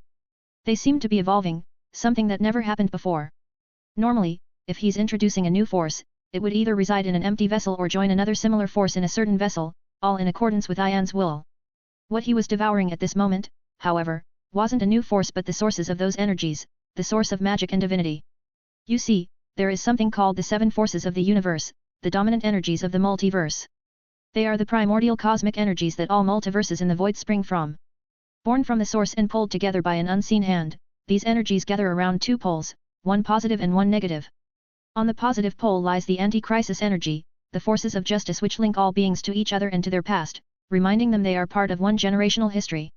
Each of these energies are essential for the good working of the multiverse with all its elements operating in harmony with one another, as one ensures motions, another feelings, and other magic, and so on. At the opposing pole reside their darker cousins born from the fear and anger of all living beings, the crisis energy also known as the seven hidden forces of creation, the forces of doom which are about selfish desires and the suppression of the past in favor of the immediate moment. The seven forces of the anti-crisis energy are very known across the universe and used by many. The speed force and the other cosmic forces. The emotional spectrum. Life force. Spheres of the gods. Dimensional superstructure. Collective unconscious. Faithfulness. The seven forces of the crisis energy are hidden forces, used by the evilest of evil. The harvesters of all that is bad. The still force and some other cosmic forces. The invisible spectrum. Tear of extinction. Void wind. Sixth note. Black apple. Faithlessness. They are the source of every force and energy. They are the source, but they also have a source, the source of all that exists and acts as the limitless energy from which all life sprang forth in the universe, revered by the new gods, or what's left of them. The source is a manifestation of the presence, created by the emergence of the universe approximately 19 billion years ago. It is described as the great energy of creation that lives in all things. Lying at the edge of the known multiverse is the source wall, which protects the source, and traps all those who attempt to pass beyond it as Promethean giants. The source was responsible for birthing the seven forces of the universe, the essential energies for the good working of the multiverse with all its elements operating in harmony with one another. The source entrusted this energy to the hands, a race of cosmic beings it created to use this energy to create multiverses. Most importantly, it's closely associated with the new gods, as it was the supposed origin of the good wave, a cosmic energy wave that is believed to have been responsible for creating and empowering the gods with their divine abilities. It also seems to be partially responsible for the ability of certain people to develop superpowers, especially those which defy the laws of physics. That brings us to what Ian is absorbing at the moment, the sphere of gods, and the void wind. These two forces are a residue of the good wave, residing in New Genesis and its surroundings. The whole upper realm seemed to be rich with this energy, which is why all beings within are so much higher in the life hierarchy than humans. Ian saw those forces as something necessary because he felt like his magic and divinity were very limited. He had many limitations that he sought to eliminate, especially when it comes to his divinity. No more as his magic and divinity started evolving into a purer form, something better. Perfect magic and divinity. His collection for the perfect staff of all things was getting more and more complete and exquisite to the point that if any being truly understood its nature, they'd desire it like nothing else. And that is aside from all the energies and forces residing within it, an incomprehensible collection that would definitely break the minds of anyone scheming against Ian in hopelessness. First vessel, Kryptonian energies, red, green, gold, black, platinum. Second vessel, Forever Force. Third vessel, Holy Light and Darkness. Fourth vessel, Perfect Magic and Mystic Energies. Fifth vessel, Perfect Divinity. Sixth vessel, Force of Evolution. Seventh vessel, Energy of all that is psychic mixed with bits of the anti-life equation. Eighth vessel, Emotional Spectrum, all emotions. Ian felt the change in his staff as clear as day, its power reaching new heights, but that wasn't the end just yet. Ian brought out two boxes from his dimension, another two things that survived the destruction of New Genesis, a mother box, and a father box. The mother boxes are a creation of New Genesis, but that didn't stop Darkseid from acquiring a few and using them to further his own agendas. The father boxes on the other hand are an apocalyptic version of the mother box, a creation of Darkseid's world, but that also didn't stop New Genesis from acquiring one.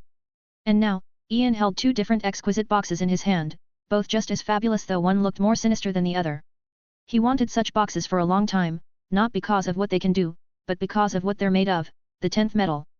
The 10th metal, also known as Element X, is the purest form of creation itself, capable of overcoming anything from the dark multiverse. It can be manipulated by thought alone to achieve nearly anything and is present in small quantities in every single thing, sentient being or otherwise, in the multiverse. The metal, also known as the fire of the fourth world, is the very power source of most technology belonging to the new gods. And it's the fire Ian needed for a very long time to make the staff of all things truly perfect, to reach its final form and what he envisioned it to be right from the start. So his next stop was a very familiar place, the solar system, where he unleashed the white light of life for the first time, right after he had acquired all emotions of the emotional spectrum. The after effect of what he did was the creation of a black hole of sorts. The difference was that it's a black hole of emotions, slowly but surely reforming into the white light of life. The central light, as Ian called it, functions similar to the central battery of the Green Lanterns, and the most miraculous thing is that it did this by itself, and even more. The central light even went as far as pulling all the remaining dust and rocks throughout the solar system towards it, forming a small white planet. It isn't fair to call the area a solar system anymore, considering its sun was also devoured by the central light, and the latter in return became the only source of light in the solar system. The White Rose. Ian murmured, coming up with the most amazing of names after thinking about it for like a split second, doing his hardest to come up with an innovative name. 190, you aren't. You weren't. You will never be too. 28 chapters in advance on Patreon. Chapter 183, you aren't. You weren't. You will never be too. The White Rose. Ian murmured, coming up with the most amazing of names after thinking about it for like a split second, doing his hardest to come up with an innovative name. He surveyed the area first, studying the laws of physics of the White Rose before deciding to put his new perfect magic into practice. The gravity of the newly formed planet was way too high, numerous times higher than that of Earth. While his newly evolved magic didn't change much when it comes to how much death force it needs, what changed is how Ian can use it. Perfect magic allowed him to perform something miraculous he couldn't do before because he didn't know the spells for it. He didn't need to chant to cast a spell, and it wasn't like he can cast spells by simply speaking words backward like Zatanna. No, he can do more, casting magic with a wave of his staff. In about a minute of pumping his death force into his magic, the entire White Rose experienced a massive change, its gravity stabilizing at a livable level. Not just that, the central light stopped acting as a black hole and stabilized, perfecting the planet. What came next was cleaning the White Rose system a bit, getting rid of all the remnants of destruction, basically rocks and dust floating about. And only then did he increase the White Rose system's protection mechanism. He already noticed that the white light within was acting naturally as a barrier, and even attacking anything trying to enter. That only went further to show him how magical the white light of life is. The most interesting thing was that it didn't attack him. In fact, Ian felt like he could control the entire White Rose to a certain extent. He kept the planet quite small, many times smaller than Earth because it's supposed to be more of a vacation home. He completely closed the system using not just magic but also the lights of the emotional system, and many other energies of his staff, creating an impenetrable wall. All the while, Raven was still asleep in his arms, and Ian knew she will stay asleep for a bit more. She was taking control of the darkness within her, basically stealing Trigon's powers for herself. Ian worked quickly, transporting the entirety of Gorilla City to the White Rose. He left Raven there, making sure she was comfy, and stayed with her for a while until he healed before going back to Earth. Ian took a quick shower in his mansion, ignoring all the prying eyes outside because he can feel many people spying on his property, but his magic was forbidding anyone from seeing anything. He then sank back on a couch, seeming exhausted. Layla, who was standing next to him, noted that, but didn't speak. Instead, Selena as usual took the opportunity to massage his shoulders. "Are you okay?" Only 3 individuals were in the room, Layla, Selena, and Harley. The team seemed split when in reality, Zatanna was busy. Ivy was still recovering in the realm of the green. Raven was also in deep sleep. "I'm a bit tired," Ian murmured, closing his eyes. "So what do you want to do? Can't we do anything we want?" Selena wondered, feeling concerned because she had never seen him like this. "We can do fireworks."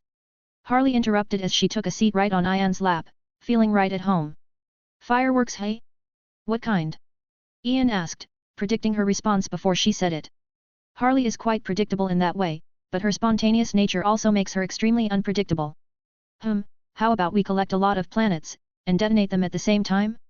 You can do that, right?" Just as Harley spoke, her spontaneousness was triggered, giving her a bright idea. "Wait. What if we add a few suns here and there? And what about a black hole? Can that be detonated? And does something like a white hole exist? Add that too. Since we already went so far, why not add blood?" She was stroking her chin with thoughtfulness, much to everyone's amusement, spouting some truly ridiculous stuff. Perhaps later. I just need to relax and think. Ian shook his head, a smile surfacing on his face. Her words did the job. What happened on your end, Layla? He then asked. The Society of Villains vanished, or at least most of their members did, the core part. The rest were exterminated. As if waiting for the question, Layla responded immediately, but we weren't able to track the survivors. I see. Ian nodded, seeming uninterested. How far have you gone? Suddenly, Layla asked an odd question because she was the only one who noticed. She knows him more than anyone else after all. Very far, and it's affecting me, among other things. Power is very corrosive. I now understand why many great beings choose to pursue some very irrational paths. It all comes back to power, but I can handle it, easily. I just feel distant. You know.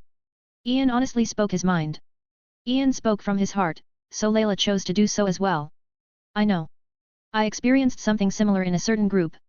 Being the leader's daughter, I felt like I had power. Used it, enjoyed it, and wanted more. I, unfortunately, lost myself in power in contrast to you. I was inexperienced and naive, and the world only cleared up for me when things started to go wrong. Even more unfortunate was that when things start to go wrong, it's usually too late, but I was lucky. A sunny content smile emerged on her clear face, a sign of her mood, but also a stark contrast to her words. Luck led me to send everyone off because that was the only I could be free. This was the first time Harley and Selena heard about this, as Layla usually keeps to herself and Ian, which is why the latter knows even more, something way more shocking. What she meant by the group is cult. What she meant by using her power was sacrificing some believers and those who doubt. She was given the responsibility of that. Just like how she had grown to take responsibility for many things in the cult, but slowly and surely, she started realizing some stuff until it was her turn to be sacrificed. Perhaps her eyes wouldn't have opened to reality if reality didn't hit her in the face so hard. To her credit, reality does hit a lot of people right in the face, but very few see it and understand it, and even fewer people choose the best course of action to deal with it. Just like when she was finally made known of her greatest responsibility, to bear the child of her father, the leader of the group. That child will then be sacrificed alongside her as a representation of evil, the child of evil they call it. The cult's leader saw it as a way to get rid of all evil, and everyone believed him, including Layla. However, she still didn't go through with it, all because of selfishness, because she didn't want someone to enjoy her passing, to see her fade away. So she killed everyone, knowing that she will not be able to escape, or truly move on otherwise. That's what she meant by sending everyone off. She killed her father and every single person in the cult. And only then did she open her eyes, realizing that perhaps she is the child of the devil. She always wondered about her mother, but the only thing she knew was that she sacrificed herself for the gracious Lord. Now, however, Layla has many other theories about her mother's situation which she never met by the way. So Ian fully understands why Layla is the way she is, and it's lovely. Her words especially sounded lovely to him. I want to relax, so let's do just that and forget about all fears. This was the core of Ian's issues, fear. He wasn't physically exhausted, but mentally so from thinking about the emotions of fear. Why is his fear so strong? More questions rather than answers as usual. 191, you aren't. You weren't. You will never be 3. Chapter 184, you aren't. You weren't. You will never be 3. This was the core of Ian's issues, fear. He wasn't physically exhausted, but mentally so from thinking about the emotions of fear. Why is his fear so strong? More questions rather than answers as usual. That had taken a toll on his mind, making him cautious and even fearful, something he thought he had lost since finding out about his death immunity. Most important of all, Ian found himself afraid of finding the very answers he seeks because his future just became many times more unpredictable. But he still didn't give up on figuring out what he is because he knows he is something, or he was something. So Ian took a vacation, a different kind of vacation. He wanted to relax, and also improve at the same time, starting with completing another death rose. At the moment, he has 2 dead rose tattoos on his back with another on the verge of completion, and that will allow him to be able to use 3 death roses at the same time. Even more important were the father and mother boxes he acquired. Those miraculous artifacts are sentient, and it's usually nigh impossible to change their alliance. But Ian can, all he needs is enough time. It's as simple as giving the boxes his death force, and they'll naturally become his. How could they not after seeing his kindness? Then there is the Forever Force, a force that's capable of manipulating time, and Ian happened to have control over it, so he constructed a small domain where time moves differently. Within that domain, he spent most of his time feeding the boxes his death force. He also constructed similar domains around Ivy and Raven so that they can wake up sooner. The world was certainly not peaceful while Ian was relaxing. In fact, darkness and chaos were only growing stronger as usual. Villains emerge much more than they fall, and those who fall can most often than not stand up again because very few heroes kill. So Earth continued to be more chaotic, well, most of Earth. Gotham remained completely peaceful. It even rose to become an industrial giant. While many things were rising, the roses were settling down, retreating into the dark under Layla's orders. Most of Ian's team seemed to have vanished with Layla and Ralph being the only ones available for contact, but the two weren't that much of a help when it came to contacting Ian. The Justice League tried and tried, but they were never able to reach Ian. The Flash especially wanted to reach Ian so dearly, but he was simply out of reach, residing in the House of Mystery. Someone was able to reach him, however, mostly because he allowed it. It was none other than Cyborg, and he didn't come on behalf of the Justice League. He came on behalf of the world's governments, the alliance of many governments for the sake of defending Earth against outside influences. They chose to call themselves Earth Alliance, and they naturally know about Ian, or well, they know enough. Where is this place? Cyborg wondered, a bit stunned. He was in Gotham, then suddenly he appeared here, in a chaotic dimension. Someone forcefully teleported him out of Gotham into a rainbow-like dimension. He could see numerous odd things floating around, from a simple pen to fucking place. And everything within the realm was colored oddly, nothing like he was used to. The most interesting thing however was a massive elegant house, and in front of the house was Ian, chilling on a sun lounger. My house. Beautiful isn't it? Ian answered after taking a sip of fresh orange juice. It's amazing. Cyborg nodded, seeming amazed. He got his composure back and dived straight into business. It's ready in the warehouse. I know. I already got it. Ian smiled as he answered, much to Cyborg's dismay. You do? He could swear he didn't tell him about the warehouse. Where it is, city, alley. He told him nothing, yet he already knows, and he even got it. Cyborg was understandably confused. Yeah, but don't worry. I will hold up my part of the deal. You know, business and the such. Ian said casually and added, the spaceships will find themselves to you an hour from now. So just stand where you want them to appear, and voila. Cyborg didn't question Ian much. He knows how business works. If one doesn't hold up their part of the deal, then why would someone risk making a deal with them? It's business 101 to keep a clean track record in that regard. What about the information? There was however a question that needed to be asked. In the biggest spaceship of them all. Everything you all might need. Ian answered and lifted his hand, waiting for Cyborg to hand him something, a hard drive. There was a bit of silence after that before Cyborg asked, can you send me back? Oh. I know. I didn't forget. Ian calmly responded before waving Cyborg to Gotham.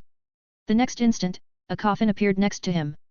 The coffin and the hard drive were what he wanted, and the World Alliance gladly gave them to him for the price of elevating Earth's space defense.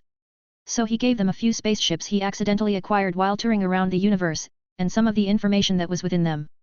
The information they gave him in return wasn't that important for Ian. What he valued the most was the coffin because within were the remains of someone very important, billion-dollar Bates. He's a rich Earthling and allegedly the only person to have control over the anti-life equation, since his birth. Furthermore, he was the leader of a secret sect. The World Alliance knew something about that, mainly that he had powers, so his coffin was kept hidden, but very few beings in the entire universe know about the anti-life equation, let alone people of Earth. Bates was the anomaly, born with control over it, and Ian wanted that. The problem is that Bates is dead, and he's nothing but broken bones at the moment, bones on the brink of turning to dust. That's not too much of a problem for Ian because he knows that soon, the solution will appear to him by itself. The solution is none other than the white light of life, and Ian has two ways to acquire it. One will require time and the effort of combining all the emotional spectrum energies while the other consists of simply devouring the entity of life. Ian even theorized that he just needs a single speck of energy for his emotional spectrum to evolve into perfection. There was a third way using the force of evolution, but Ian deemed it would take way too long. Unless, the forever force. This is why Ian's plans were in constant change and need for adaptation because he's in constant change. But nothing matters to Ian more than increasing his death force output. That's the core of his death roses, which brings us to increase the roses on his back. Ian had no interest in almost anything but these things. He felt himself becoming distant from humanity because he remembers many times when he felt very human, but that doesn't feel like the norm anymore. He really just wanted to chill with the girls and have a good time. Sometimes, he feels like giving up, and his willpower doesn't feel like it's strong enough to fight his hidden fears. But his fear is also exactly why he wants dearly to get stronger, as strong as possible before he finds answers. Unfortunately, things didn't go his way as not long after, he was teleported away forcefully as if it was a punishment for doing it without consent before. I am I was. I will always be. You aren't. You weren't. You will never be. 192, Pure Scientific Evil Eye. Chapter 185, Pure Scientific Evil Eye. Unfortunately, things didn't go his way as not long after, he was teleported away forcefully as if it was a punishment for doing it without consent before. I am. I was. I will always be. You aren't. You weren't. You will never be. Ian just wanted to be left alone, yet here he is, floating before a very peculiar being, a tall and muscular humanoid. Nothing too strange unless one considers his completely blue skin, which seems to be in constant alteration as if he can alter his shade and luminosity at will. That, and he has no hair. The being stood before Ian stark naked, unconcerned for his dangling meat. Privacy didn't seem to be a thing for him, proven by him bringing Ian to him without consent. Ian certainly doesn't condone that because the times he had done that himself, it was always for the greater good. He observed his surroundings first, finding himself in pure darkness. He could see nothing around, not a single thing, but he could breathe without using magic. And only then did Ian eye the being before him. He knows exactly who he is, something he wondered about for a long time because he expected him to appear long beforehand. What does that mean? Ian asked after feeling something akin to chains bounding him to this dark space. Moreover, we are in the center of a black hole, and I have all of your rings. The blue man spoke, almost instantly negating Ian's most effective methods of escaping. Every black rose ring was in the blue man's possession, even the ones Ian didn't have on his person. Dr. Manhattan. The blue man further spoke, introducing himself. What do you want, and what does that mean? Ian asked again. I want to study you, and I hope you cooperate. Dr. Manhattan answered, seeming quite straightforward, do no worry. I will not go too far. Why even ask? Ian questioned with a frown. I know that I will see better results if you cooperate.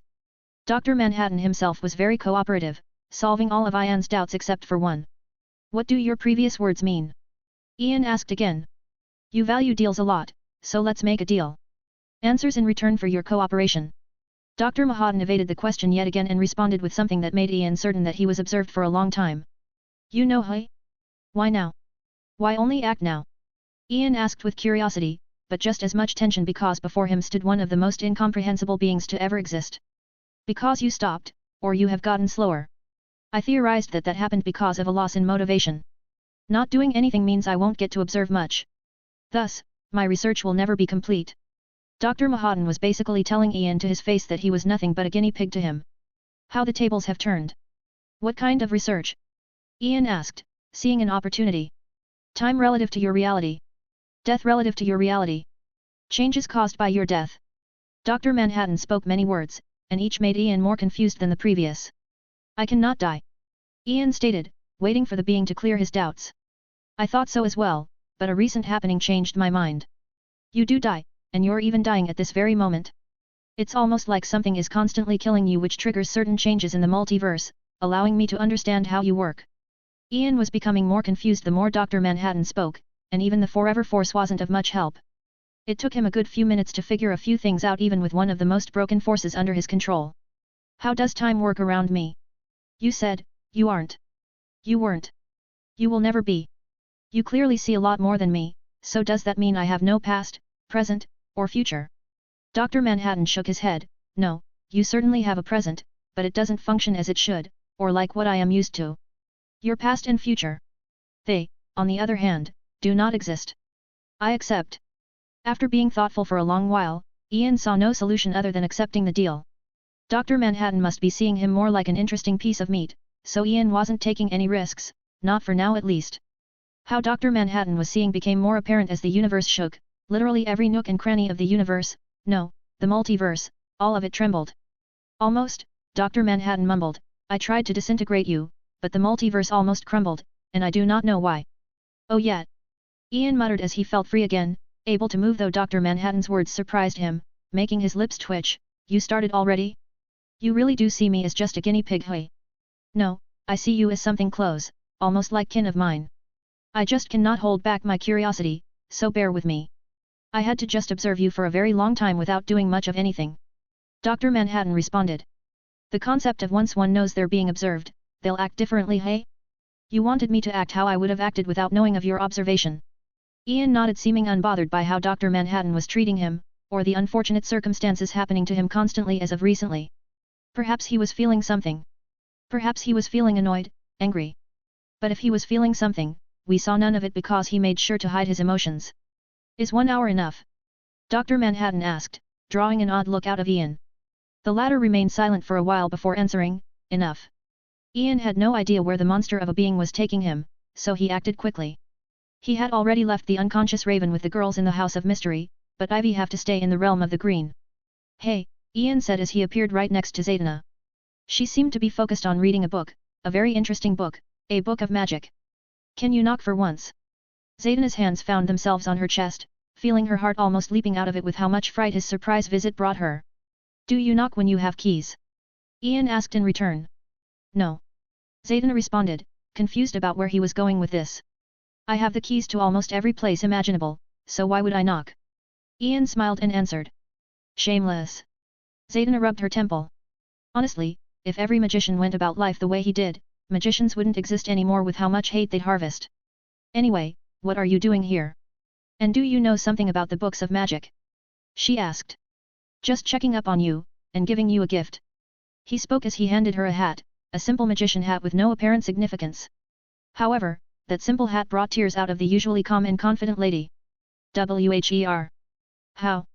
Her lips trembled as she asked, feeling Ian place the hat on her head, and it fit perfectly. You know, magic and stuff. Ian smiled, and added, it's quite magical, so it should be of great help to you in the future. Is it? Zaydana giggled as she traced the tears out of her face. Is it your magic in it, because I certainly don't remember my father having a magical hat. Who knows? Ian shrugged, receiving a hug from Zaydana in return, a gentle silent hug that would have certainly turned into something else if Ian wasn't in a hurry. So he went on his way, knowing that the hat will protect her from any harm, just like the House of Mystery will protect the others. His magical powers did reach new heights after all. Ian did what he could in that hour without using the Forever Force to mess with time, because when Dr. Manhattan said an hour, he meant an hour of Ian's perceived time. Whatever adventure or research Dr. Manhattan was leading him into, Ian didn't know, but it would definitely not be a lovely ride. That's what he assumed at least. 193, Pure Scientific Evil 2. Chapter 186, Pure Scientific Evil 2. Whatever adventure or research Dr. Manhattan was leading him into, Ian didn't know, but it would definitely not be a lovely ride. That's what he assumed at least. Where are we going? Ian asked as he was teleported directly next to Dr. Manhattan, exactly 1 hour later. He acted calm and composed, keeping his emotions inside, and entering a scientist mode of sorts.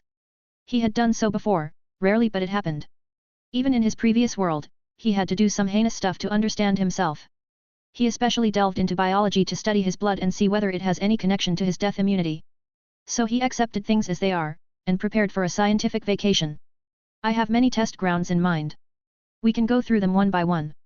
Dr. Manhattan spoke as he waved his hand, and suddenly, Ian found himself on a planet. It didn't look any different than any planet in the universe, it was a chillingly icy planet, but Ian knows that he wasn't in his own universe anymore as he asked, Neptune. A different Neptune, Dr. Manhattan nodded. I came from a faraway place, so I find this multiverse very interesting because mine didn't work like this at all. It was a very simple singular universe. As if a show of his incomprehensible powers, Dr. Manhattan waved his hand, showing an image of every single universe that forms this universe in detail. This multiverse consists of multiple universes existing in the same physical space, kept separate by differing vibrational speeds. Each universe has its own infinite spatial and temporal dimensions. Dr. Manhattan waved his hand again, zooming in on a specific universe, treating it like a toy. This is the universe we are in. There are exactly 52 universes, and I call this one Earth 3 for a peculiar reason. Oh? Earth 3? Ian wondered. Earth is very peculiar, and it's often the center of events, so I named most universes based on it. Dr. Manhattan cleared Ian's doubts. Ian nodded, and after getting his rings back, he released his staff, activating the rose of the psychic, spreading his awareness throughout the entire solar system. Unfortunately, despite that looking like a very vast space, it's still not to Ian's satisfaction, considering most cosmic awarenesses are capable of surveying the entire universe.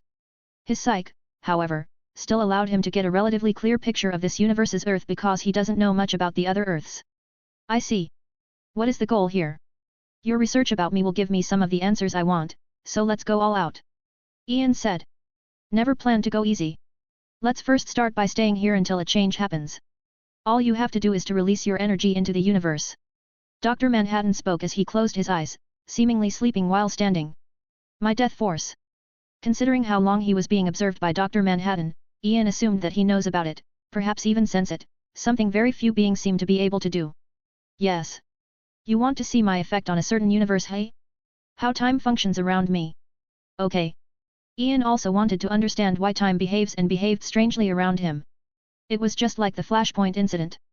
His mere existence led to the creation of a paradox that threatened to destroy the universe, so even without being involved with time, he still affects it. So Ian manifested a chair construct of fear and took a seat. Just like that, a week passed on the brink of an eye because these two beings didn't see time as much of a thing. That goes especially for Dr. Manhattan, who, as he said, is just is, was, and will always be. Ian knows him as a being who can perceive the past, present, and future simultaneously. Well, no anymore. Ian was very sure that the reason why Dr. Manhattan wants to study him is because his very existence negated the concept of past and future. Another thing Ian discovered was that he could still contact the girls through dreams, or specifically, through the House of Mystery despite being in a different universe. That made things so much easier for him, allowing him to plan a few things for the future. It's done. Dr. Manhattan spoke, still with his emotionless voice. If he felt any emotions at the miracle that just took place, he didn't show them. You've just created a completely different universe without the concept of future and past, or at least that's how I perceive it. Yeah, I've kinda anticipated because I expected someone to travel back in time to stop or something similar, but it never happened. When you travel back in time, do you enter the universe where I exist or one where I don't? Ian asked.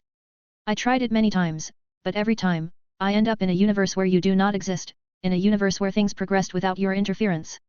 Dr. Manhattan finally opened his eyes and moved, eyeing Ian. It's almost like you're an intruder, like me. You are not from this multiverse, of that, I am sure. I still wonder though, are you from this omniverse?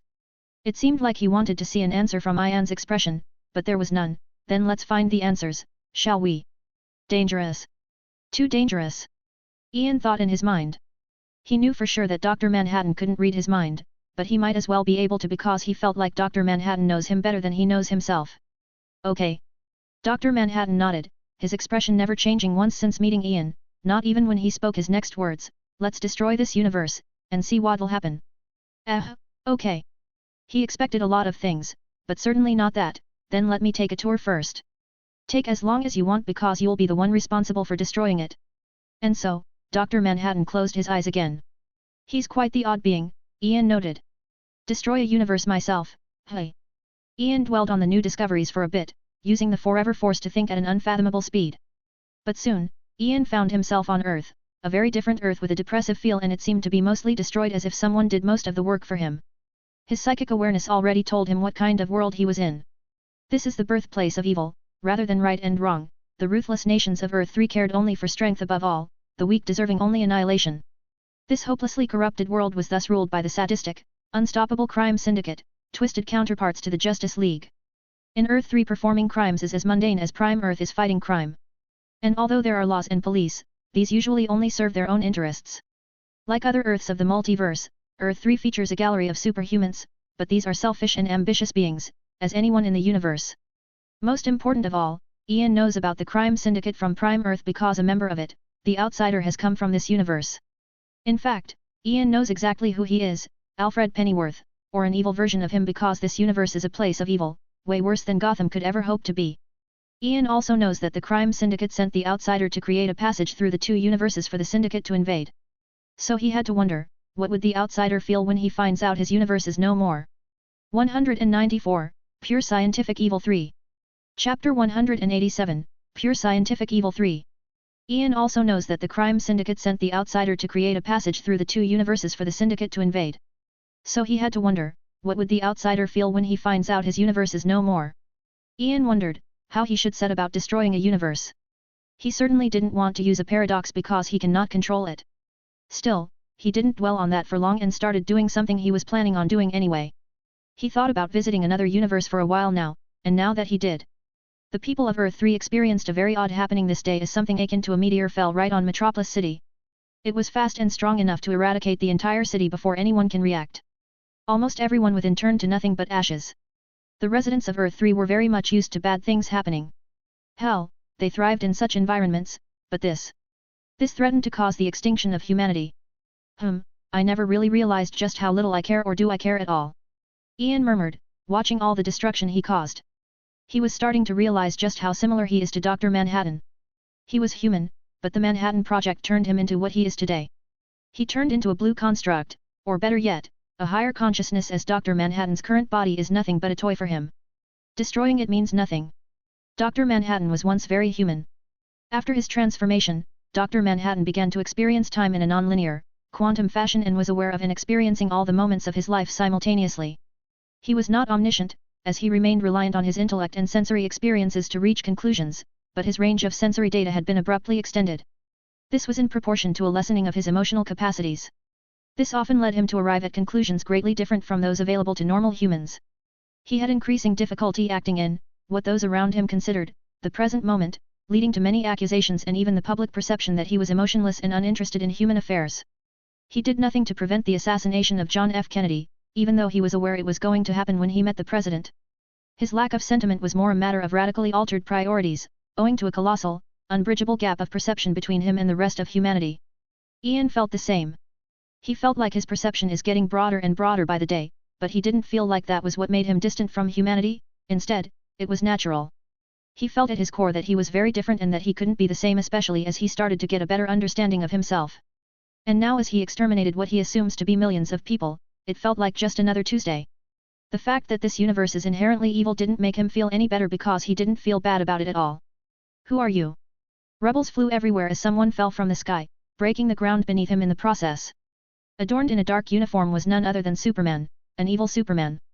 Superman sized Ian up and down, seeming unconcerned about the destruction around, as if the fall of the city he rules is of no consequence for him. He eyed Ian, noticing him wearing very casual clothes, a white long-sleeved shirt, white pants and simple white shoes. Very simple, like he's on a vacation. So much to Ian's surprise, Superman didn't give him time to respond, and instead added, "Do you want to join the crime syndicate? You could have just asked instead of doing this. The people of this city were very good slaves." "Yeah, this world is odd." Ian's lips twitched. This world was more fucked up than he expected. "This world? You're with him?" Instantly, Superman jumped back a few hundred meters, seemingly in fright. "And so," Ian confirmed a hypothesis of his, "so someone tried to destroy this universe before me? That's why I saw so much destruction just about everywhere." Ian even sensed cracks in space while waiting on Neptune, and he felt the presence of fear throughout what he assumed to be the galaxy, and perhaps even more. "You." The reality of the situation was that Superman was trying to stall for time, waiting for his fellow crime syndicate members to arrive. However, he was facing Ian here, and the latter deemed that this Superman is a bit weaker than Prime Earth's Superman. Moreover, all Ian really needed was the Forever Force, but he didn't mind adding the Trident of Neptune to the equation. "You finally became well-behaved, hey?" The Trident that always tried to escape before no longer sought that. Ian basically took perfect control of it, meaning all of the oceans were his now. A staff in one hand, and a trident in the other, looking very frightening to Superman, but most of that fear came from Ian's bright yellow eyes. The Rose of Fear. At that moment, Ian was activating 3 death roses at the same time. The Rose of Forever, Fear, Magic. He used the Forever Force to move fast, a bit too fast beyond time. He used magic to reinforce the trident and his staff, and he used the emotion of fear for the same thing. The third petal tattoo was formed, therefore he could finally use 3 death roses at the same time, and the result was astonishing. With one step, Ian was suddenly above Superman, and with one thrust, Ian created a hole so big it almost reached the core of the earth. The trident's thrust seemed to crack space, causing chaos in anything on its way, and the result was an empty deep hole. It was but an experiment for Ian, testing just how destructive a casual attack of his has become. Strangely, Superman was still alive, albeit barely. Only half of his body was eradicated. The other half was being devoured by Ian's staff. It did make the first vessel a bit stronger, but barely. Ian noted as he turned his attention to the newly arrived heroes or villains in this world. His eyes traversed the surrounding, capturing everything about them, especially Diana. It was very interesting to see other versions of people he knows. He especially focused on their fear and tension, though some had anger in them. Ian had no interest in speaking to them as he swung his staff, launching away the remains of Superman's dry body. And soon, all that was left were dry bodies. Ian devoured them all, treating them more as experimental subjects for his staff. Rose of Divinity, Ian stated as he released his divinity, something he rarely uses. He mostly used it before to redirect attacks away from him just to keep the attacker alive. However, since perfecting his divinity, its usage expanded to something as unfathomable as redirecting the moon's trajectory into the earth. He then enjoyed the show from Neptune while contemplating how to destroy the entire universe. "We are different," but also the same. I dare to say that you might be more destructive than I.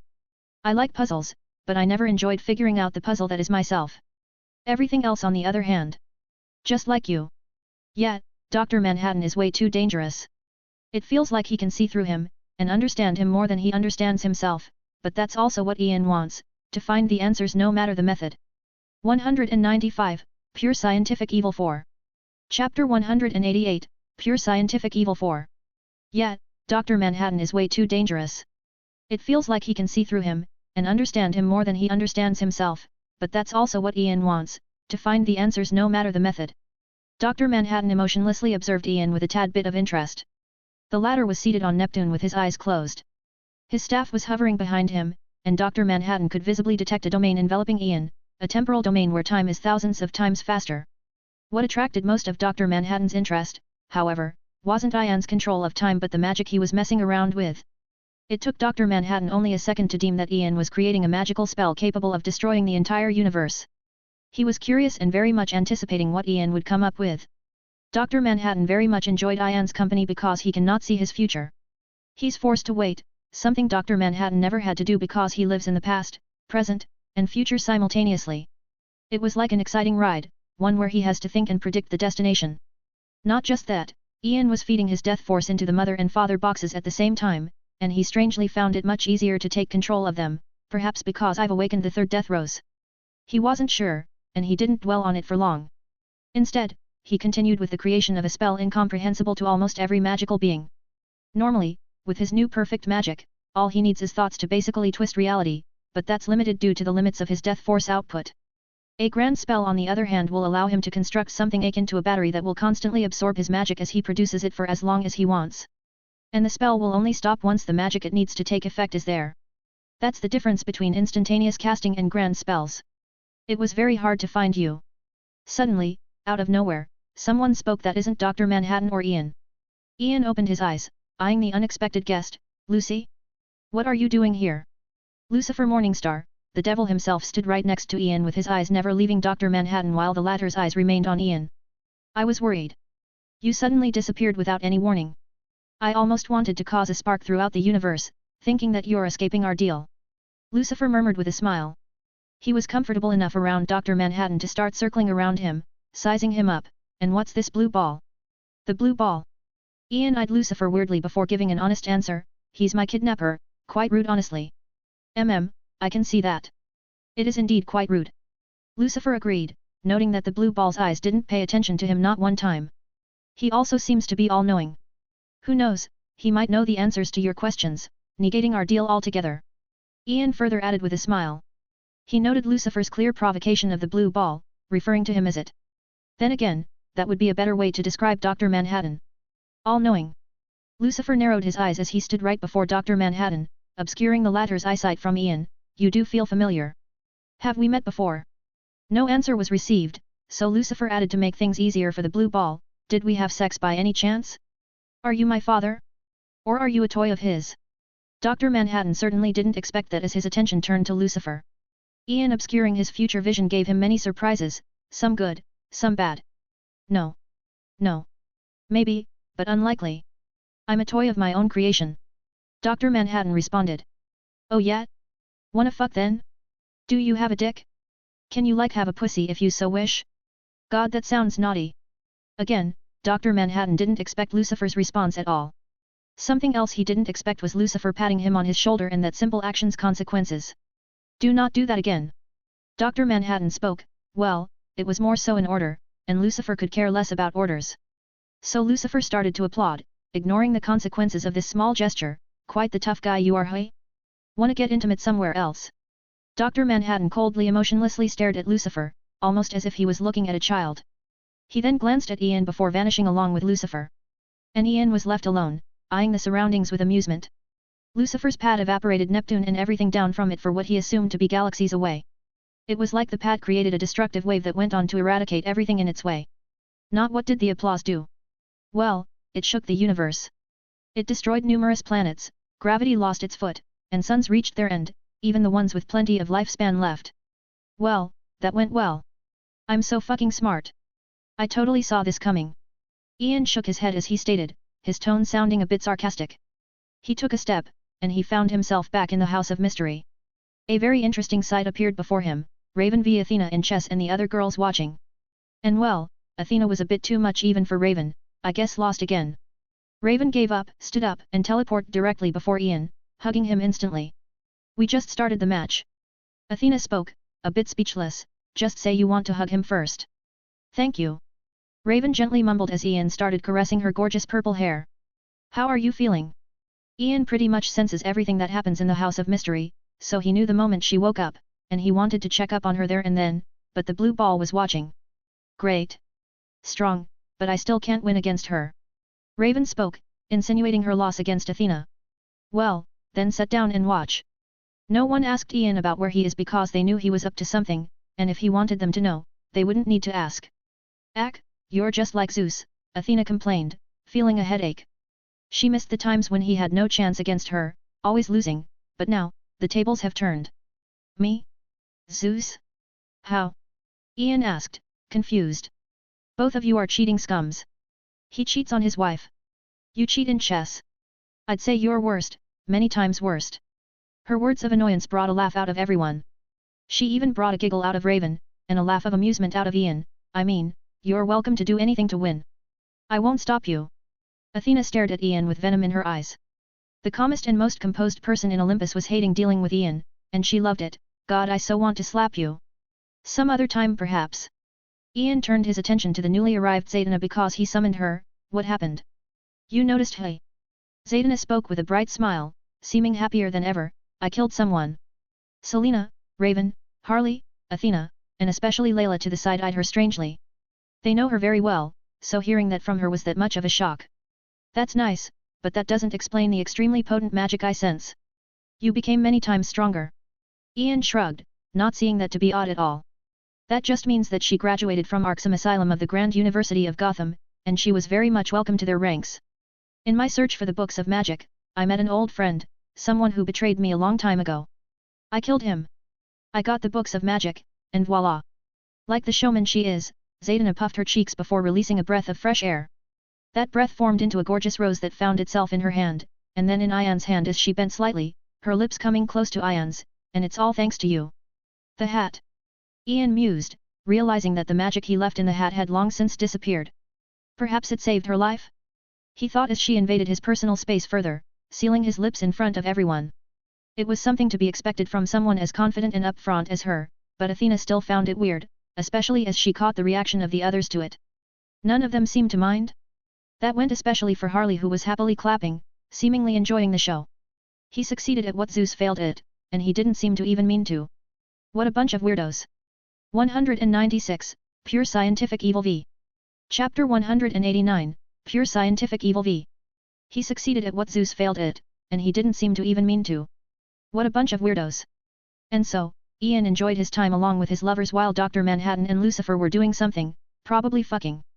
Athena left at some point, completely unaware that Ian had created a time domain in the House of Mystery, accelerating time significantly from the outside world. She only realized once she left that only an hour passed while a month passed within. Despite not really needing it, Ian still studied the books of magic with Zaydana and Raven. It was a time of debauchery for him, but it wasn't because he loved sex, it was merely because he had to grind the death roses and increase his death force output, all for the greater good. Yup. But alas, it had to come to an end as Ian assembled everyone before the House of Mystery. It was time for business. I have a plan. It could be a fine ride. I just won't be there to enjoy it with you all. Ian smiled as he brought out his staff. It's okay, darling. I still have you inside me. Someone took the liberty of interrupting, saying something very weird, and you're goddamn right if you think it's Harley. What does that mean? Ian was genuinely confused since he made sure not to get anyone pregnant with magic. He had absolutely no interest in being a father, not in times like these. You know, I left a bit of milk inside, for research purposes of course, Harley spoke before sticking her tongue out as an act of playfulness and cheekiness. And right away, a series of face-palming sounds reverberated throughout the area. Ian on the other hand remained speechless for a second before closing his eyes, taking a deep breath, and saying, A bit of silence please, but hey, feel free to talk if you don't want a gift. His eyes traversed across everyone around as they made sure they make no sound. Ian giving away gifts instead of receiving gifts is one of the rarest events the multiverse has ever witnessed, so they know how valuable that might be. Ian first released all the emotional spectrums around him, spreading them throughout the House of Mystery. That was followed by the force of evolution causing a spark. The spark assembled all of the visible spectrum colors together forming into the white light of life, overwhelming the House of Mystery.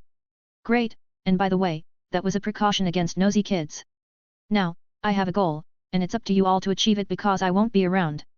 I've been waiting for someone or something to come here for a while now, but they don't seem to want to, so I want to take the battle there, but... Ian waved his staff, giving manifestation or projecting something before him, but you all are not strong enough, so you can choose from what's before you, the power most suitable for you. Before him were 8 constructs, each representing something. The first construct represents Kryptonian powers, the most significant of which is the powers of Superman, though there are other powers such as those of negating Superman's powers, or granting some abilities and curses. Before anyone got the chance to speak, Ian made something clear, but each power is to a certain extent counter to another, so from those, you can only choose one, else your bodies and soul might become a battlefield, and no battlefield remains intact. He then manipulated the second construct into expanding, the Forever Force, control of time. This one is special and it could lead to someone's mind breaking if not in control. It's likely for you all to lose control of it, so this one is set aside until I find a solution. Luckily, this force isn't counter to any other, so I should probably be able to grant it to all of you. The third construct is Holy Light and Darkness. Like the first one, you can only choose one of the two. The fourth is, Ian glanced at Zatanna as he spoke, magic. Perfect magic with capabilities likely shared by only the source of magic itself. But he never explained what each power does. He left it up to them to draw their own interpretations. Then in the fourth, there is divinity. Perfect divinity like magic, but it's also very different. The sixth construct. The force of evolution. Simple and clear. Use your imagination. The seventh is psychic powers, telepathy, telekinesis, and even mind control. I can grant you a downgraded version of it because it's too potent. I don't doubt for a second that your mind will explode or you will lose yourself otherwise. Mainly because his psychic powers have a bit of the anti-life equation within them, something very few mortals can handle, especially if it doesn't come naturally. Lastly, the 8 constructs is the emotional spectrum. Every emotion is available, and you can have multiple if there is significant compatibility with the emotion, just like Harley's fear and love. On that note, Harley no longer had any ring on her, neither the ring of fear nor love. Ian got rid of them a while ago and granted them to her in a safer and trusted way, by marking a symbol on a part of her body, thus she can use the powers without the risk of losing the rings and the prying of parallax. I'm still formulating a way to grant multiple powers without something disastrous happening, but it'll likely take some time despite it being on my side, and do you know what that means, Harley? Ian stated as he crouched before Harley, whose face quickly twisted from excitement to "Wahaha, unfair. Life is so unfair. Just when I was thinking my skull crushed per second meter will increase exponentially, you decided to break my heart. I hate you." Her cries of disappointment stopped almost a second later as she dove comfortably into Ian's chest, feeling him caressing her hair, "But I also love you to death, so I won't kill you yet." "Hey. No, I must have misheard her." Ian nodded to himself confidently before consoling her, "Soon you'll have time as your bitch, and your crushed skulls per second will become limitless, so look forward to the future, alright?" Harley cutely nodded but didn't leave his embrace, and Ian just shrugged and waited for the others to think their choice through. The emotional spectrum might be the best option at first glance, considering one can potentially have 2 or more different powers at the same time. However, their choice spoke very differently than one might expect, as Zatanna chose first. "I assume I can only choose perfect magic or divinity, right?" She received the answer she expected, a nod from Ian. She already has magic, and divinity is very compatible with magic, and to a certain extent, they're one and the same, so in theory, they should be able to work together. "Then let me perfect my magic." Zatanna didn't need to explain more. Ian understood that continuing her father's legacy is a goal of hers. Ian didn't start yet but turned his attention to Raven, who seemed ready to give an answer, but she asked instead, "You said darkness and holy light. Does that mean that the light you speak of is a counter to darkness?" It's safe to say that the two forces hate each other to death. Ian nodded as a smile of expectation emerged on his pale face. "Then I want that holy light," and before she can be questioned for what can be assumed to be a stupid decision, she explained, "I have darkness within me. It's strong, sometimes too strong, so I can handle it." She didn't say much, but that was enough to get her point, and Ian didn't disagree, meaning her intent was possible. Evolution. Force of evolution. With the Rose of Forever active, Ian sees everything in extreme slow motion, so he noted that Selena was, in fact, the first to come to a decision. She was just lost in the prospects and the broken nature of what she imagined. A wide smile signified Ian's satisfaction with their decision. He could even call it a chef's kiss, utter perfection. And so, he waved his staff one last time as he activated the Rose of Divinity, Magic, and Red Kryptonite, a strange selection for sure. And all Zaydna could utter was, how? She didn't bother to question his words before, choosing to instead wait for a demonstration, and he was indeed capable of granting powers in a way never thought of before. If that wasn't a chef's kiss, then Zaydna didn't know what else could be considered as such, and so, it was included in the catalogue of destiny that Ian had at one point kissed a chef. Whether the chef was a male or a female would be a subject of debate for ages to come. 197, Monster's Eye. Chapter 190, Monster's Eye. It was an artistic beauty, an enthralling move of pure perfections, a spell that combines divinity, magic, and red kryptonite. Divinity because Ian was aware of the concept of divine empowerment, the concept of gods granting others their blessing, thus making them stronger. He learned the concept from Athena, and he combined it with the properties of red kryptonite with magic. As he said before, red kryptonite has the properties of granting others powers, but they can either function as a curse or a blessing. The result of the spell was a glowing three-dimensional construct floating before Ian, its intricacies seeming endless, the likes of which Zaydna has never seen before, not even in the books of magic. Such a spell took him a while to construct, but that wasn't the end of it as Ian started transferring the force of evolution into the construct, then holy light, and perfect magic. The spell then split into 3 parts, each traversing to their new host, Selena, Zaydna, and Raven. The 3 constructs saw no barrier in their clothes, going through them, and attaching themselves to their upper back. TCH. Harley was differently still annoyed in contrast to Layla who remained calm. She does have darkness, granted to her by Ian with red kryptonite, and she also has vampiric powers, absorbed from Cain. So she wasn't sure if she can receive any more powers, but she trusts Ian's judgment, leaving it to him. The process soon ended as the trio clearly sensed the changes in them, the oddness of the mark, and their new profound understanding of their powers. It was an instinctive understanding granted to them by Ian. Now let's talk about the goal. Ian stated as the trio regained their bearings. But first, let's talk about goals, your goals. We never talked about it, did we? It was always about my goal, so tell me, what is it that you want? His words were surprising, catching them by surprise, but also triggering a minute of silence, one of pure contemplation. What brought this up? Selena asked, curious. Curiosity. Ian shrugged. I know, Harley jumped at the opportunity, lifting her hand high, but she didn't wait for permission before saying, it's because I was brainwashed by you. Lovely, isn't it? Ian eyed her strangely, I asked about your goal. I answered.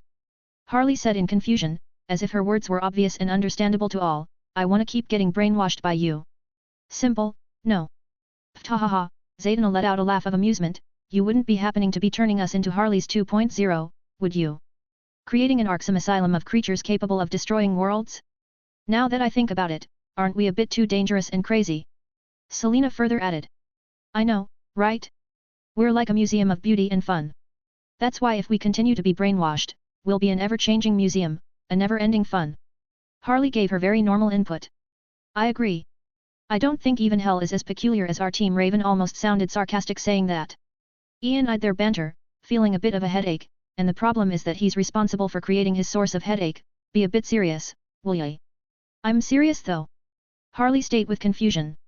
She felt like everything that she said made perfect sense. I don't doubt that, but you're a different breed altogether. The others still have a bit of sanity in them, so I expected a different answer. Ian explained, very used to her antics by now. My goal? Stealing stuff. I don't really know, Selena murmured, giving the subject a bit of thought. At first, I only stole for the money, to make a living, but that changed. I've come to love it. The only thing I really want is to live happily, to support you and steal from you. Hey! Ian raised his eyebrows at that. He was pretty sure he misheard the last part, so he listened carefully to Zaydna next. For me. It's very complicated. I just wanted to be a magician, like my father. I wanted to surpass him, so I started to learn from him. I've come to love the craft of being a showman, showing my magic to the world under the disguise of being fake magic.